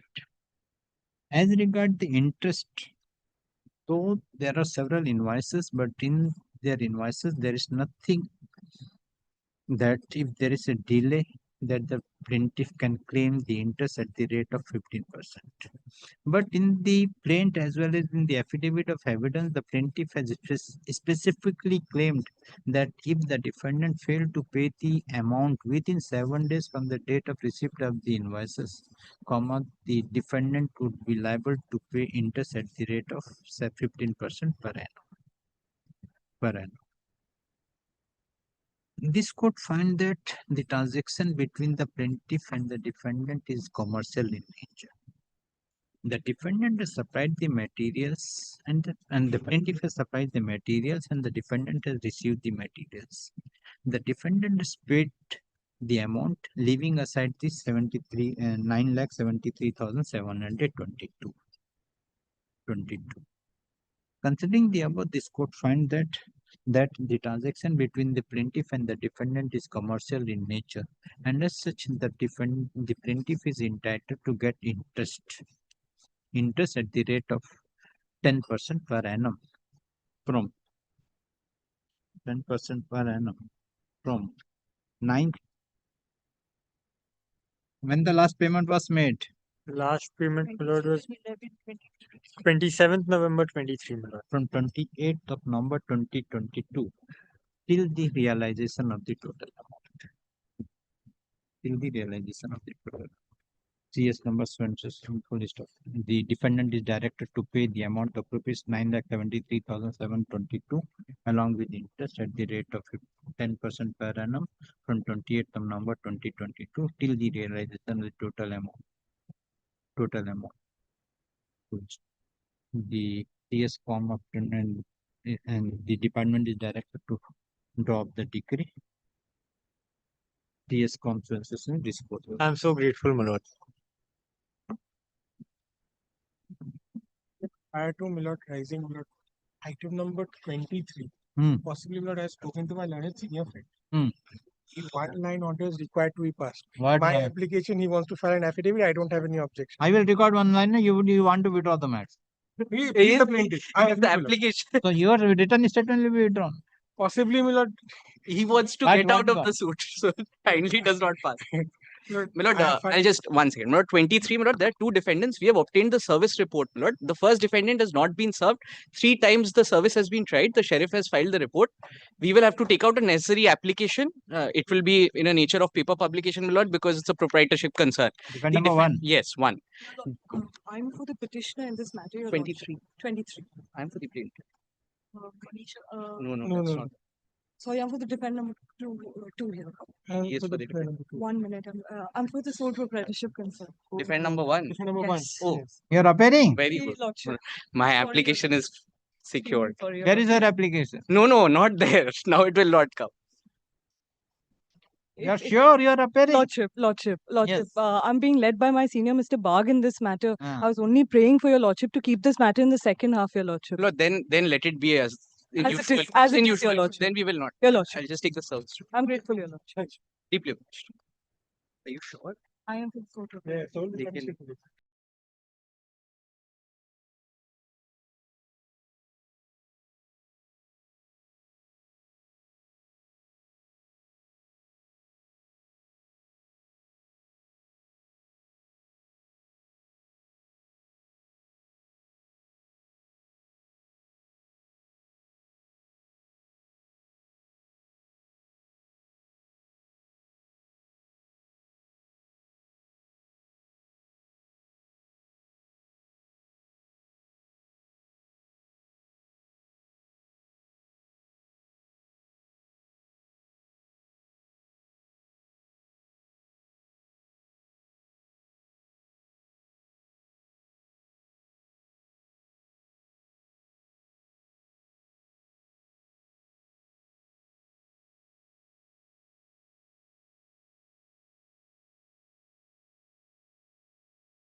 of station, Your Lordship, due to some personal difficulty. He's out of station today and the day after, Your Lordship.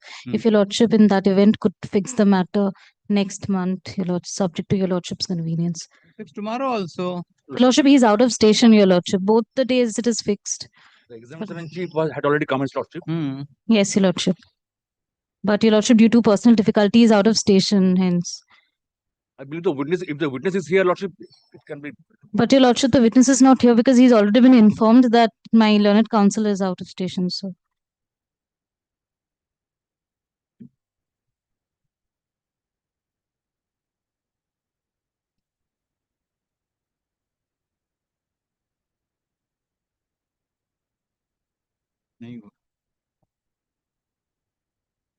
Yes. What is the submission?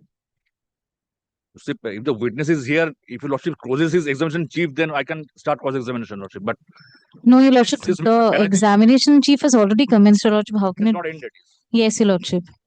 It's not concluded, Lordship. It has not been concluded, Your Lordship. If Your Lordship could fix it some other day, Your Lordship. Because the matter was fixed on 21, the date was fixed on 21st of August.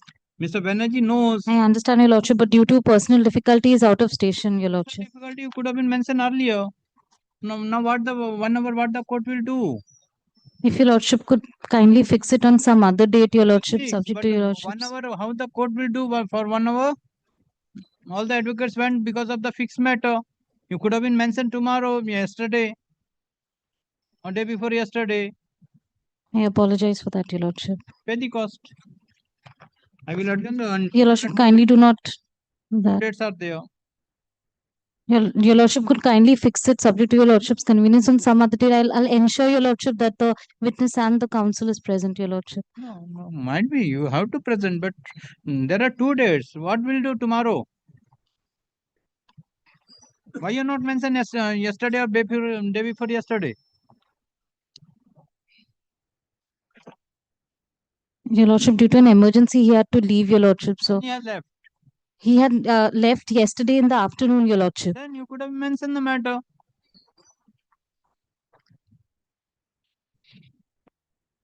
Your Lordship, kindly do not give any cost to Your Lordship. I will put the cost, madam. Sorry. This is the matter is specifically by an order dated 21st of August 2025 with the in presence of both the parties. This court has fixed the matter for examination in chief as well as cross-examination of the plaintiff witness on 28th of October 2025 and 29th of October 2025 at 2 p.m. Today, when the matter is called, Common Learned Counsel appearing for the plaintiff press for time on the ground that the conducting advocate is out of station. It is unfortunate on the part of the plaintiff that the plaintiff had the knowledge that by an order dated 21st of August 2025, this court has fixed the matter today and tomorrow for witness action. That is for cross-examination, chief and cross-examination. But in spite of the same, the conducting advocate during the date has left the court and the junior advocate appearing on behalf of the plaintiff press for time. Taking into consideration the conduct of the advocate and the plaintiff, the case is adjourned, subject to payment of cost of rupees 25,000 to the State Legal Service Authority within a week from date. If the cost is paid, let the matter will appear in the combined if the cost is not paid, the evidence of the plaintiff will be closed. This is the matter in the combined monthly list of December 2025. Lordship, I'm appearing for the ICICI Bank, Lordship. On the last occasion, we have entered our appearance and prayed for a copy of the petition, plaintiff petition from the plaintiff, Lordship. Till date, we have not received. We have already requested the same for twice, Lordship. Have you made a communication? Lordship, we have made communication twice, written communication. The same is also recorded in the last order, Lordship. Preparing for the ICICI Bank, submit that. On the last occasion, the learned advocate on record of the defendant ICICI Bank requested the plaintiff for supply of the plaint and the document, but till date they have not supplied the same. Accordingly, the plaintiff is directed to supply the plaint along with the document to the learned advocate on record of the ICICI Bank within a week from date. Grateful, Your Lordship. कौन सा का है वो तो हमने order किया था ना हैं ये तो किया था assistant director to prepare the fresh list of exhibits हाँ फाइन थर्ड मार्क उनको एडवोकेट ने उनको आने तो फिर देखेंगे My lord, since the matter was already fixed on tomorrow, lordship, so that also automatically it will come in the month of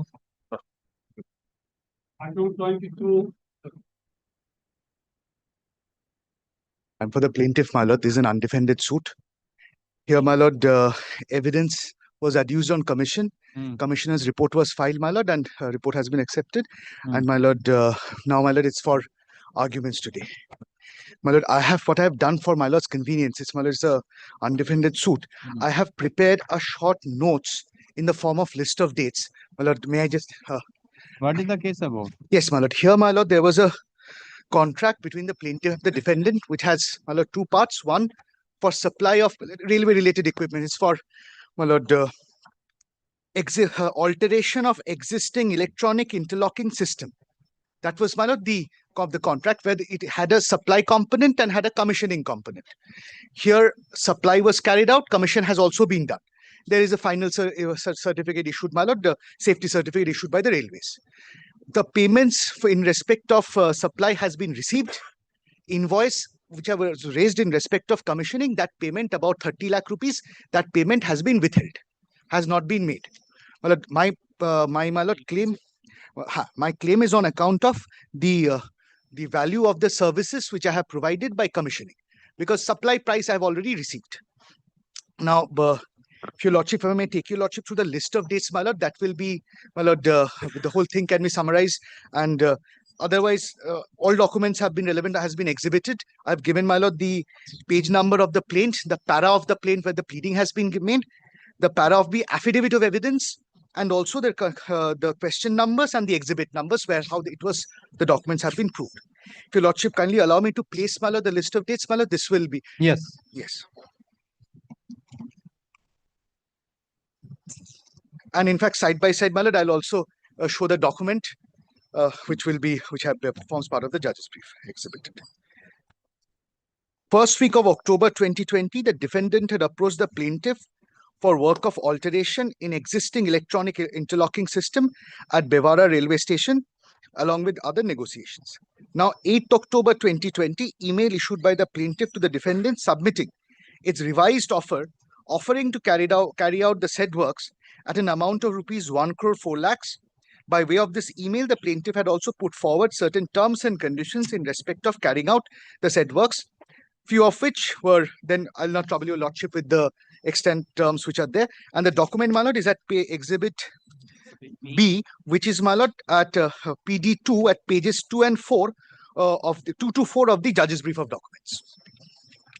And then, my lord, this was accepted by the defendant, and then which were put forth, and then 9th of October, if your lordship kindly turns over to page number 3, email issued by the defendant to the plaintiff enclosing a work order in respect of the said works in accordance with the offer of the plaintiff submitted by way of email dated 8th October 2020. So an exhibited document, exhibit C, pages 5 to 7, and I've given the reference also.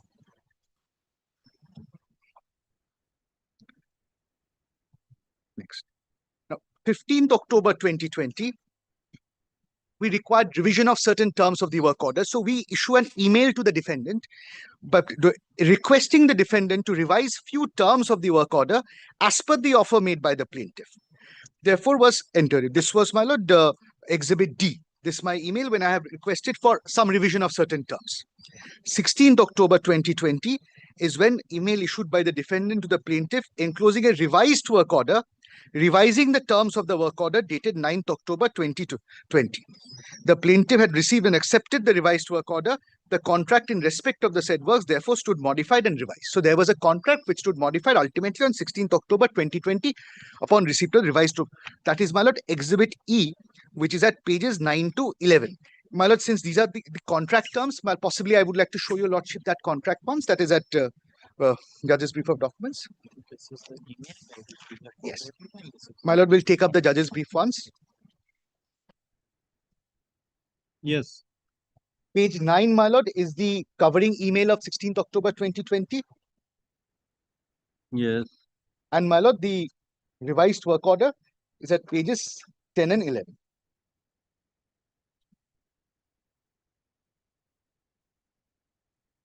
Alteration in existing electronic interlocutory system. Yes. With above the sub, we are pleased to. Then the terms and conditions have been given. There is a. They are revised. Final. This is the final one. This is the final. This is the 16th October 2025. Final and annexure A, my lord, there is a BOQ where the total amount is 1 crore 4 lakhs. Correct.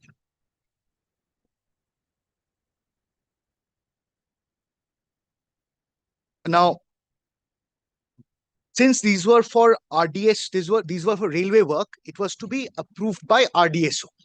In fact, this was without RDSO approval, I could not have supplied the materials.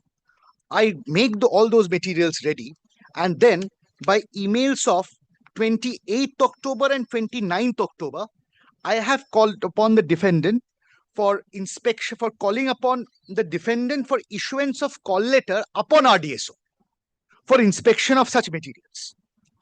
These emails are Exhibit F and Exhibit G, which are at pages 12 and 13 of the Judge's Brief of Documents. Yes. So my lord will see 16th October, the terms of contract, final revised contract terms, and within a week or so, we get our materials ready and we say that you please now issue a call letter. And you see a call letter for, yes, upon RDSO for RDSO to come and take inspection. So that is for the inspection of the materials. For inspection of the materials. Yes. Now, there was an issue. There was some delay on the part of the defendant to issue call letter upon RDSO. That was one of the reasons the agency which they had engaged was not approved by RDSO. So there were correspondence which were exchanged back and forth. Ultimately, I will not trouble in the list of dates. I've given my details of the email correspondences which had happened in this regard. And ultimately, it was on 11th of November 2020 that we were given a call letter of North Central Railway of 10th of November 2020, whereby they had approved the engagement of the consultant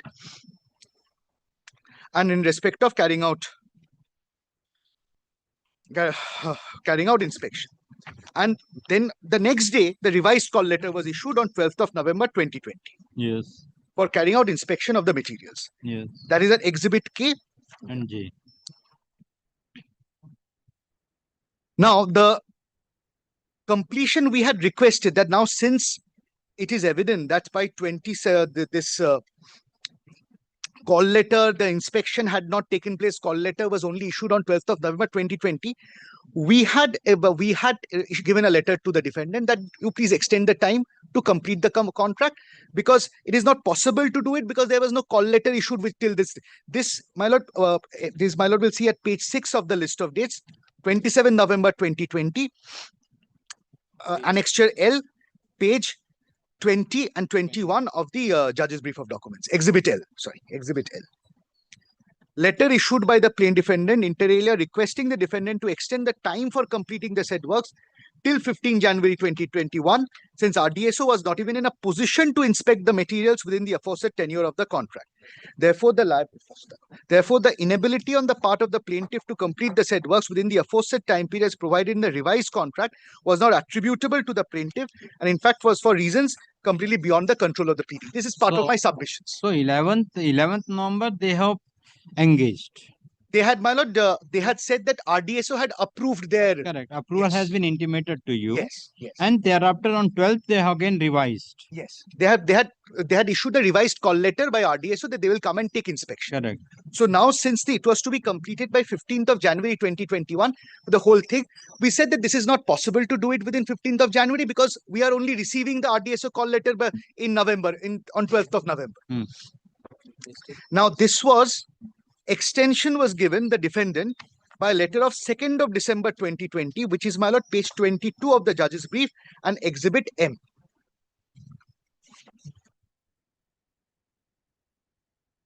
And this was extended till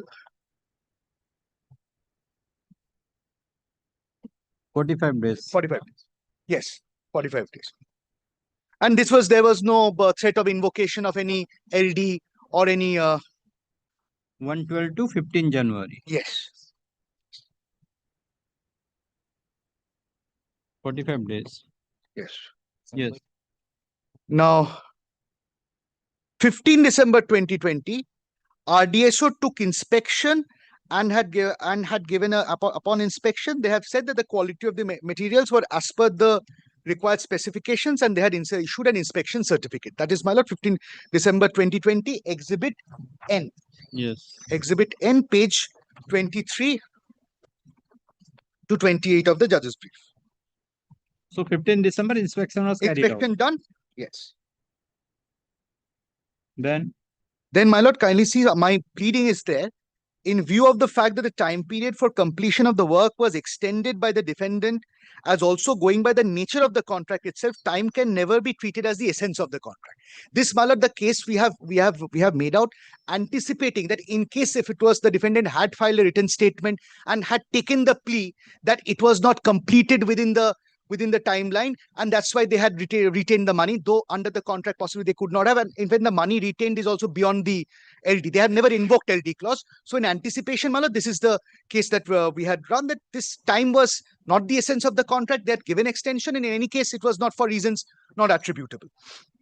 Then materials were supplied immediately after inspection, and now, my lord, kindly sees page 8, 21st January 2021. Upon supplies and modification design being made, the plaintiff had raised invoices being first and second RA bills for an aggregate sum of rupees 72 lakhs 56,456 and rupees 12 lakhs 3,226 respectively upon the defendant in respect of such supplies. These bills were sent to the defendant by emails of 4th February 2021 and 12th of February 2021. Yes. Now, these are Exhibit O and Exhibit P, pages 29 to 32 of the judge's brief of documents. Yes. This entire payment has been cleared by the defendant. This is 84 lakh 43,567. Yes. And bank statements, my lord, I have annexed. Exhibit Q is a bank statement. So there is no dispute till date. Till date, there is no dispute. Correct. In fact, I would say from whatever the documents, there is no dispute from the defendant at all in respect of whatever has happened. Now, my lord, my specific case, the service building, which was required to be made available to the plaintiff to enable the plaintiff for carrying out the indoor works in terms of the contract, were not even ready even after lapse of 4.5 months from the date of issuance of work order.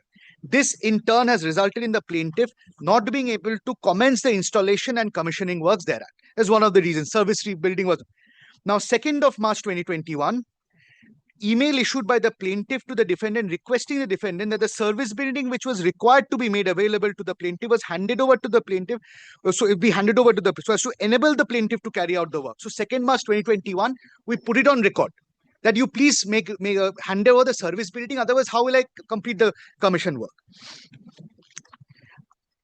Now, 5th of March 2021, that is after my 2nd of March email, the defendant for the first time informed us that yes, it is now ready. Email issued by the defendant informing the plaintiff for the first time that the required service building and the storerooms were ready for indoor works and that the plaintiff can commence the same. The plaintiff immediately thereafter had started necessary indoor works in terms of the contract. That it was handed up to us on 5th of March, we were told. This smaller document is at Exhibit S, page 36 of the judge's brief of documents. Yes. No, but As per the extension of time, the time was extended till January 2021. Yes, but thereafter what happened was that's our case. So though there was no formal extension granted, but they also allowed us to continue with the work. So therefore, Section 63, that will be my legal argument of the Contract Act. If it, at all there is a timeline, the parties can waive the timeline. So again, I say, if they had filed a written statement and taken the plea of this being the reason of withholding payment, then that would be my complete answer legally. Because otherwise there is no justification. There cannot be a justification otherwise. So my lord, we'll see from these that they are allowing us to do it. They are allowing us to complete the work. They tell us this in March only that I have made this ready. So you use the storeroom, and all this in March 2021. Then 7th May 2021, meeting was held. There's a minutes which is there. Was held inter alia between the representatives of the plaintiff, the defendant, and the consultant (RCC). In course whereof, inter alia, the efforts and progress in respect of the works as made by the plaintiff were appreciated. The minutes of the meeting was communicated by the plaintiff by an email of 7th of May 2021. This is, my lord, page 37 of the judge's brief, 37 and 38, Exhibit T. We have said that this is a minutes which has taken place, where you have appreciated the progress of the work that we have made. 28th May 2021. Another meeting in respect of the progress of the said work was held inter alia between the representatives of the plaintiff, defendant, and the said consultant, wherein several issues which were being faced by the plaintiff causing delay in respect of said work was discussed. So we were facing some issues pertaining to the way the work, that usual problems in the site. So we bring those to the notice that these are the issues we are. Those also, my lord, the minutes we have been communicated, page 39 of the judge's brief of document at exhibit. Yes, exhibit. Yes, exhibit U. Yes. Yes, email that was a exhibit U. That was. Now, kindly, my lord, see page 11 of my the list of dates. Since I made it into like a notes of argument, so my argument is also inbuilt in it. Even though the extended time period for completion of the said work had expired on 15th of January 2021, the parties had proceeded with the contract by treating the period as mentioned therein to have been enlarged. Because subsequent meetings have taken place, I have carried out the work. So, and that is my pleading in para 31 of the plaint and also para 34 of the affidavit of evidence. 4th June 2021, email and letter issued by the plaintiff to the defendant by abundant caution, requesting the defendant for further extension of time for completion of the contract till 30th of August. Like we still write a letter. Now, no, there has been no formal extension granted, but possibly that was not required. Even though there was no written reply from the defendant's side, in any case, that is my case. Defendant's side to the aforesaid letter dated 4th June 2021, by its contemporaneous conduct, that is, by allowing the plaintiff to continue with the commissioning work, the defendant had treated the contract to have been extended. Then 26 September 2021 is when the works were completed. The works in terms of the contract was completed and a completion stroke safety certificate in respect thereof was issued by the North Central Railway authorities. This certificate, my lord, is Exhibit W, which is at pages 44 and 45 of the judge's brief of documents. So, safety certificate by the railways means that this can be used. Now, 5th of October, this is, my lord, where the dispute comes. 5th of October 2021 is when I raised the bill of 30 lakh rupees upon the plaintiff, upon the defendant, which is inclusive of TDS for the commissioning work which had taken place. This bill or invoice, that is Exhibit H at page, yes, 47.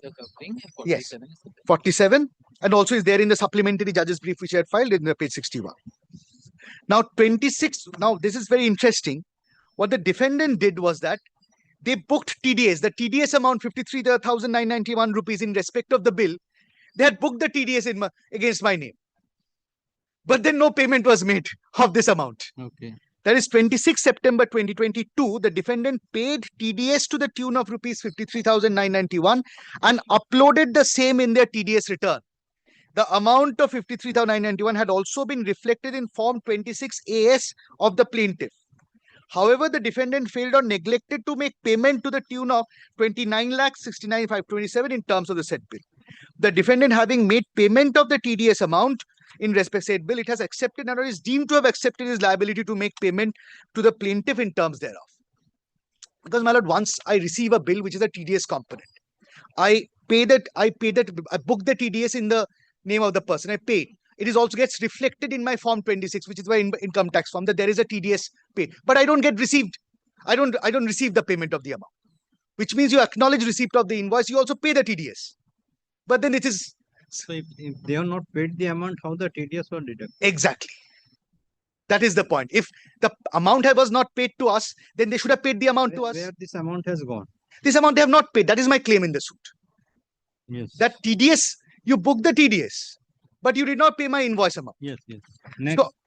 So there are several emails. Now, my lord, will see 20th. So this is the dispute. This is the dispute. Final bill which you raised that has not been paid. That is the dispute I have given. In spite of the completion certificate. In spite of completion certificate, in spite of us repeatedly calling upon them. My lord will see page 13 onwards, page 13 and 14 of the list of dates, 13 to 15. My repeated letters. Yes. Repeated letters, including legal notices demanding payment. No reply, not a single reply. Okay. And in fact, in mediation, I had invoked mediation on 22nd February 2024.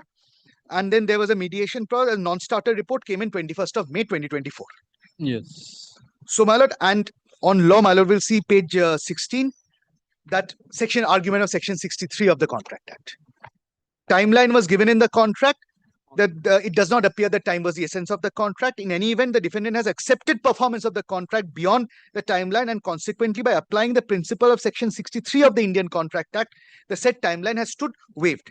Having accepted performance of the contract beyond the timeline, the defendant cannot withhold payment alleging breach on the part of the plaintiff. This is any case, there is no contemporaneous letter from the defendant where they have alleged breach. But this is because the fact that there was a timeline of 15th of January, there was no extended. In case this plea was at all taken, this was, my lord, I have, my lord, referred to the judgment of Bhagavati Oxygen, my lord, for this principle only. Paragraph 20 to 22, and I've attached it with my notes of argument. 63? Yes, section 60, 2005-6 SCC 462, my lord, will see paragraph 20 and 22. I'll just place it, my lord.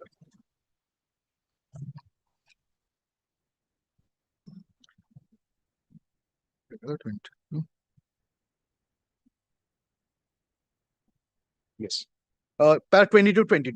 Now, the arbitrator has considered the contentions of both the parties. He observed that as per the contract, the BOL had undertaken to provide a visit for storage of liquid oxygen of 50,000 liters. It was not disputed that visit was not established by BOL and there was no provision for storage of liquid oxygen. He, however, observed that HCL neither insisted for establishing it nor objected for not establishing it. Regarding purity of oxygen, the arbitrator observed that HCL never complained regarding fall of purity of oxygen during the relevant period. Referring to the letters written by HCL to BOL, the arbitrator observed that HCL continued to accept oxygen gas supplied by BOL without avoiding the contract on the ground that there was a breach of agreement by BOL.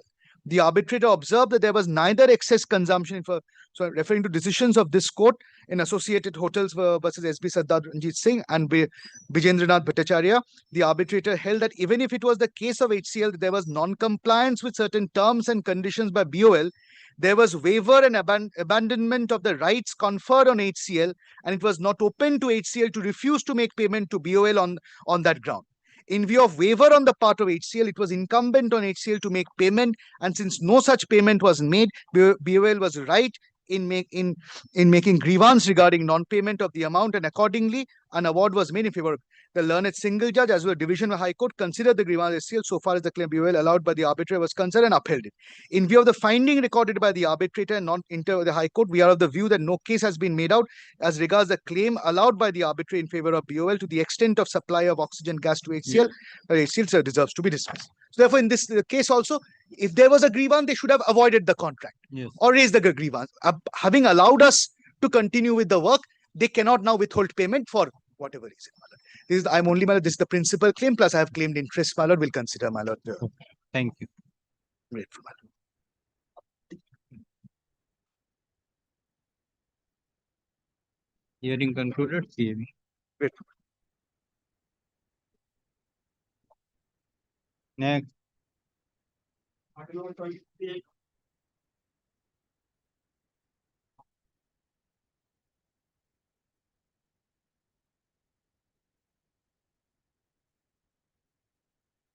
I appear for the plaintiff, not two defendants.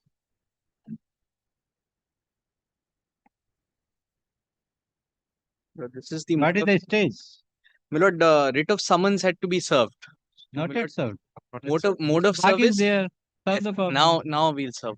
We have tried finding them through all mechanisms, speed We have now post, been hand engaged, my lord. service. So we are very lucky that the We service. are appearing for all. But for defendant number 1. Defendant number 2 was appearing. So Mr. Bandopadhyay was Yes, he was appearing. there. So you are appearing. My lord, he has filed an application, my lord. He has filed an application, I think GA1, my lord. It has been numbered as GA3. We have not been served a copy. I do My not lord, know this is the- an application which they filed seeking for Striking of removal of their name, saying that they have nothing to do. They've undergone a CIRP. It has been bought by a new promoter.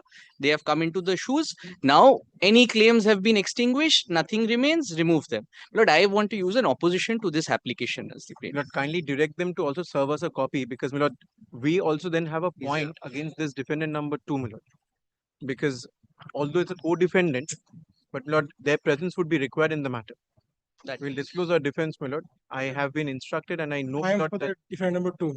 their presence should be recorded, my lord. how many defendants? Two are there? defendants. Two defendants. my lord. One is a proprietorship concern of the sole proprietress, which Mr. Bag is representing, and the defendant number 2 is who has filed the application.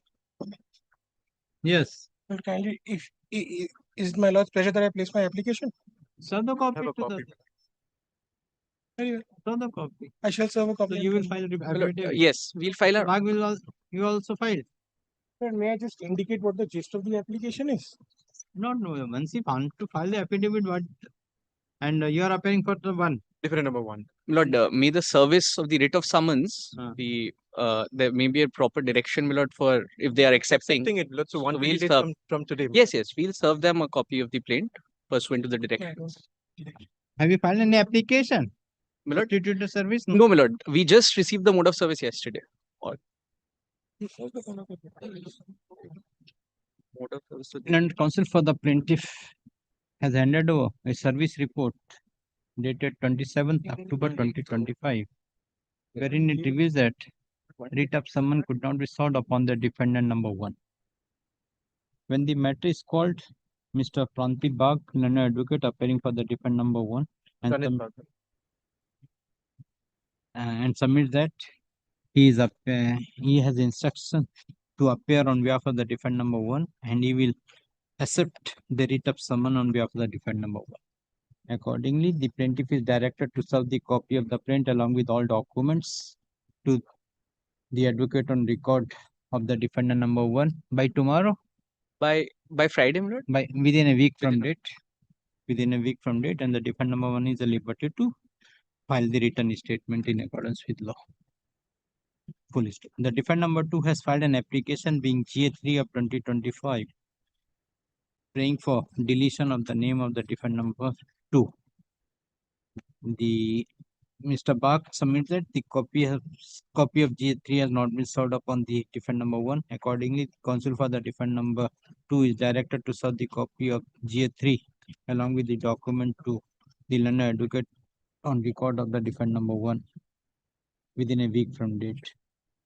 The plaintiff as well as the defendant number 1 shall file their affidavit in opposition within 3 weeks.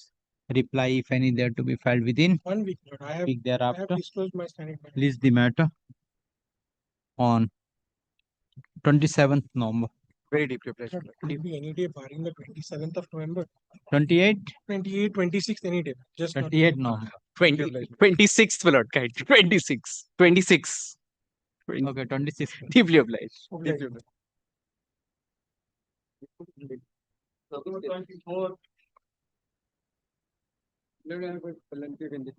Yes.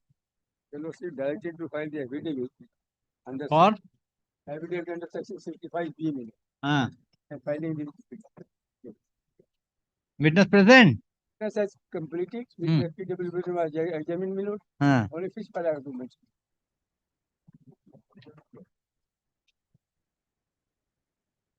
You file the 65B. Last occasion, this was not. After examining the witness, you file the affidavit under which law? At the 11 time, that was not available.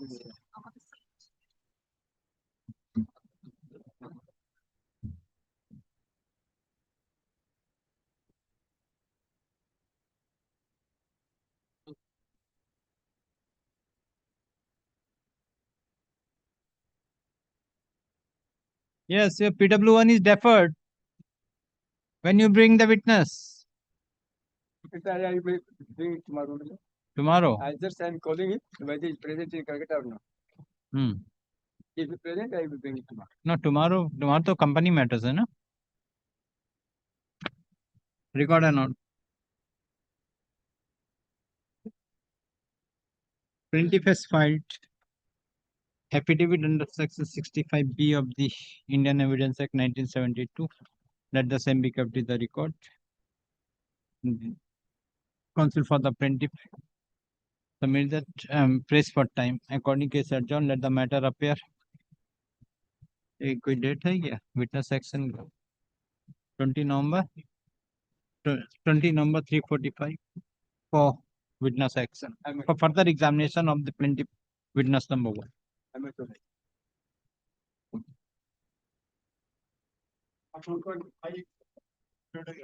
Plaintiff in this matter. Lord, I filed an application seeking to bring on record additional documents. Lord, in the meanwhile, I'm instructed that the parties are exploring a possible settlement. So, Lord, on this ground, I was humbly seeking 3 weeks' time, my Lord, so as to come back. For the plaintiff? Yes, my Lord, I'm for the plaintiff. Yes, what settlement? We are at a preliminary stage, my Lord. We are also adjourned it for some time, my Lord, but as far as we are concerned, my Lord, this application or whatever steps they are supposed to take, my Lord, that can be taken simultaneously. If your Lordship takes up your last order. Lord, I am not pressing the application today, given the parties are exploring a settlement. Very well, my Lord. So, my Lord, we may come back after 3 weeks. Very well. Counsel for the plaintiff submitted. There is a chance of settlement between the parties and praise for time. Accordingly, case is adjourned. Let the matter appear on 10th December. Deeply obliged, my lord. Deeply obliged. I was appearing online, my lord. Sorry. Great, my Lord.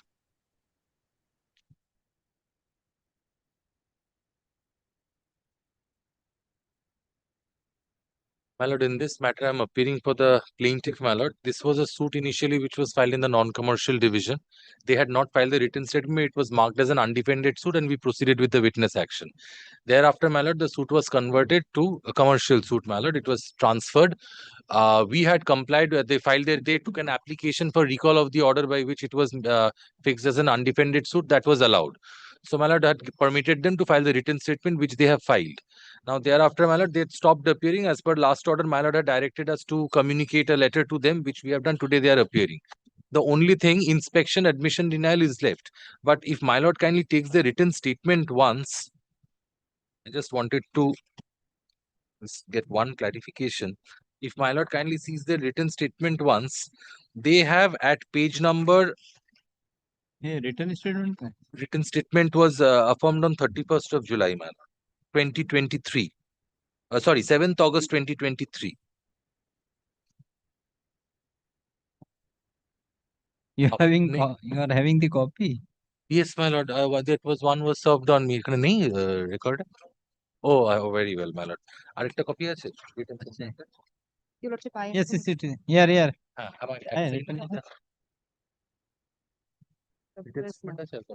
Kindly gives me 1 minute. Yes, it is here. My lord will see page number 12, I believe. The statement of truth is there. That is as per the Commercial Courts Act of the written Number 12 of the written statement, my lord. Perhaps. Yes, my lord. Page written number statement of the defendant 1 to 4. Yes, my lord. There is only one defendant, my lord. ये कौन सा है? ये तो central bank का थी. Poddar Business Private Limited versus Bharat Prasad. ওইটা কি 83? My lord, kindly consider the written statement that I handed over.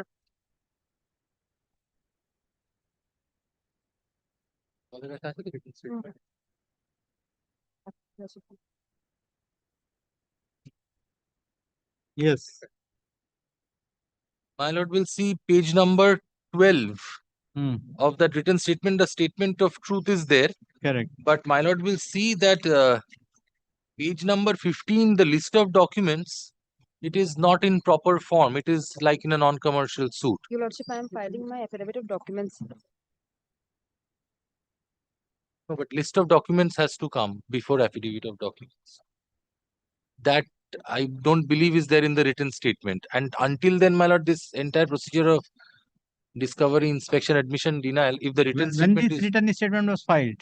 written statement, my lord, it was filed, my lord, it was affirmed on the 7th of August. Whether it was accepted? 2020. Yes, my lord. I believe so. Kindly takes one order. I'll show the order, my lord. Kindly 8th of August 2023, that order. যদি না থাকে আমি আর কাছে আছে দিতে পারি 8th of August. 8th of August 2023.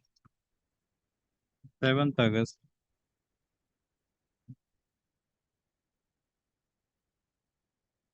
Eighth of August. Yes, my lord. 8th of August 2023. I have a copy of the order if my lord wants. Kindly sees in terms of the order passed by this court, the defendant has already filed a written statement after serving the copy to the learned counsel for the plaintiff. Thereafter, discovery inspection was given. Thereafter, the defendant stopped appearing. We communicated to them. Today, I would have prayed for inspection, admission, denial documents, my lord, but the list of documents is not there as per the form, my lord. Where is the document in the written statement? This is you filed in the commercial division. Yes. In the commercial division, you filed this? Your Lordship, under the commercial division. So where is the document?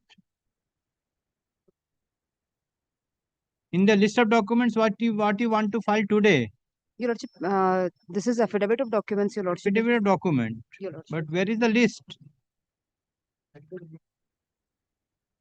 And that list has to be as per order 11, my lord, that format. And you cannot go beyond this. If you want to go beyond this, then there is. What is the good name? Sneha Singh, Your Lordship. Who is Amrita Pandey? Your Lordship, she is my senior. She is leading in this matter. Your Advocate on Lordship. record. Your Lordship. She is at her legs in another court, Your Lordship. But so what can be done? Your Lordship, I am praying for 1 week time, Your Lordship, to get For it what? rectified. To file my list of documents, Your Lordship, in a proper form.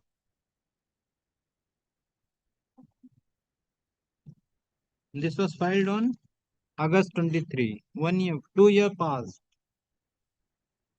And they only appeared after we issued a notice pursuant to my lord's order. Before that, they were not appearing again. List 2 years passed. documents এরকম formatted হয়. As per order 11, rule 1, sub rule 2. How the affidavit has come without the inspection of the document? I don't know.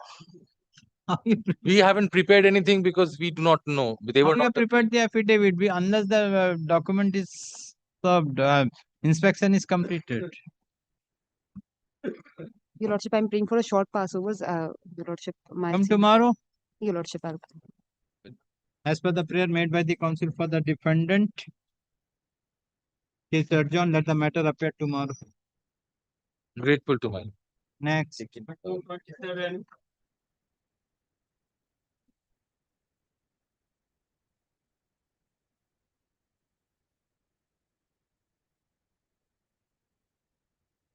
Item numbers 27, 28, and 29. The similar suits against the same defendants, my lord.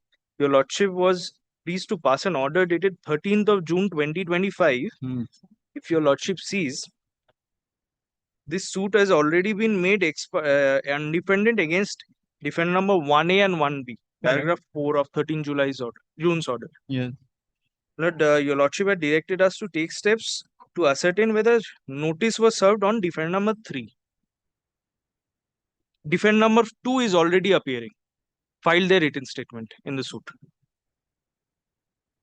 There is for time to obtain report from the department with regard to service of defendant number 3. What about the Yes, defendant number sir, 3? we have obtained a report dated 9th of July 2025 in all the 3 suits. Sir, says it has been delivered to the defendant number 3. Service could not be affected. Well, the remarks on the rightmost column says item has been delivered on 30th of September 2019 for number 3. The other suit also item delivered on 30th of September on 3 and 4. All the 3 says it has been delivered, Millet. They have not taken any steps till now. Only defendant number 2 is appearing. They have filed their written statement. Mr. Lakhmani is appearing. So, perhaps My lord, in these 3 suits, my lord, I, my lord, represent, my lord, the defendant Credit Suisse. My lord, the name of the company now has, my lord, changed because there's been a merger. My lord, if your lordship recalls, my lord, we had also filed suits where, my lord, my learned friends had preferred a demurrer application. This is, my lord, the Swiss bank case, my lord, where there was, my lord, a fraud. My lord, goods were removed. My lord, this is, my lord, it pertains to, my lord, the same matter. My lord, now the company's name, my lord, has now become different. So, my lord, steps ought to be taken, my lord, to, my lord, correct the plaint and the cause title. So only with regard to the defendant number 2, name has been changed. Yes. Credit Suisse, my lord. Credit Suisse, my lord, is my client.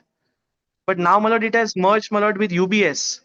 My friends, my lord, know this. In fact, in our suit, they were the ones who pointed out that the suit can't proceed because the name has changed. Undefended.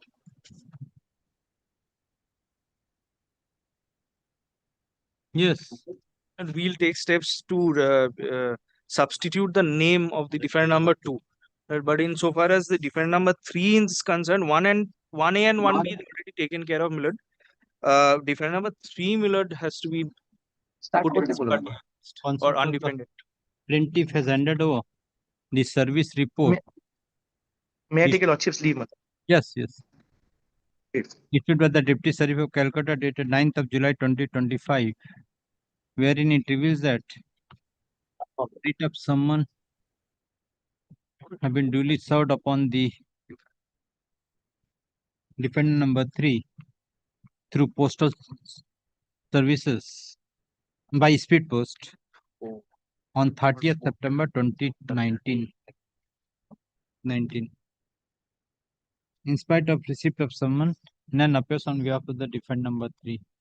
Accordingly, let CS number 28 of 20 CS com आया है इसमें नहीं हुआ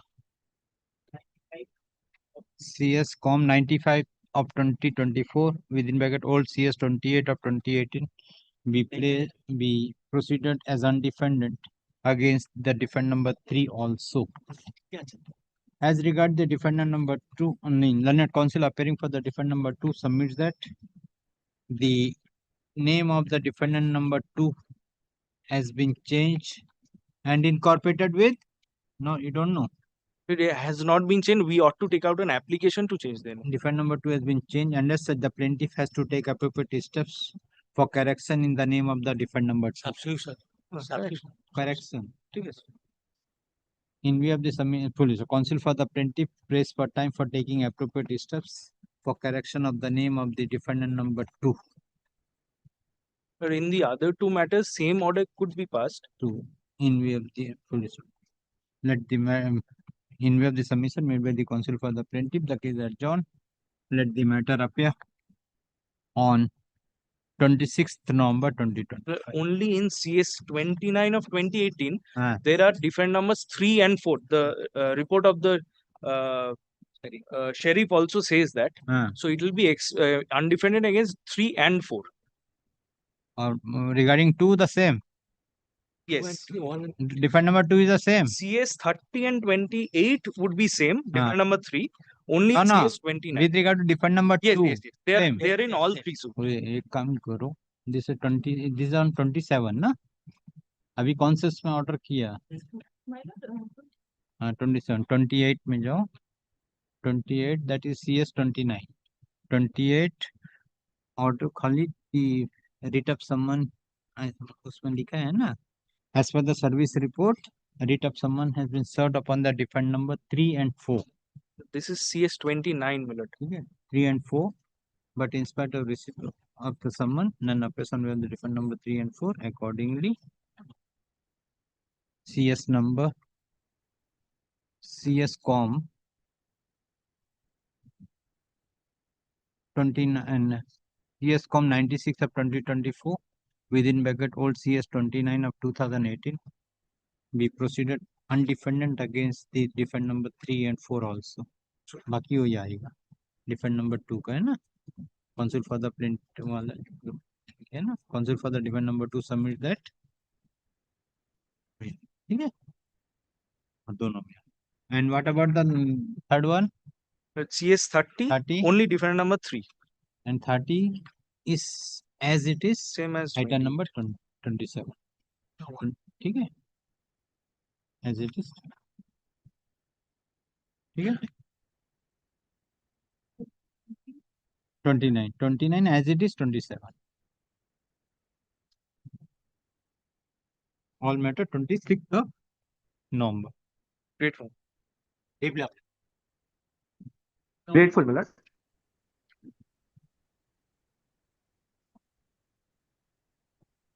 Item 30, I appear on behalf of the plaintiff. Yes. I appear for defendant number 1. Lordship, I was praying for the suit to be made ex parte as against defendant numbers 3 to 6. Because they've Writ of summon has already been served upon the defendant number 3, 4, 5, and 6. Lordship, your Through his lordship, papers, which is duly confirmed with so embassy. And as such, the lodging of writ of summon for service upon the defendant number 3, 4, 5, embassy is dispensed with. 18 September, yes. Lordship, I am also carrying a report wherein of 17th of April, your lordship, this original must be with your lordship's record. So the defendant numbers 3 to 6 have not filed, have neither entered appearance nor have they filed their written statement. So, your lordship, I was humbly praying if your lordship would be pleased to make the suit ex parte as against the defendant numbers 3 to 6. What about the 1 and 2? They have filed their for the defendant number 1 and 2. We have filed a written statement. Filed written statement. So discovery? Your lordship, discovery and inspection, your lordship, partly completed. They have offered inspection. We are yet to offer our inspection of documents. It's in process. There's a direction? No. Lordship, there was a direction.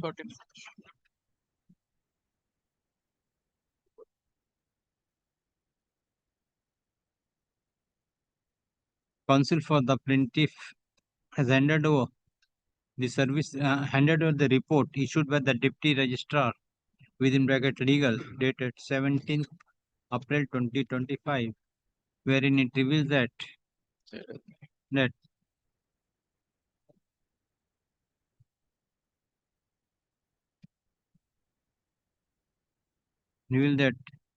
defendant number 3 to 6 have not entered appearance either in person or through the advocate.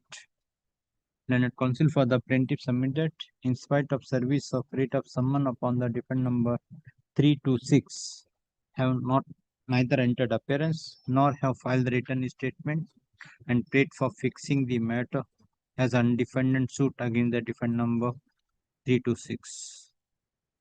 In view of the submission made, consider the submission made by the counsel for the plaintiff, peruse their report.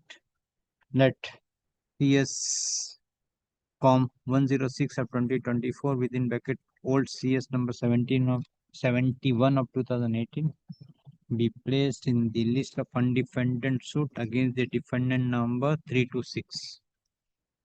Full stop. It is submitted that the defendant number 1 and 2 have already filed their written statement. Accordingly, the parties are directed to complete the discovery and inspection of the document within a period of 3 weeks from date. Full stop. Affidavit of admission and denial the document be filed within a week thereafter. In the meantime, the parties are also directed to exchange their suggested issues. List the matter on 2nd December 2025 for framing of issues. Grateful, lordship. Next.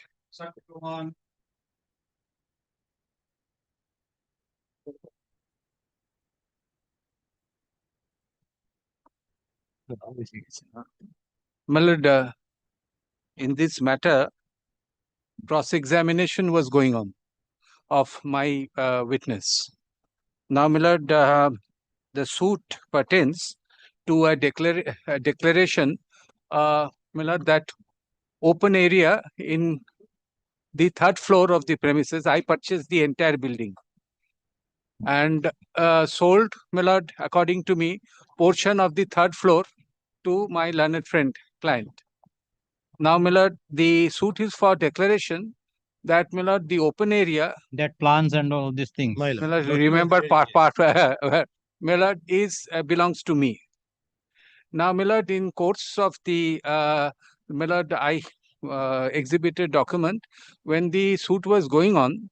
My lord, they had in their written statement annexed certain memorandum of understanding for purchase of the entire premises at a consideration of, say, about 20 crores odd. They also annexed. Now, my lord, these were unstamped document, or, my lord, 10 rupees stamped document. Now, my lord, these were annexed to the written statement of the defendant. Now, my lord, they wanted, through my witness, to exhibit those memorandum of understanding and agreement for sale also, right? For 22 crores for the entire premises. This was objected to, my lord, by us. There is wholly unstamped document. You can't, through my witness, you can't prove this document. And, my lord, in the meantime, the signature, the fact that the my lord, got exhibited, only the signature, subject to objection. Subject to objection. The question, my lord, when they wanted to exhibit the entirety, we also said it can't be done. And, my lord, at that point of time, an order was passed that this can't be unless this point is decided. My lord, only the last portion of the order does not record that the signature were identified and marked as exhibit subject to objection. It is very important, my lord, subject. And the next portion is the document itself was not marked and naturally not exhibited. So, my lord, next page, he wanted to exhibit the entire document. Now, my lord, and at that stage, learned judge felt, my lord, unstamped document can't be exhibited like this. My lord, we took this objection and said, my lord, hearing of the suit was, my lord, postponed. Then what happened is most interesting, my lord. First, my lord, I filed notes of argument. You first filed. I filed. They filed objection. They said, after I consider, then you will argue. Then I filed a reply. Then after that, a little bit of argument took place. Then, my lord, they wanted to, order was about to be passed, in fact passed. Then they came running, said, no, I want to re-argue. So, my lord, again re-argue. Another notes of argument was filed by them. To that, I again filed another reply. This way, my lord, everything is there. It's a point of law which your lordship will have to decide. Now, all the things has come now here. Now, ball is in the goal with the goalkeeper. This is the regular, and what is I said, Miller, at one point of time when it was transferred, I said, don't do this. You hear complete the matter. You had passed the judgment. Again, it was reopened. So finished. So for that also, 3 days, they argued. After that, said, I want to argue. Then said, I said, then please, I mean, we will try. I mean, whatever has happened, it will take time. Then we have come. So this is the position. Now, my lord, how your lordship will do it? Once the one court has heard the matter, so why? No, my lord, that part had released. Then Mr. Bose said, no, it's, I don't know. No, first said, don't make it. Application was parted. I said application. Then I said, it can't go on like this. No, that can't be a ground of release. No, that was released. By the judge on his own. We did not ask. We did not ask for release. The judge released on his own. This is the site, what had release. Now, my lord, of course, I must tell your lordship, every time, my lord, one side finishes, my lord, then my turn comes When a turn comes and never came, I said, I have to give reply. We said, but this is, I don't have jurisdiction. I said, what will I do? I have to give again reply. What will I do? I filed my notes. It's all there. So, my lord, your lordship has to give us time one day to understand what the matter is. If your lordship wants, and if the papers are all here, my first preliminary notes of argument is there. On what point it is argument? My lord, is the whether the document can be exhibited? Yes, because I relied of a very recent judgment of Justice by Justice Dipankar Datta that it just cannot be taken on record. Even the signature cannot be, and if it is marked with objection, then it should be removed. These are Get right in the document. My lord. Any right has been created in that document. No, agreement for sale and memorandum. To that they said, to that they said, no, that's a different point. To that they said, if the conveyance is exhibited for the third floor for about 4 crores, then the main, it need not be fully stamped. To that my answer is no. The main document is carrying stamp duty. It's other floors as well. Is carrying for 20 crores. So, you by taking advantage, there is one section in the stamp act saying that if, for example, a particular document carrying a stamp duty is the agreement for sale is exhibited, right? Then the main document, you need not pay stamp twice over. Stamp over. To that, my answer was no. The main which was exhibited is only third floor for rupees 6 crores. If the property are same. Exactly. If the property are same, whatever it is, I thought I have given my notes. Please check whether everything is there or not. Must be there. No, one by one, because আমার দুটো আমার Oh, একটা three. দেওয়া হয়নি, তিনটে আছে। Reply. তিনটে সেটা দাওনি। My lord, the last one. Notes of argument of the plaintiff. Plaintiff 1. Citation relied upon on behalf of the plaintiff. Plaintiff, my lord. Additional notes of argument of the defendant number 1. Of the defendant? Additional notes. No, this is the last one. Plaintiff. This is the Additional notes of the plaintiff. This is the plaintiff series. Plaintiff, yes. Notes of argument of the defendant number 1. And my lord, in reply to the additional, I had prepared one. Well, if you want, I can give it to you right now, or Keep that. My lord, First me understand what is the no, my lord, so you have to give time, my lord. My lord, Then the witness action is the cross. in my lord, ultimately we can proceed with the witness action.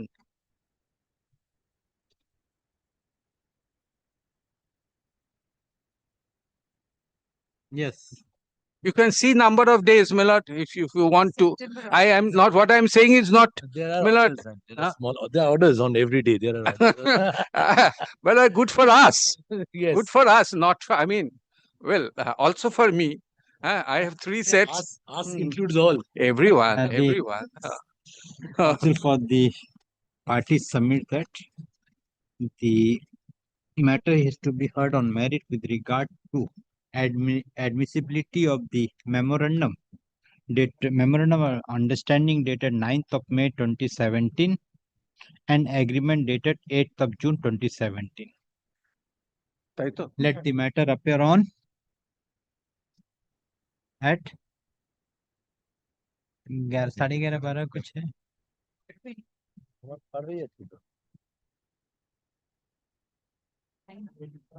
21st November 11:30. Can be 27, 20 after 24th. After Any day 24th. after 24th. ও থাকছে না দুদিন sir. ঠিক আছে বল আমার কি আছে 25th 25th November 11:30. 25th 11:30. My lord, does your lordship want my reply to that? If your lordship wants to go, I mean, otherwise, unless we place it, how will you go? Why should you go into all this? No, not that. If you want, I can give it, but your lordship, yes. Come on that. At the time of hearing you place, then we'll see to that. Yes. Otherwise, Yes, it's call a them back. small thing, my lord. Fix it. 11:30.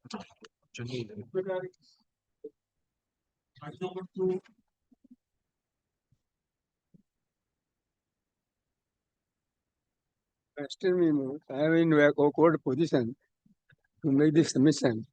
The witness was hospitalized. Yes.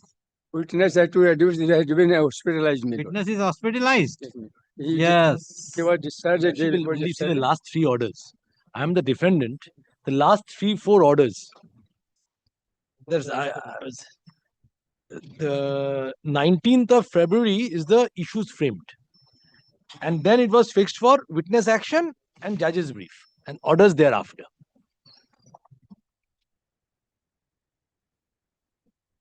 This 19th February, then Yes, 21st August, you have gone through the order. Yes, my lord. This is Especially fixed today for witness action, but 17th June, 17th counsel June. for the 27th, 25th under medical treatment. I was ready, my lord, today. But I received this notification because. Who is he? Arun Kumar Gupta was to give the evidence, my lord. He is the plaintiff. Yes, my lord.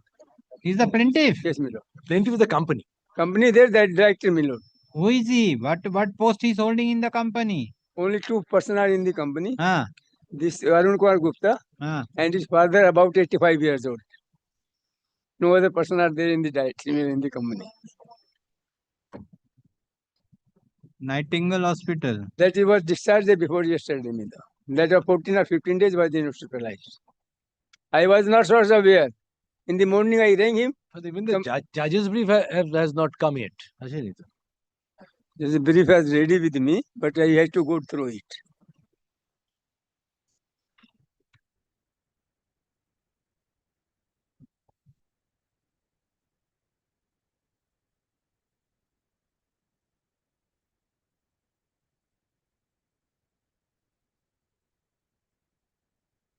Will be able to adduce the he will give he will able to give the evidence as per the discharge summary. I think my lord can give one chance to him. I don't think, because kindly see loss of consciousness.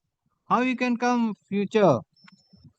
If in position you come, otherwise I'll give up some part of my claim that the degree is passed by 15 lakh in this matter, my lord. I pray for that matter. I'll tell you, you'll remember. I pray for the decree, a part decree was passed. A decree in the sense I was directed to admitted amount to deposit. I deposited. The money is originally said registrar. 15 lakhs or 15 lakhs. The difficulty was the money is there for last 10 years. The 2016 suit. Because of our mistake, it is lying idle. Yes, that matter. It was lying in the current account. No income accrued. So we agreed that we take away that money, close the matter. My lord's pleasure was you pay 2 or 2.5 lakhs interest, whatever, add up and finish it off. We also agreed to that. He stick to the original claim. What is the total claim? Today some interest has accrued by 1 year. Principal amount 20 lakh, my lord. Apart from interest, my lord. Take 15 and 250 is whatever interest and 2 lakhs of interest I'm ready to pay off. Well, that is since 2013. If client is not able to come to the court, you are taking time and wasting the time of the court. I am going to ready to forego the balance amount, but interest is to be paid, my lord. Interest is to be paid. Correct. That's I'm telling. If you want to, you either you adduce the evidence or accept the proposal of the defendant. Interest, you are not coming to the court and asking the interest. My lord, I will record that you are taking the time. You will not be able to. You are not entitled to get any interest in future, if any. You are claiming an interest and you are not bringing the witness before the court. My lord, this is not in my hand. Today I was surprised there. So settle the matter. If your client is not able to come to the court and you are restrict upon the interest, reasonable amount cannot go by the 2 boats. My lord, reasonable amount. You sail in 1 boat only. My reasonable amount is to be paid. I am not going to deny it, my lord. If you save in the 2 boats, automatically you will down in the sea. I leave about you. Kind reasonable amount is to be paid. I am ready to accept it, my lord.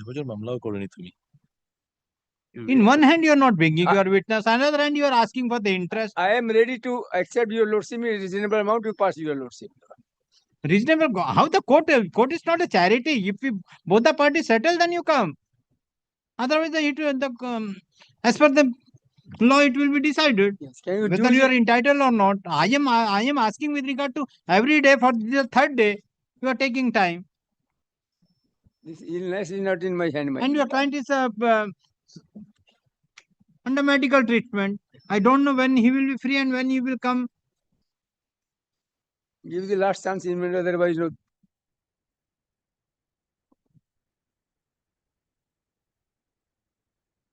Previously, the matter was fixed on 21st of August 2025 for witness action, but on the said date, the learned counsel for the plaintiff has prayed for time on the ground of illness of the plaintiff's witness. Accordingly, the case was adjourned till today, and till today at 3 p.m. Today, when the matter is called, common learned counsel for the plaintiff has handed over the medical document and submit that the plaintiff witness is under medical treatment. Just yesterday night only he has discharged from the hospital and he has been advised for the rest. As such, the plaintiff witness is not in position to appear before this court. It is fine from the record time and again the plaintiff is taking time one or the other reason. But the plaintiff is not adducing the witness. For the interest of justice, the case is adjourned. Let the matter give the date. Let the matter appear on 27 November 3:45. अरे witness action है 3:45 में क्या होगा जाने दो क्या करें उन लोग नहीं है उसका केस है हाँ 5th of January 2026 at 2 p.m.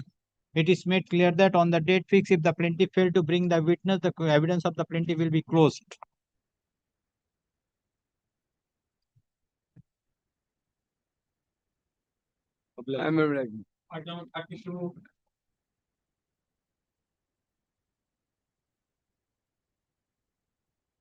In item number 32, I am appearing for the plaintiff. Yes. We are enjoying an order of stay in GA1, Your Lordship, until the matter is heard out in full. None of the defendants are appearing before Your Lordships. We have obtained a report from the department, Your Lordship. Kindly takes a look.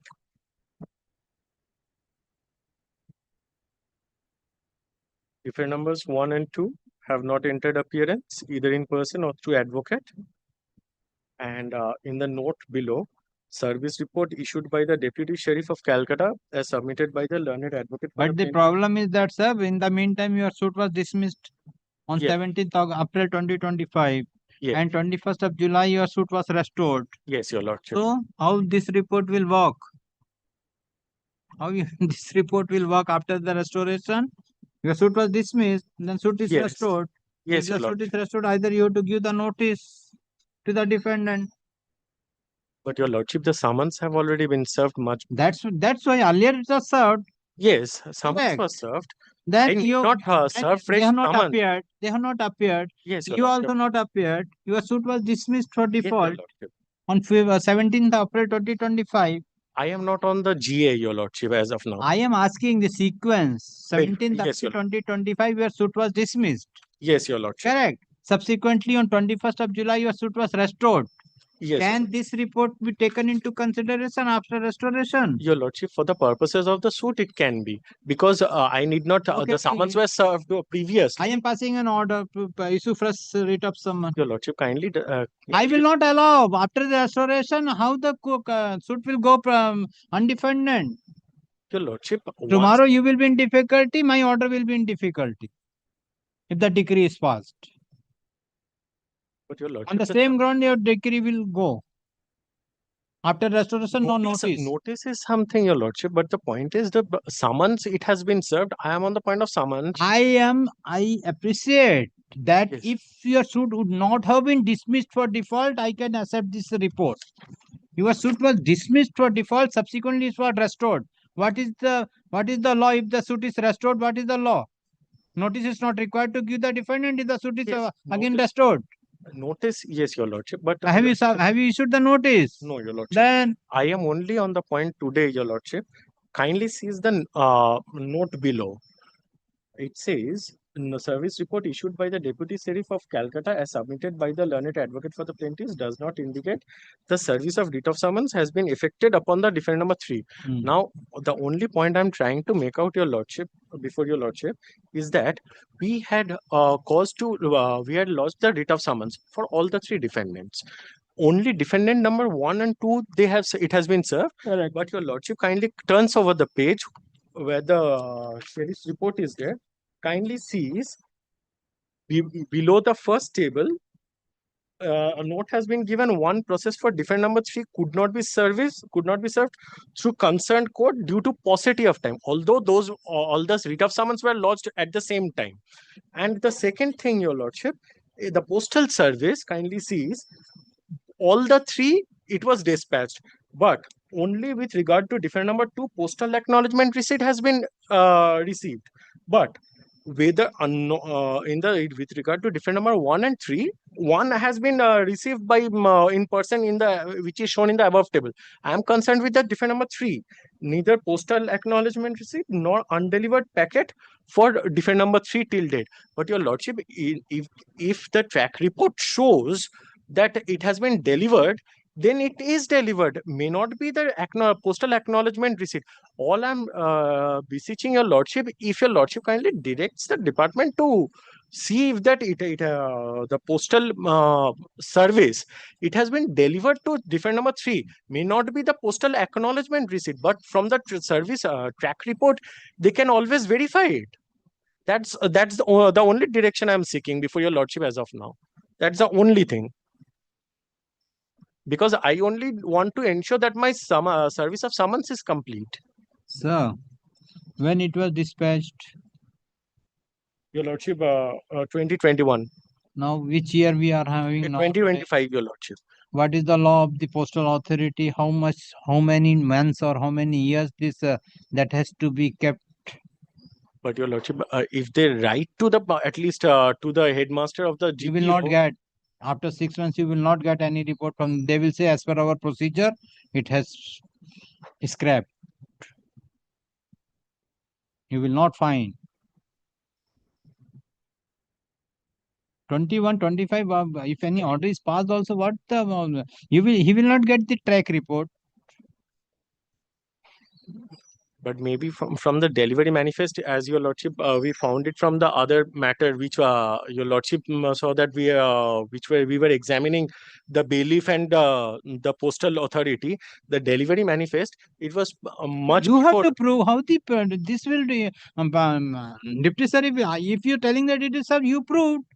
You bring that under RTI or whatever it was. Because Deputy Sheriff is giving with regard to the track report only.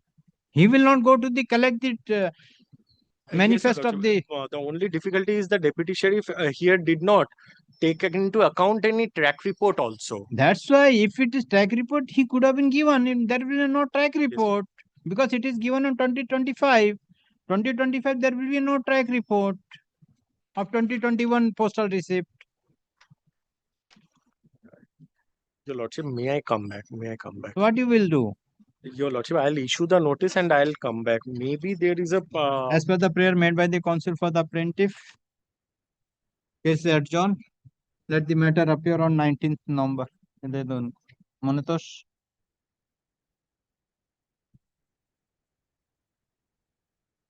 Next.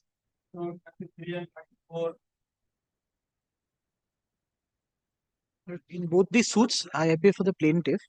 There's already a part decree where the principal amount together with pre-suit interest has already been decreed. Now what is remaining is pendentility and post-decretal interest. Now we had made submissions on the last day that we do not wish to lead any evidence because we've got the principal claim. It's only on account of interest which is remaining. So my lord, in the decree there was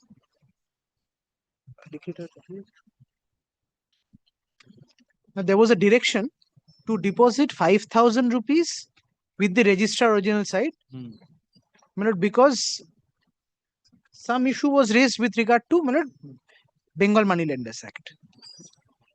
After that, when I had appeared before your lordship with the suit, your lordship, it fell from your lordship that deposit, very well, it can be a fine, whatever, but the compliance of the act has to be there. So, my lord, in light of that, we have made deposit with the concerned authority. This is the one with the registrar, and this is the one with the authority. Separate payments have been made, but they they really do not issue any license these days. That is what they have told. My advocate on record has personally visited the office of the district registrar, but they say that whatever is there online, you pay that fine. We'll see. I mean, and that has been paid. That receipt has been issued, but nothing is forthcoming from there and with regard to any license per se. So we are caught there. But we have done this quite a while back. We have still not got anything from there. To whom you have deposited? Where it is deposited? Finance Department of the Government of West Bengal. It is written in that manner and with the fine we have deposited.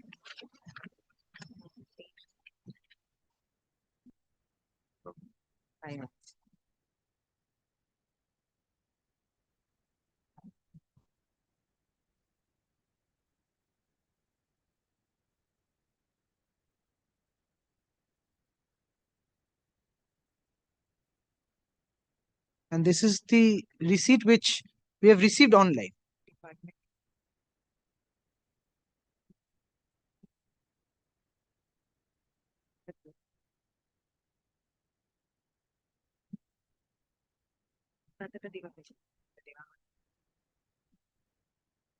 No, in whose favor?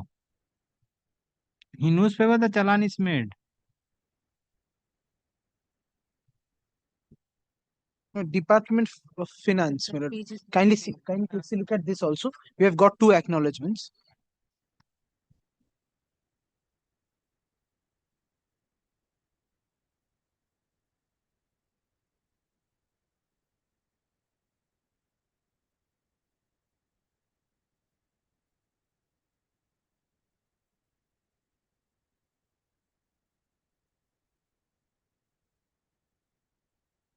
So who is the authority for issuance of license of money lender? The sub-registrar. Which area?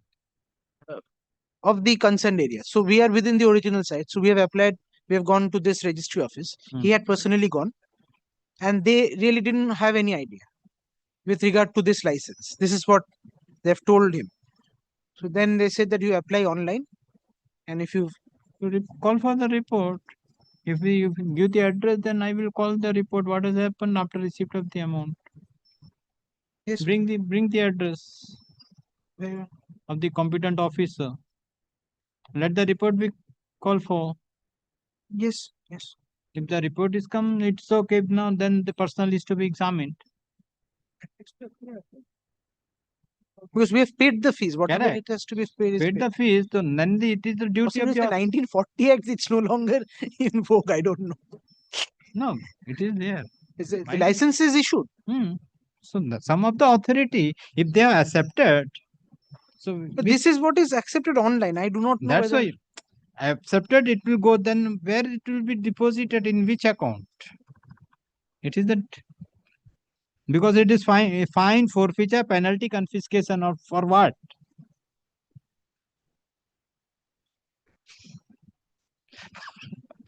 For what? Your challan.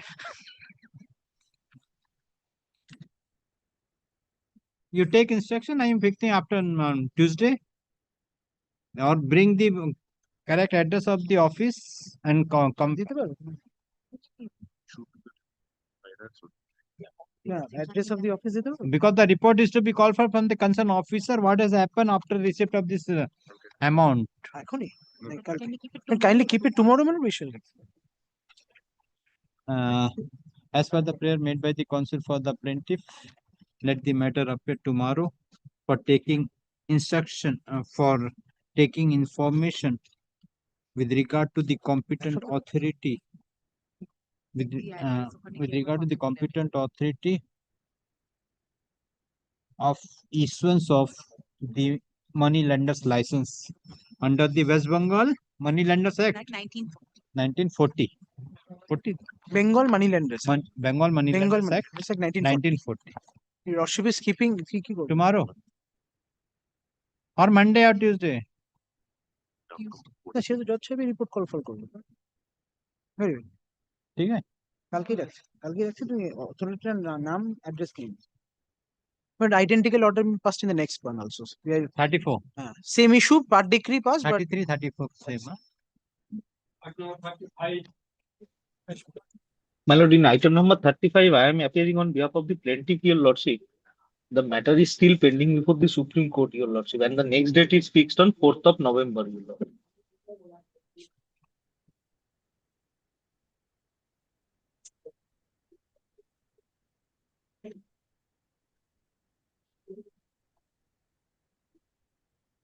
Which order?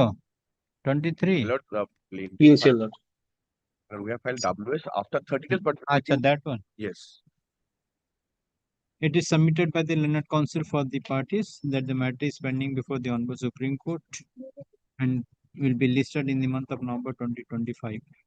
In view of the submission made by the counsel for the parties, let the matter appear on 3rd of December 2025. Grateful, your lordship. Yes. Summons was served on the sole defendant. There were initially two defendants. One of them was struck off, my lord, by an order of this honorable court.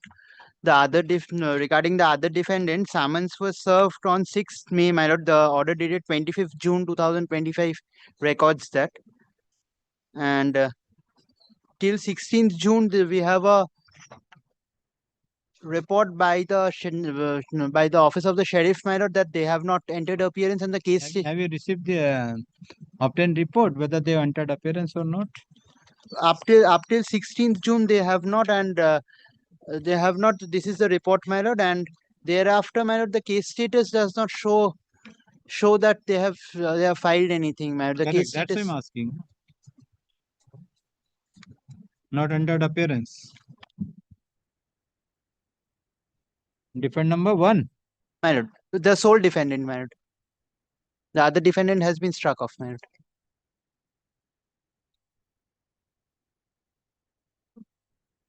Counsel for the plaintiff has handed over the report issued by the deputy registrar within bracket legal, comma, in charge, dated 16/6/2025, wherein it reveals that defendant has not entered appearance either in person or through the advocate.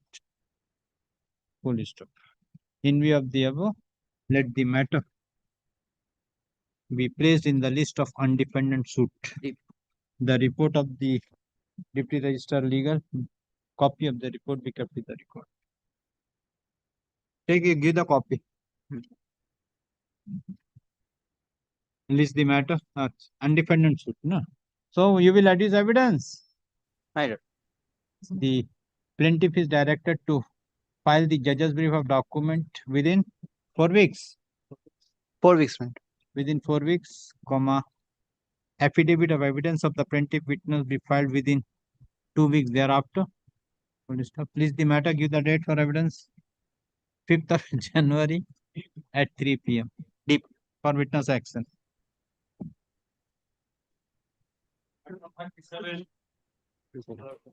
My lord, appearing for the respondent, my lord, I'm being led by Mr. Indrajit Das Gupta. He's appearing online, my lord. I am appearing on behalf of the defendant. I appear on behalf of the plaintiff, my lord. On the last occasion, my lord, witness action was going on, my lord. During that witness action, my lord, some problem has been cropped up with regard to the judge's brief of correspondence. There are some defects in the judge's brief of correspondence, and some documents were not included in the judge's brief of document, my lord. We have, my lord, prepared an appropriate application for additional, disclosure of additional documents, my lord. My lord, for that, my lord, a week time may be required, my lord. Everything is complete, my lord. The e-filing is not possible. Counsel for the plaintiff submit that. Counsel for the plaintiff press for a week, press for time to take appropriate steps for disclosure of additional documents. In view of the submission made by the counsel for the plaintiff, the case is adjourned that the matter appear on 26th of November 2020. I'm grateful. Grateful.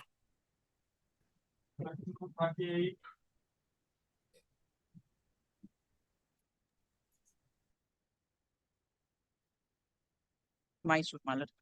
My lord, on 5th of March 2024, my lord, this suit was transferred to the commercial division. Thereafter, my lord, we had taken out an application for amendment, which was my lord also subsequently allowed on 11th of June 2024. My lord, thereafter, my lord, there has been no direction, my lord, for case management. My lord, the documents has to be, my lord. Department has carried out the Department amendment. has carried out the amendment, my lord. देखो, There was an amendment हो extension. गया. On 1st of August 24, there was an extension to carry out the amendment. My instructions are, my lord, that it was done. Re-verification, reaffirm. Where is the statement of truth? Have you filed the statement of truth? It's, my lord, filed separately, my lord. It's filed separately because it's transfer suit to the commercial division. Yes, no. Now, my lord, the case Who is management. for the defendant? They are not appearing, my lord, for long, my lord. Since 2022, my lord, they are not appearing. And I have orders since 2022. They are not appearing. Even, my lord, lordship will see, my lord, the amendment order was passed on, my lord, 3rd of May. And, my lord, 11th of June, my lord, they appeared. But thereafter, my lord, they are not there. Today also, my lord, they are not before your lordship. And we have to, my lord, disclose certain documents because the case is, my lord, How based many on, defendants are there? my lord, there are, my lord, two defendants, my lord. They have entered. They filed written statement. They have filed written statement, my lord. Yes, Filed. they have. Written statement है. The written statement was filed, my lord, prior, my lord. दोनों का. Defendants. So, my lord, they did not file any additional written statement post the amendment. They have not sought any direction as well. Okay. So, my lord, that probably, my lord, right, they have not. So, discovery and inspection. Discovery and inspection, my lord, has to be done. I will, my lord, pray for a little longish time. I say why, my lord. There are, my lord, more than 100, my lord, deeds, my lord. We have to If procure. the defendant is not there, what will happen? We'll proceed, my lord, ex parte then, I guess. The defendant is not coming forward. So, to whom you have placed the document and to whose document you will inspect? We'll have to procure, my lord, the certified copies. That will probably take a little time. That is, my lord, my only my lord, anxiety. It is fine from the record the defendants have already filed the written statement. Accordingly, parties are directed to complete the discovery and inspection of the document within 4 weeks. A little longish will do, my lord, because these are not, my lord. Martial suit. I understand, my lord, but then all this, my lord, property is situated out a little, my lord, in the. Go by 4 weeks, then we'll see to that. 6 weeks, my lord, if it, my lord. Within 6 weeks, full stop. Affidavit of admission and denial of the document be filed within 2 weeks thereafter. In the meantime, the parties are also directed to file to exchange their suggested issues. List the matter on 23rd December 2025 for framing of issues. Next. We'll come back. 39, well, I'm appealing for the defendant in the virtual mode. My lordship, this matter has very peculiar facts. Lordship, there's an order passed by the coordinate bench on 19 February 2025. What has happened, my lord, the defendant was Adhunik Cement. Now, defendant has amalgamated with Dalmia Cement Bharat Limited, pursuant to the scheme of amalgamation sanctioned by the National Company Law Tribunal Chennai bench. Now, today, I am appearing now for the transferee company in the scheme, which is the new company wherein the present defendant has amalgamated. And as per the operation of law under the Companies Act, once the scheme of amalgamation is sanctioned and the certified copy is uploaded with the Ministry of Corporate Affairs, all the pending proceedings wherein the earlier defendant was there will now be substituted to be carried in my name. Now, Lordship sees the 19 February 2025 order when I filed GA4 of 2024, saying that leave may be given for me to file the rewritten statement and for recalling of your Lordship earlier order when this matter was before this Honorable Court earlier. Lordship, and one day the defendant was not present and it was put as undefended under the category of undefended. Now, kindly see paragraph 2 of the order. Mr. Garg, learned counsel for plaintiff, was present. Kindly see first paragraph. In terms of the order dated May 7, it is noted that Mr. Adhunik Cement is merged with Dalmia Cement. Mr. Garg, learned counsel for plaintiff, were present at that time. Since then, no steps have been taken by the plaintiff for substitution. The plaintiff should file appropriate application within the returnable date. Report of the learned registrar Oil and Such showed that defendant entered appearance on 2nd November 2011, but failed to file written statement. Since Adhunik Cement, being the original defendant, is no longer in existence and a new entity is not a party, therefore the new entity cannot be allowed to file a written statement. Now, this is a situation till date, no substitution application has been filed by the plaintiff to bring the new name of the new entity on record. And my written statement, which is lying affirmed since January 2024, is still in my hand. And I'm unable to contest the suit. By an order passed by your lordship, this suit was directed to be appear as an defendant suit, my lord. By which order? 2nd January 2nd January 2024, for which I applied for recalling and for filing leave to file written statement. Now that you filed the suit against Adhunik. Adhunik, my lord. Correct. Now Adhunik has been merged with the Dalmia Cement. Dalmia Cement. That is my dispute, my lord. This is a subsidiary. The Adhunik Cement Limited is subsidiary to the Dalmia Cement, my lord. Not merged. If they merged, I've annexed the order of the NCLT scheme. Everything is annexed. Challenge the order dated 19 February. yes, it's already not. Challenge the order. Now, before your lordship, that order was the application was dismissed by the my lord Justice coordinated bench, my lord. Justice Saugata Majumdar.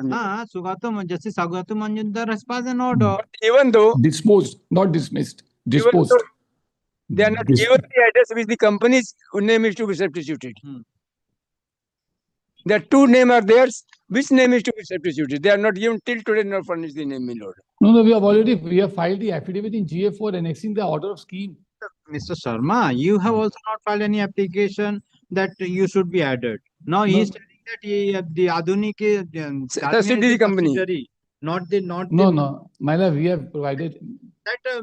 Let it proceed the undefended suit. Yes. My lord, we have given him the copy of the scheme. Everything is part of my affidavit opposition. Challenge that if you are not, if he is telling that he will not, then the court will proceed. If you want, my lord, court, my 19th February order directs him to file the substitution application. Has not been allowed because you cannot be allowed to file the written statement unless it has been you've been bring on record. My lord, correct, my lord, unless if the plaintiff.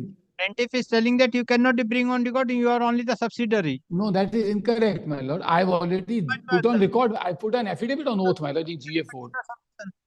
No, I proceed. GA4 is pending. GA4, my Please lord, see the GA4 document. GA4, my affidavit opposition is part of GA4 where I put the order and record. GA4 is my application. GA4 is my application. Please see. GA4 is But I am the advocate on record. My lord, kindly see GA4. Yes, GA4 was my application. The Dalmia Cement application, GA4. 19th February order. Have you gone through the 19th February order? My lord, GA4 in the virtual mode, have you gone through? Yes, my lord, I have gone through. What return? My lord, kindly see GA4. GA4 is, yes, GA4 is my document. In that document, I have annexed the merger order of the NCLT. Mr. Banerjee, All the schemes have been annexed in the GA4. GA4 is not pending. Plaintiff. Mr. Banerjee, kindly hear what the court is saying. GA4 is already not pending. GA4 record is not there. Yes, I know the defendant is saying that I have not given the particulars. I have given the particulars in that application itself. At January? Yes, ma'am. Where is the order? Order is not with me because there's no order. My lord, we will give him the fresh name on. We will by a letter. We will give him the details. One more, kindly adjourn the matter. We will give him the details of the new entity. Now, if he does not accept the order of the scheme, man, it is not our fault. We will again give him the new name of the entity, which is the transferee company, which is the merged entity. It is not a subsidiary. It is a entity A has merged into entity B. Now, Adhunik Cement existence is gone. Today, if he proceeds to obtain an ex parte decree, this is again a defendant which is dead. How can the suit proceed against the person, entity who does not exist? By an order dated 19 February 2025, this court has disposed of GA4 of 2024, wherein the Dalmia Cement Limited has prayed for filing written statement. But this court is of the view that since Adhunik Cement Limited, being the original defendant, is no longer in existence and new entity is not a party, therefore new entity cannot be allowed to file written statement. Today, when the matter is taken up for hearing, it is found that neither the new entity has filed any application for for addition of party in the suit, nor the plaintiff has taken appropriate steps for correction in the name of the defendant. Counsel for the plaintiff submit that the Dalmia Cement is not the new entity, is only a subsidiary. Yes, my lord. Is only the subsidiary. Learned counsel appearing for the Dalmia Cement Limited denied this at contention, submit that it is not a subsidiary, is a new entity. There is a disputed question of fact, and none of the party has placed any order before the any document before this court to establish that Dalmia Cement is the new entity. Is the new entity is either new entity or Transferee company. or subsidiary company. In Transferee company. the above, the parties are directed to take appropriate steps within a period of 1 week. Let the matter appear on 13th of November 2025. If the parties fail to take appropriate steps, the suit will be proceeded accordingly. Lordship, instead of 13th, can you appear on 19th? Call.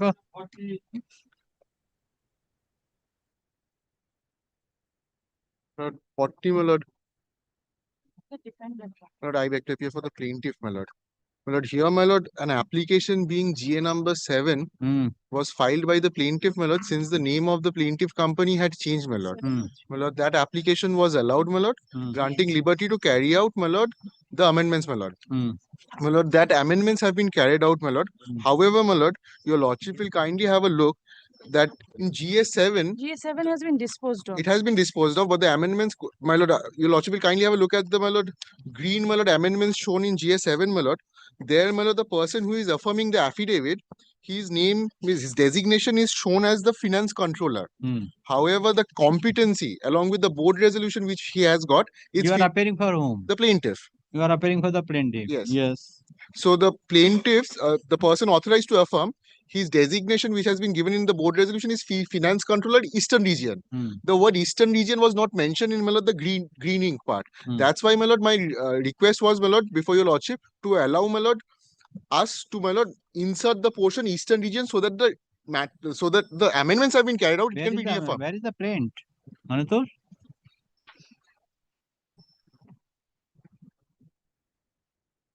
My lord, will see in the affidavit of competency, my lord, his designation is shown as finance controller East region.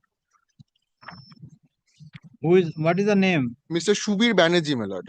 He is the finance controller Eastern region. That is his designation at present. In the suit, can you see? Suit, he was earlier, his designation was different. At present, when he's affirming, his present designation is finance controller Eastern region. The suit was filed in the name.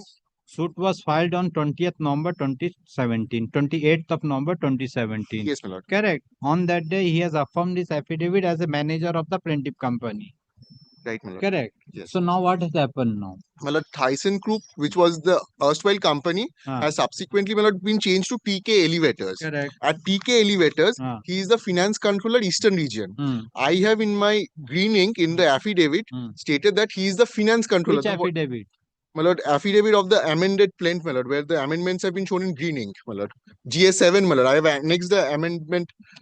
Amendment is allowed? Amendment was allowed, but it... By which order? By January, my lord, January 7th, my lord. But the amendment has not been carried out. Amendment has been carried out, my In lord. which? Where? In the suit? In the suit, in the plaint. My lord, your lordship will see the last order, my lord, of... Sir, where is the amendment is carried out? That's why I'm asking since beginning. Where is the amendment is carrying out? On 27th March, it was submitted by the plaintiff that it has been carried out, but I... Correct. That's why I'm telling. It is our... See, you persons are not going to the record. Are making all submissions. Making mess of the matter. My lord. Affidavit amendment.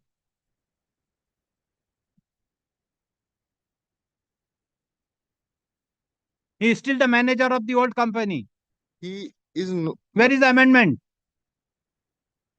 My lord, the affidavit portion, that is the portion which was Which not affidavit? of the... My lord, See? Re-verification, re-affidavit, I believe. See, where is the re-verification, reaffirmation of the new person or new entity or new designation? Where is that? You are making submission, there is nothing. No, my lord, I'll only place, my lord. Kindly have a look at the affidavit of competency once, my lord. Give the affidavit of competency. अरे हमारा office का दोन affidavit of competency filed in which? In GS7, my lord. My lord, he is affirming this competency as the finance controller East Region, my lord. Correct. My lord, the board resolution, my lord, where he's granted opportunity is at page 4 of, my lord, annexed X, my lord. My lord, Mr. Rahul Kadam. Okay, no do hereby problem. authorize Next. Mr. My lord, in the amendment application, I had stated in greening that he is the finance Where manager. is the amendment? Amendment application is GS7. GS7, yes, my lord. There I had GS7. annexed the amendments in green ink, my lord. Correct. Here, my lord, it was mentioned as finance controller without the eastern region part. That is why, my lord, that was not allowed us to incorporate in the plaint, my lord. I was only seeking for that. Cannot be because GS7 is gone to the Bay of Bengal after disposal. If you go and dive in the Bay of Bengal and bring that, it can be. Only the word eastern region was not there, my lord. Sir, how I can ascertain? GS7 is not before the court. Back in January, it was disposed. GS7 is not before the court. GA disposed of, matter gone. This is a practice in the original site. How the GS7 will bring? And in the dispose of matter, how the court can say? My lord, only the word eastern region was not mentioned, my lord. I appreciate your problem, but GS7 is disposed of. It is disposed of. When it was disposed of? My lord, 7th of January's order, my lord. 2025. 2025. Correct. Now we are on October. Yes, my lord. And because of that, you have not re-verify and reaffirm the affidavit Yes, of my the lord. plaint. Yes, my lord. Correct. So that you are now you making the submission that that affidavit that is to be corrected, amended, or correction, whatever it is to be done. So that is disposed of. How it can be done? Either you take an application, then this GA will come on record, it will be corrected. You making a submission, but there is no GA7 here.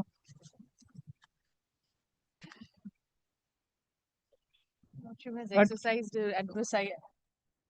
Lordship has exercised advisory jurisdiction. What can be done? That is the only way. In that case, my lord, may I file an appropriate application seeking that? That's why she's telling I am in advisory jurisdiction. Take steps. Take steps. Because GA7 has gone. If it is a practice that the GA7 continue with the record, then there will be no problem. But GA7 is not here.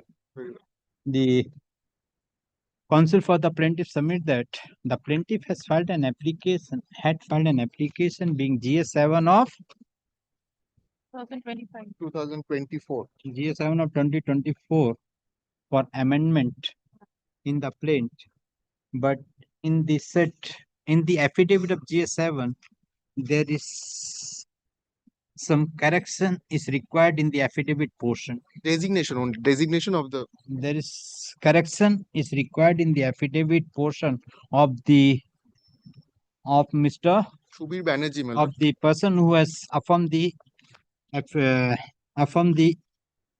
affidavit in the said application. Full stop. It is found that the GA7 of 2024 has been disposed of in the month of January 2024 and the record is not available with this court. Accordingly, plaintiff press for time for taking appropriate steps. In view of the submission made by the counsel for the plaintiff, the case is adjourned. Let the matter appear on 20 November.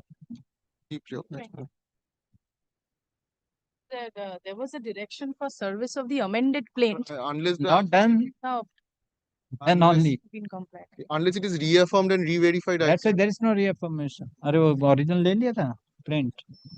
Original print ले लिया वहाँ से. ठीक है.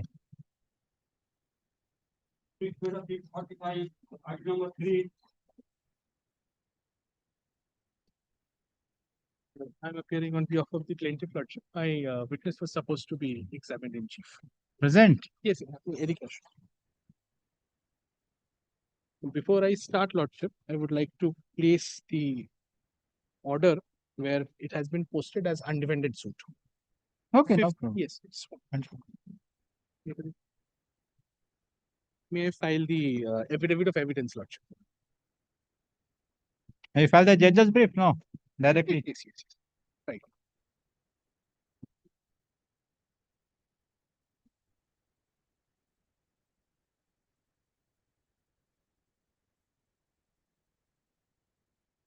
Well, it should be.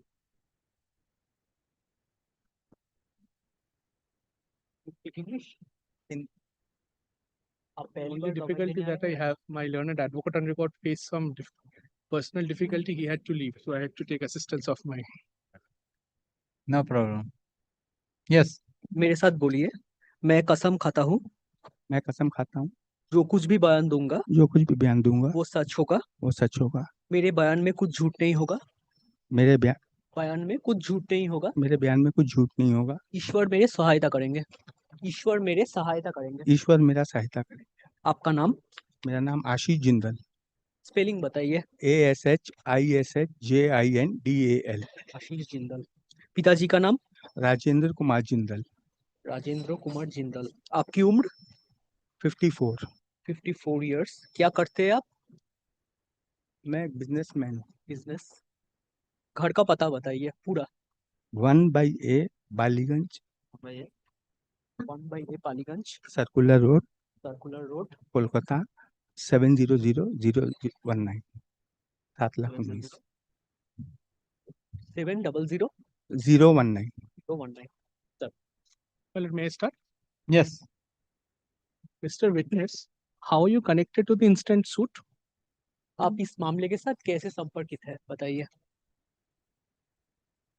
मैं plaintiff company का ex partner रह चुका हूँ 1/4/2008 से। I am the ex partner of the plaintiff company from 1/4/2008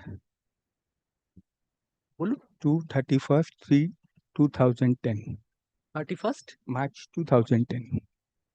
I was the ex-partner of the plaintiff company from 1st January 2008 to 31st March 2000. मैं constituted 1st January. I was the partner, not ex-partner. I was the partner of the plaintiff company from 1st January 2008 to 31st March 2010, right?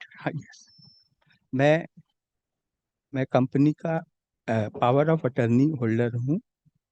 I am 28/4/2011 I am the power of attorney holder of the company from 28/4/2011। from 28/4/2011. Can you please tell my lord what is the business of the plaintiff? Plaintiff company का किसका business था? किस तरीके का? Plaintiff company का iron and steel का business है। वह डिफेक्टिव और प्राइम मटेरियल दोनों में काम करते हैं। Plaintiff company had iron and steel business. दूसरा सेंटेंस क्या बोला आपने? प्राइम मटेरियल और डिफेक्टिव मटेरियल दोनों में काम करते हैं आयरन एंड स्टील का। They both deal with the prime material and defective material. The plaintiff company deal with both the prime material and defective materials. आप एक बोलेंगे मैं एक बोलूंगा, ठीक है? एक साथ ज्यादा नहीं। Is the plaintiff still carrying out this same business? क्या प्लेंटिफ कंपनी वही बिजनेस अभी भी कर रहे हैं? हाँ, प्लेंटिफ कंपनी अभी भी वही बिजनेस कर रहा है। Yes, the plaintiff company is continuing that same business. How are you aware of the defendants in the instant suit? इस मामले के चलते आप डिफेंडेंट को कैसे जानते हैं? डिफेंडेंट और प्लेंटिफ कंपनी का सेलर और परचेजर का रिश्ता है। The relationship between defendant and plaintiff company is of seller and purchase. Seller and Seller and the purchaser. purchaser. Seller and purchase. My lord. For how long do you know the defendants? आप कितने समय से defendant को जानते हैं? Roughly 17 years। I know the defendant company for 17 साल। roughly 17 years.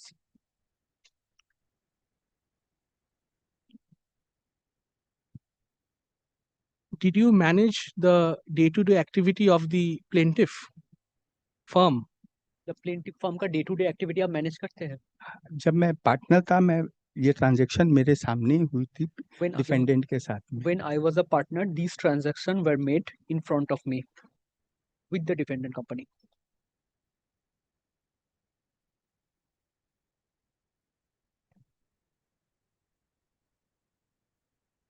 Mr. Witness, I am showing you a document which is appearing from page 7 to page 10 of your judge's brief of document. Kindly tell my lord, what is this document about? You are not tender the affidavit. You file the affidavit. Yes, yes, yes. Tender. Tender first. You tender this. Oh, sorry. I'm showing you a document. Kindly look into this document and tell my lord what is this document about. ये document देखिए और my Lord को बोलिए ये document किस बारे में है। इस डॉक्यूमेंट को देखिए आप और माय लॉर्ड को बोलिए कि ये डॉक्यूमेंट जो है किस बारे में है, क्या है ये document. Document affidavit of evidence है। This is affidavit of evidence. This is an affidavit of evidence. On whose instruction was this document prepared? इसके इंस्ट्रक्शन में ये डॉक्यूमेंट तैयार किया गया है। ये मेरे इंस्ट्रक्शन पे, मैं आशीष जिंदल के इंस्ट्रक्शन पे ये डॉक्यूमेंट तैयार प्रदीप प्रदीप तुलसियान एडवोकेट ने ये document. The document has been prepared by my advocate, namely Pradeep Tulsian, proprietor of Tulsian and Company. Proprietor of Tulsian and Company. Do you find any signature in the said document anywhere? इस document में कहीं भी आप कोई signature देख पा रहे हैं?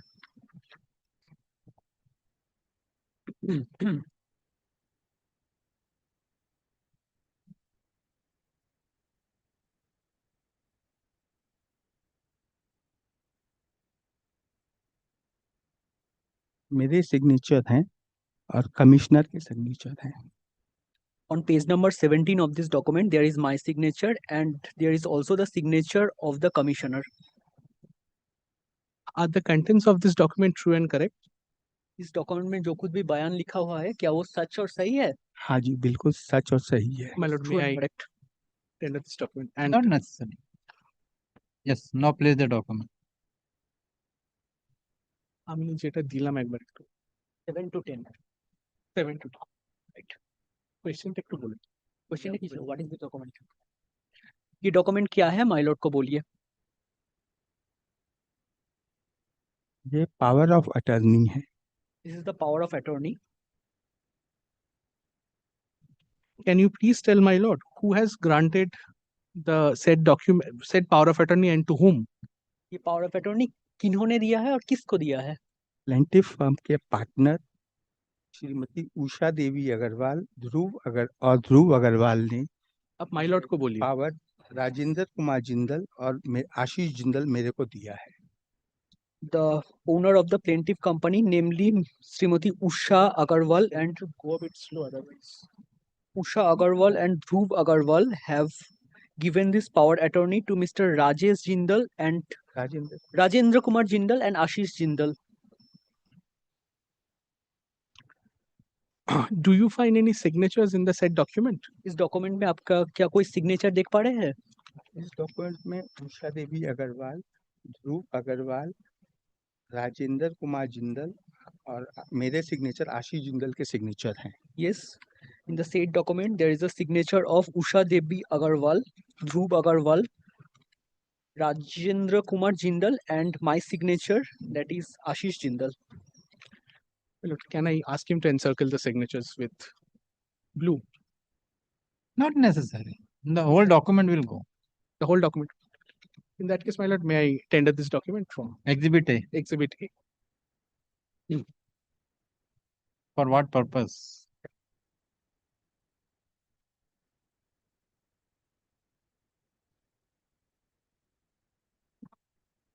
Mr. Witness, the document which you just exhibited before my lord, can you please tell this honorable court why have you exhibited the same and relying on the same? Exhibit क्या ना करो तो ये जो डॉक्यूमेंट अभी देखे हैं ना पावर ऑफ अटॉर्नी बोले हैं, ये किस लिए है? ये जो पावर ऑफ अटॉर्नी डॉक्यूमेंट है ये किस लिए है बताइए? ये power of attorney plaintiff firm के पार्टनर ने मेरे को दिया है डिफेंडेंट के ऊपर सूट फाइल करने के लिए।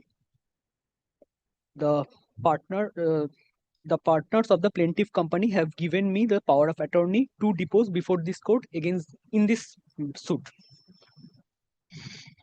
Mr. Witness, I am showing you a bunch of documents which is appearing from page 11 to page 20 of your judge's brief of document.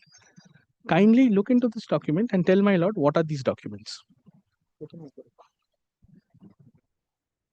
ये डॉक्यूमेंट देखिए और माय लॉर्ड को बोलिए ये क्या है, ये डॉक्यूमेंट किस बारे में है। ये रजिस्टर ऑफ फर्म का सर्टिफिकेट है जिसमें plaintiff company The first document is the certificate of the register of company in which the plaintiff company, बोलिए, जिसमें प्लेंटिफ कंपनी की पार्टनरशिप रजिस्टर हुई है in register of firms West Bengal, in which the registration of the partner company has been done at West dated Bengal. 2/3/2009. The document is dated 2/3/2009. Who has issued the document, Mr. Witness? किसने issue किया है ये document? Register of Firms West Bengal. The document has been issued by the registrar of firm West Bengal. Kindly come to the next document and tell my lord what is this document about. ये Starting document from किस page बारे- 12. ये document किस बारे में है, बोलिए। ये पार्टनरशिप है This is the partnership deed from 1 अप्रैल 2008 की पार्टनरशिप डीड है plaintiff firm The deed was made on 1st April 2011. 2008. Of the plaintiff firm. Do you find any signature in the said document? इस document में क्या आप कोई signature देख पा रहे हैं? इस डॉक्यूमेंट में श्रीमती उषा देवी अग्रवाल,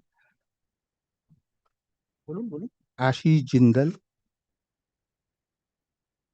ध्रुव अग्रवाल, ये तीनों पार्टनर हैं प्लेंटिफ फर्म के 1/4/2008 में, उनके सिग्नेचर हैं. There are signatures of Usha Devi Agarwal, Ashish Jindal and Dhruv Agarwal, which was made on 1st April 2008. All of them are the parties of the company. Partners of the plaintiff company. Are the contents of this document true and correct? क्या इस document का जो बयान है वो सच और सही है? हाँ, इस डॉक्यूमेंट का जो भी बयान है सच और सही है. My lord, may I tender this collectively? B. Exhibit B collectively. Yeah?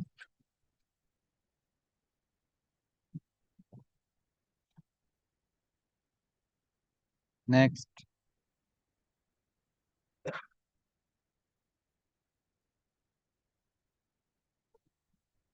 Mr. Witness, I am showing you a bunch of documents which are appearing from page 21 to 23 of your judge's brief of document. Kindly tell my lord what are these documents. ये document देखिए और my Lord को बोलिए ये document किस बारे में है और क्या है? ट्रेड लाइसेंस है. The first document is a trade license. ये कोलकाता म्युनिसिपल कॉर्पोरेशन ने इशू किया है. Which was issued by Kolkata Municipal Corporation To carry on our business of iron and steel. to carry on the business of iron and steel, which is the business of the plaintiff company. Can you please tell my lord for which period this particular document was issued? किस period के लिए ये document issue किया गया था? First वाला document है financial year 2000-2010 का है. 2009-2010 का है. The first document was issued for the financial year 2009 and 2010. Please encircle the period with blue ink.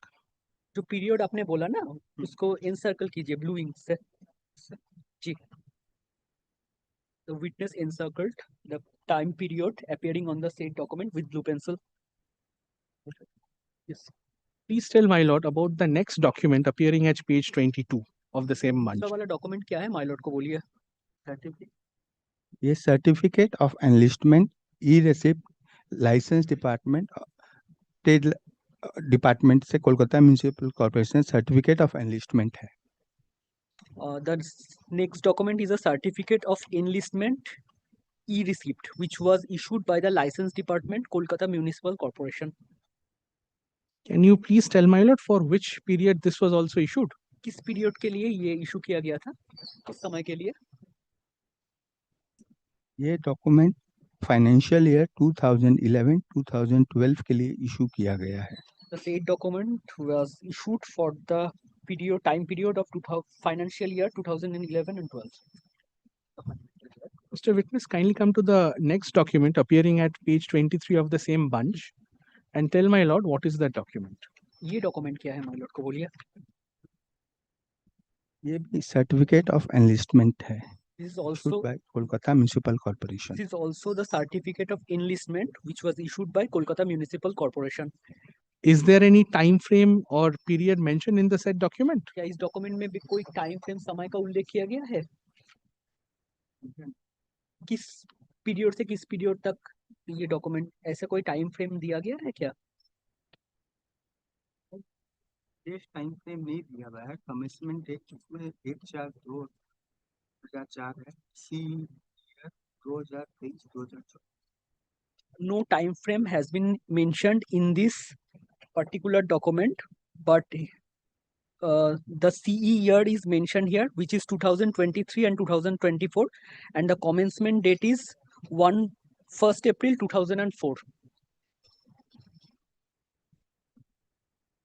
Please tell my lord who issued these documents which you just referred to. These or these? These. ये सब document किसने issue किया है बोलिए? ये Kolkata municipal corporation के trade licence department ने issue किया है। These documents have been issued by the Trade License Department of Kolkata Municipal Corporation.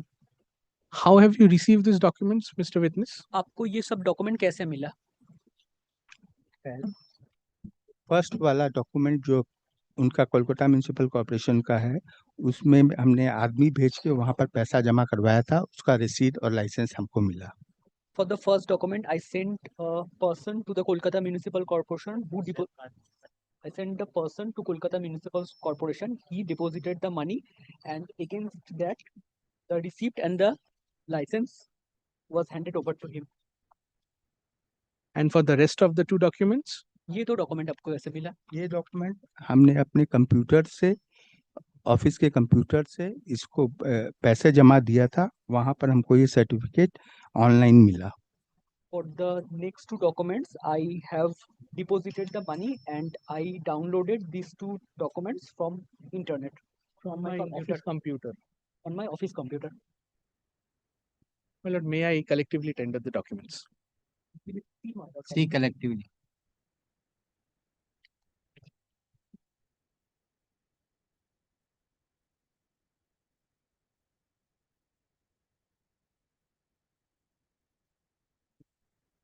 Mr. Witness, I am showing you a bunch of documents which are appearing from page 20, which are appearing from page 24 to page 24 of your judge's brief of document.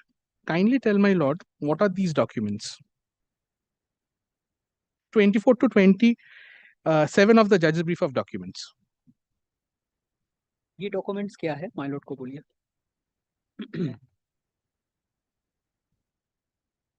ये plaintiff firm का tax invoice है। These are the tax invoices of the plaintiff company.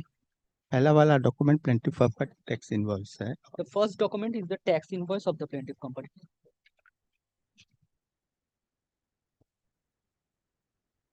सारी document बोलिए। Do you find any signature in the first document? क्या इस first document जो है, पहला वाला document, इसमें कोई signature आप देख पा रहे हैं? हाँ, इसमें सिग्नेचर मेरे सिग्नेचर है। जब मैं पार्टनर था तब मैंने ही सब बिल मेरे इंस्ट्रक्शन पे ही बनाया गया था। Yes, the first document bears the signature of mine. When I was a partner in that company, I used to take care of these things. Well, should he encircle the signature? आपका signature जो है ना, blue color के ink से बोल कीजिए। The witness encircled his signature appearing on the first document with blue pencil. To whom was this issued? ये किसको issue किया गया था? टैक्स इनवॉइस संत राम हीरालाल को इशू किया गया था। The tax invoice was issued to Sant Ram Hiralal. Sant Ram Hiralal. To Mr. Sant Ram Hiralal.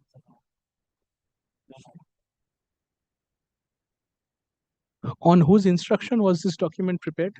Or who prepared this document? ये डॉक्यूमेंट किसने प्रिपेयर किया है, किसने तैयार किया है ये document?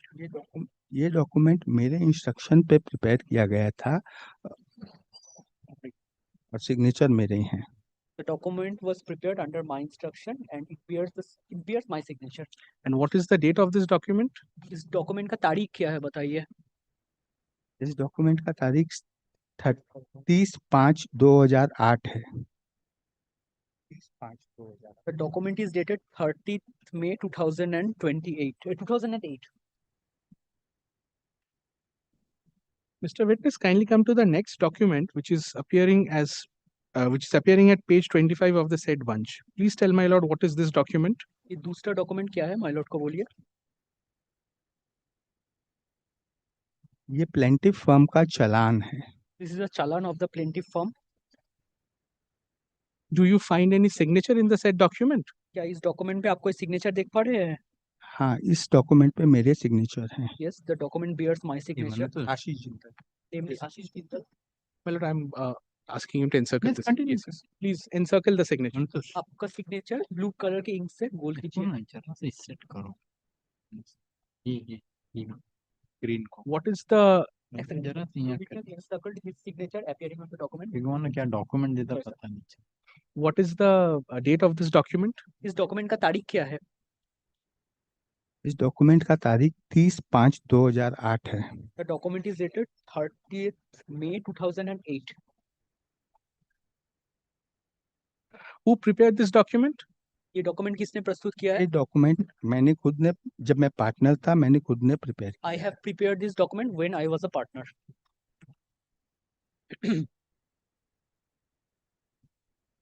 Mr. Witness, are the contents of these two documents appearing at pages 24 and 25 true and correct? प्रथम दुटो आप ये जो डॉक्यूमेंट बोले इस दो डॉक्यूमेंट का जो कंटेंट्स है ये क्या सच और सही है? हाँ, इस डॉक्यूमेंट्स का टैक्स इनवॉइस और चालान का कंटेंट सच और सही है। Yes, the contents of the tax invoice and the challan are true and correct. Mr. Witness, kindly look at the documents appearing at page 26 and 27 of the same bundle and tell my lord what are these documents. ये तो document देखिए और my Lord को बोलिए ये document क्या है और किस बारे में है? सर, ऊपर वाला जिंदल इंडिया का टैक्स इनवॉइस है The first document is the tax invoice of Jindal India और second document is the excise gate pass issued by Jindal India and limited. the second document is the excise invoice of Jindal India limited. India Limited. Second document excise invoice बोल रहे हैं ना? Excise gate pass. Excise gate pass of Jindal India Limited. एक एक करके बोलिए। Gate पास सब ऐसे। How have you received these documents, Mr. Witness? आपको ये डॉक्यूमेंट कैसे मिला?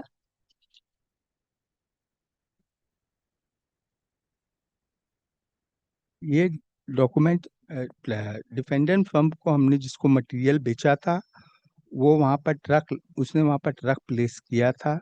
वहां पर वहां पर जिंदल इंडिया लिमिटेड ने यह टैक्स इनवॉइस और इनवॉइस इशू किया मटेरियल ले जाने के लिए। Jindal India Limited issued these tax invoices to purchase goods and take the materials from us. These goods were purchased by plaintiff firm These goods were purchased by the plaintiff firm and sold to defendant firm. and it was sold to the defendant firm. My lord, may I collectively tender the documents? D collective.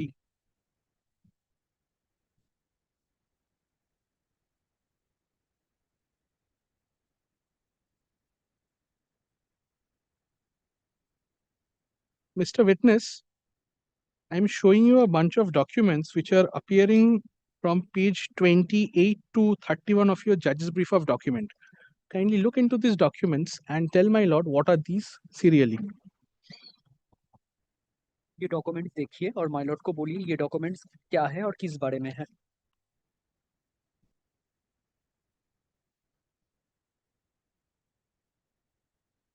ये पहला वाला document tax invoice है जो plaintiff firm ने issue किया है संत राम हीरालाल को। The first document is a tax invoice which was issued to Mr.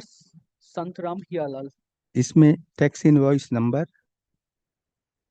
बोलिए TI/34 The tax invoice number of the first document is TI/34/2008 dated The document is dated 6/7/2008 6 July 2008 Who has prepared this document? ये document किसने तैयार किया है? ये document मेरे instruction पे तैयार किया The गया है। document has been prepared under my instruction. To whom was this tax invoice raised? किसके ऊपर ये टैक्स इनवॉइस रेज किया गया था? यह टैक्स इनवॉइस डिफेंडेंट फर्म संत राम हीरालाल पे रेस किया गया है। The document was raised upon Mr. Santram Hiralal, a representative of the defendant company.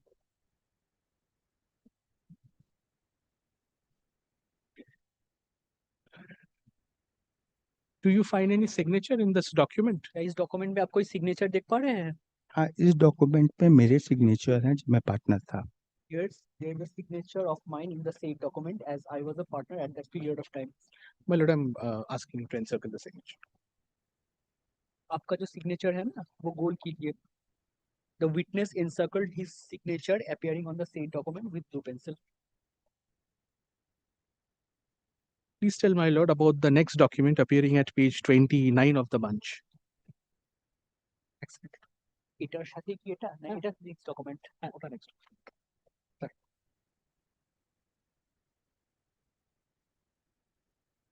ये डॉक्यूमेंट क्या है माइलॉर्ड को बोलिए?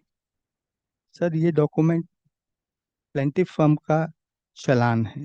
This is a challan of the plaintiff firm. Do you find any signature in the said document? क्या इस document में आप कोई सिग्नेचर देख पा रहे हैं? हाँ, इस डॉक्यूमेंट पे मेरे सिग्नेचर हैं। Yes, the document bears my signature. Witness encircles the आपका जो सिग्नेचर है ना, वो ब्लू कलर से गोल कीजिए. The witness encircled his signature appearing on the said document with blue pencil. Are the contents of these two documents appearing at page 28 and 29 of your judge's brief true and correct? ये जो document है, ये दो document का contents क्या सच और सही है? हाँ, ये डॉक्यूमेंट का कंटेंट सच और सही है। Yes, true and correct. Mr. Witness, kindly come to the next two documents appearing at page 30 and 31 of the bundle and tell my lord what are these documents about? ये document क्या है और किस बारे में है? माइलॉर्ड को बोलिए. ये डॉक्यूमेंट जिंदल इंडिया का टैक्स इनवॉइस है। Document is the tax invoice of Jindal India, issued to plaintiff firm। which was issued to the plaintiff firm. और सेकंड डॉक्यूमेंट जिंदल इंडिया का एक्साइज गेट पास है, एक्साइज इनवॉइस है। The second document is the excise gate pass or excise invoice of the Jindal India. How Pass or excise invoice of Jindal India. How are you in receipt of these two documents? आपको ये दो document कैसे मिला? ये document जब defendant firm ने defendant firm को material जो बेचा था, उन्होंने डिलीवरी जिंदल इंडिया लिमिटेड से के फैक्ट्री से लिया था। वहां पर जिंदल इंडिया एक करके बोलिए. एक सेंटेंस बोलिए. आप बोलिए. वहां पे जिंदल इंडिया ने पहले से बोलिए, शुरू से बोलिए. डिफेंडेंट फर्म को हमने जीपी डिफेक्टिव शीट बेचा था। We sold some GP defective sheets to the defendant company. उसकी डिलीवरी जिंदल इंडिया लिमिटेड से The delivery of the goods were to be made was given to defendant from Jindal India Limited. Were given to the defendant from were to be given to the defendant from Jindal India Limited, right? वहां पर Jindal India limited ने यह tax invoice और excise gate pass issue करके वहां पर defendant को ये पेपर दिए थे। At that place, the defendant raised these two invoices and plaintiff firm को issue किया था. At that place, these two documents were issued to the plaintiff firm. These two documents were issued to the plaintiff firm. और defendant को माल factory से निकालने के लिए दिया गया था। And this was given to the defendants to take out the materials from the factory. My lord, may I tender these documents collectively? F না? হ্যাঁ, এই দুটো আর এটা একসাথে এখানে একটা থেকে গেছে।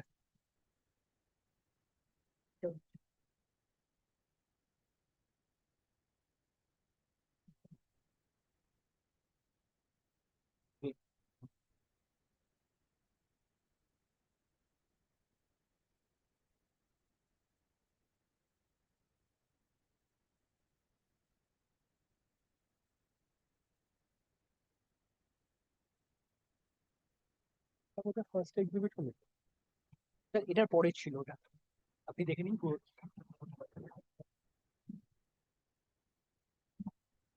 পুরোটা এক্সিবিটই, পুরোটা exhibit.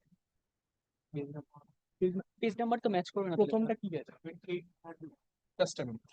Page of questions start on 28 to 31. আপনি একবার সেটটা মারুন। আগে পাঁচটা দিদি চলে যাচ্ছে।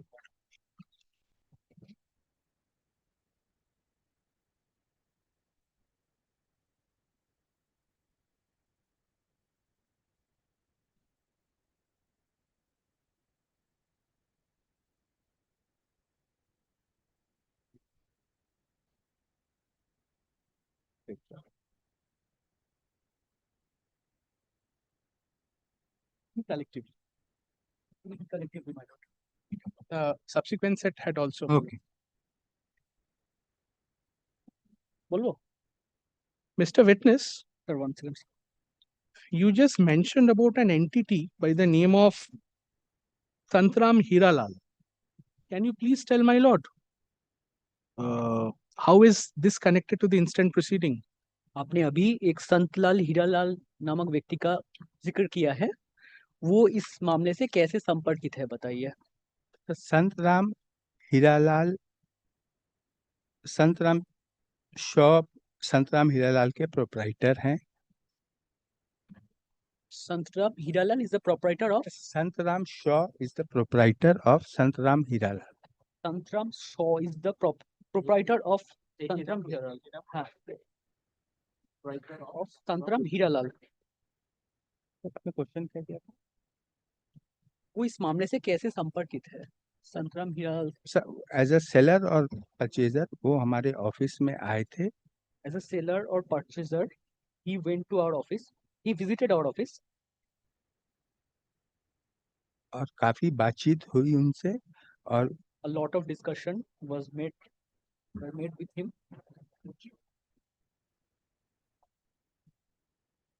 और उन्होंने हमको जीपी डिफेक्टिव शीट का ऑर्डर प्लेस किया।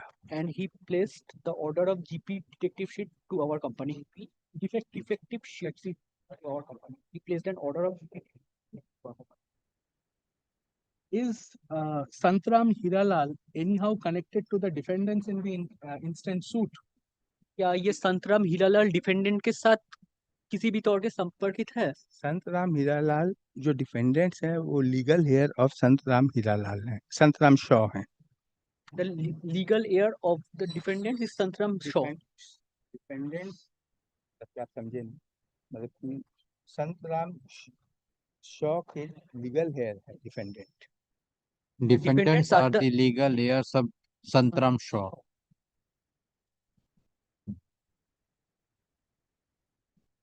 Mr. Witness, you also mentioned about Jindal bracket India Limited.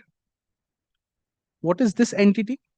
आपने एक जिंदल इंडिया लिमिटेड के बारे में भी बात किया है, जिक्र किया है। ये कौन है? जिंदल इंडिया लिमिटेड कंपनी है जो कि गैल्वेनाइज शीट और माइल्ड स्टील पाइप बनाती है। Jindal India Limited is a company which produces galvanized sheets and galvanized pipe and mild steel black pipe. Galvanized pipe and mild black pipes. Mild steel black pipe. Steel black steel. Black pipe. हाँ, mild steel black pipe. Black pipes. Black pipe. इनकी factory Jangalpur में है। They have their factory at Jangalpur. How are you connected with this Jindal India limited. आप इस Jindal India limited से कैसे connected है? Jindal India limited का बहुत सालों से हमारा व्यापार चल रहा है। आपकी कंपनी से? हाँ। Jindal India limited has a long plaintiff firm से बहुत सालों से उनका व्यापार चल रहा है। has a long business relationship with the plaintiff company. Mr. Witness, I'm showing you some documents which are appearing from page 32 to 35 of your judge's brief of document. Kindly have a look and tell my lord what are these documents. ये documents क्या है? My lord को बोलिए।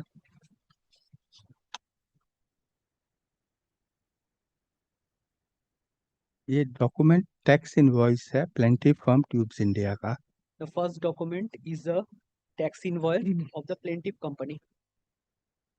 Do you find any signature in this document? क्या इस document में आप कोई signature देख पा रहे हैं? हाँ, इस डॉक्यूमेंट में मेरे सिग्नेचर हैं जब मैं पार्टनर था। Yes, the document bears my signature. I signed on this document when I was a partner. To whom was this issued? ये document किसको issue किया गया था? ये टैक्स इनवॉइस संत राम हीरालाल को इशू किया गया The था। document was issued to Santram Hiralal. Kindly come to the next document of this lot appearing at page 33 of your judge's brief and tell my lord what is this document. ये दूसरा document क्या है? My lord को बोलिए। ये plaintiff firm का चालान है। This is a challan of the plaintiff firm. Does this document bear any signature? क्या इसमें आप कोई signature देख पा रहे हैं? हाँ, इसमें मेरे ही सिग्नेचर हैं। Yes, there is a signature of mine on the said document. Well, he should answer both the signatures. आपका दोनों signature है ना, दोनों ही आप encircle कीजिए। The witness ji. The witness encircled his signature. Both the document with blue pencil.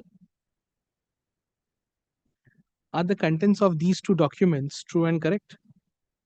ये दो document जो है इनका content सच और सही है? हाँ, ये डॉक्यूमेंट सच और सही है। ये भी? हाँ, दोनों डॉक्यूमेंट सच और सही। Mr. Witness, kindly come to the next two documents appearing at page 34 and 35 of your judge's brief of document and tell my lord what are these documents. ये document क्या है? My lord को बोलिए। यह Jindal India limited का tax invoice है। The first document is the tax invoice of Jindal India Limited. इसमें invoice number है, डेट है। The document carries the invoice number and the date. यह invoice plaintiff firm tubes India को issue किया गया है। The document was issued to the plaintiff company, that is Tubes India. GP defective sheet material Jindal India ने plaintiff firm को sold किया है। Plaintiff company ने जिंदल इंडिया लिमिटेड ने plaintiff firm GP defective sheet Jindal India Limited sold GP defective sheets to the plaintiff company. Amounting to rupees 39,908. Amounting to rupees 39,208. 908. How have you received these two documents? ये दो document आपको कैसे मिला? Plaintiff company ने defendant company संत राम हीरालाल को GP defective sheet बेचा था।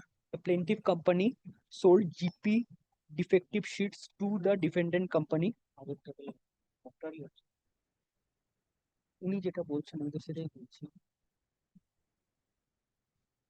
वहां पर ये मटेरियल लोड किया गया।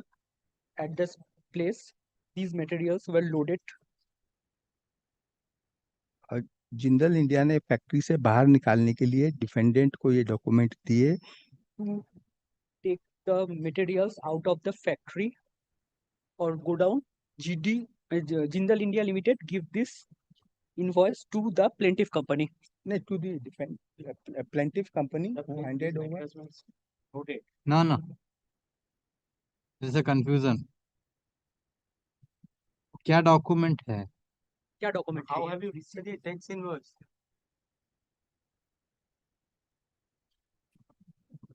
How have you received this document? ये जो डॉक्यूमेंट आपको कैसे मिला? डॉक्यूमेंट आपको कैसे सर, ये जिंदल इंडिया लिमिटेड ने ये मटेरियल जब डिफेंडेंट कंपनी की ट्रक में लोड किया, उनको ये पेपर दिए और डिफेंडेंट कंपनी ने हमको ये paper return. When the defendant has loaded the materials from the factory of Jindal India Limited, Jindal India Limited had issued the document to the defendant, and the defendant has given the said document to the plaintiff. May I collectively tender the documents? if collectively. Collectively, single. Should I continue? Now, for how many documents? I have many. I can at least make one more set for the day.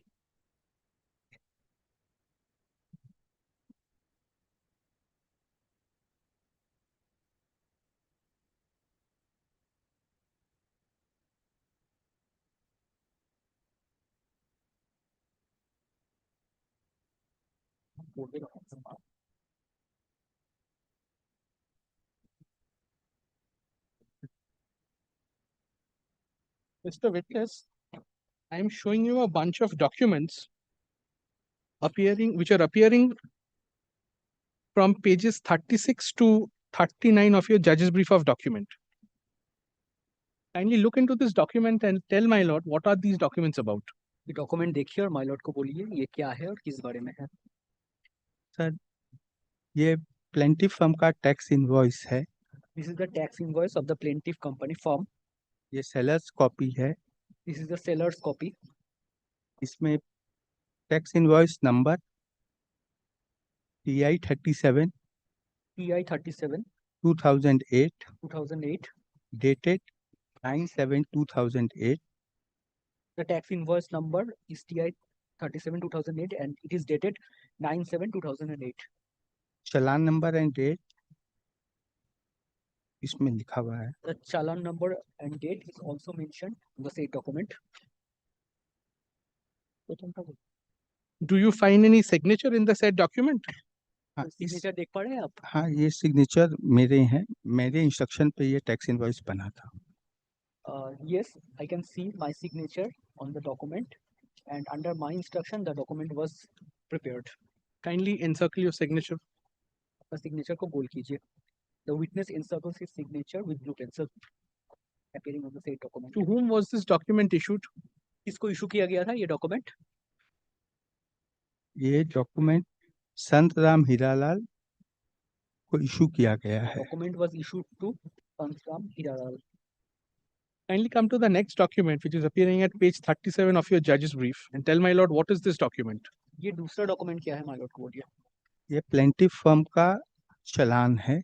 This is the challan of the plaintiff firm. Do you find any signature in this document? क्या यहाँ पर कोई signature देख पा रहे हैं आप? हाँ, इसमें मेरे सिग्नेचर है, मैंने ही प्रिपेयर किया है। Yes. Kindly encircle the document signature. bears my signature and I have prepared this document. The witness encircled his signature. Witness encircled his signature appearing on the said document with blue pencil. Are the contents of these two documents appearing at page 36 and 36. Are the contents of this document appearing at page 37 true and correct? इस document का जो contents है ये सच और सही है? हाँ, इस कंटेंट का डॉक्यूमेंट सच और सही है। Yes, it is true and correct. Question. I have showing you bunch of documents. 36 to 39. Mr. Witness, is the content of the document appearing at page 36 true and correct? इस document का जो contents है ये सच और सही है? हाँ, ये डॉक्यूमेंट का कंटेंट सच और सही है। Yes, true and correct. Kindly come to the next two documents appearing at page 38 and 39 of the judge's brief and tell my lord what are these two documents? ये दो डॉक्यूमेंट क्या है my Lord को बोलिए. पहला वाला document Jindal India limited का tax invoice है। The first document is a tax invoice of Jindal India Limited, issued to plaintiff firm, which was issued to the plaintiff firm. इसमें टैक्स इनवॉइस नंबर है The document bears the tax invoice number, date, GP defective sheet, GP, बोलिए weight and 9 ton 558. the document the tax invoice number and date. The GP detective sheet quantity defective sheet. The quantity of the GP defective sheet is 9.558 tons. That is mentioned on the document. Value is 3,63,000. And the value of it is 3,63,209. How have you received these two documents? आपको ये दो document कैसे मिला? ये document plaintiff firm ने defendant को GP defective sheet cell किया था. The plaintiff company sold GP defective sheets to the defendant company, जिसकी डिलीवरी जिंदल इंडिया लिमिटेड से दी गई थी. the delivery of which was made from the Jindal India Limited. Jindal India limited ने वहां पर ये टैक्स इनवॉइस और एक्साइज गेट पास defendant firm को दिया था. Jindal India Limited gave this tax invoice and gate pass to the defendant firm, to the plaintiff firm, who gave to Jindal India defendant firm to take delivery from Jindal India Limited. Who gave it to the defendant firm to take the delivery from Jindal India Limited. My lord, may I tender these documents collectively? G, my lord, collectively. Exhibit G. G collectively. My lord, can I come back on the next? No, I have. Come on the next.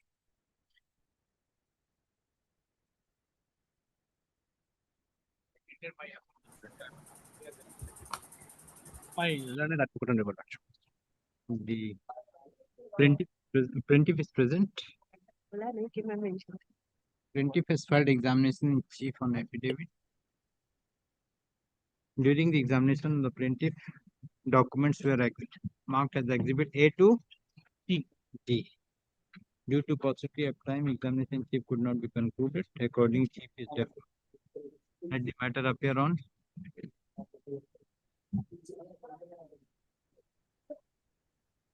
Lord, any day next week possible, Lordship?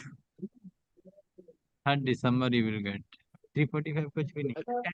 What, my lord? 45 दे दो.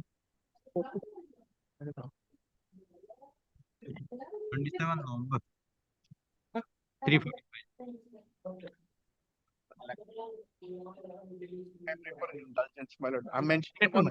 The other side, order was granted during the vacation. Matter was thereafter directed to appear in the list. It has not appeared. My lord, this will expire day after tomorrow, my lord. My lord, if this may appear as tomorrow, my lord. My lord, can we make it to 30th? 30th is a holiday, my lord. That is the difficulty, my lord. My lord, I am led by Mr. Shashank Dev Shodhi. Milordly, I appear for the respondent in this matter, Milord. Yes.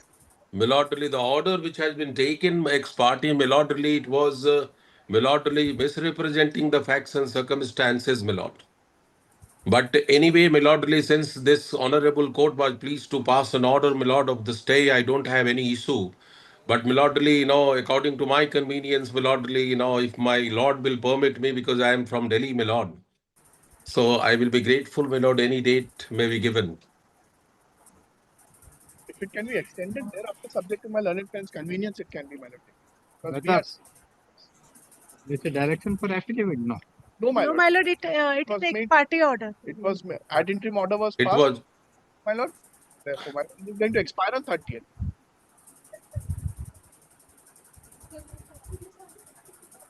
Okay, let it fix tomorrow. Detailed order, my lord. And yes. Let it be fixed tomorrow as to be mentioned Hello. within bracket extension of time. Oh, great. My lord, item number 41. Grateful. My lord, item number 41. There is need of 4 GA. Yes.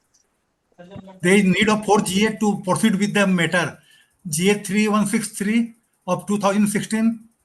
Okay. GA 1019. Come tomorrow. Today the time is over. It will come tomorrow. It will be set tomorrow. Okay, sir. Okay.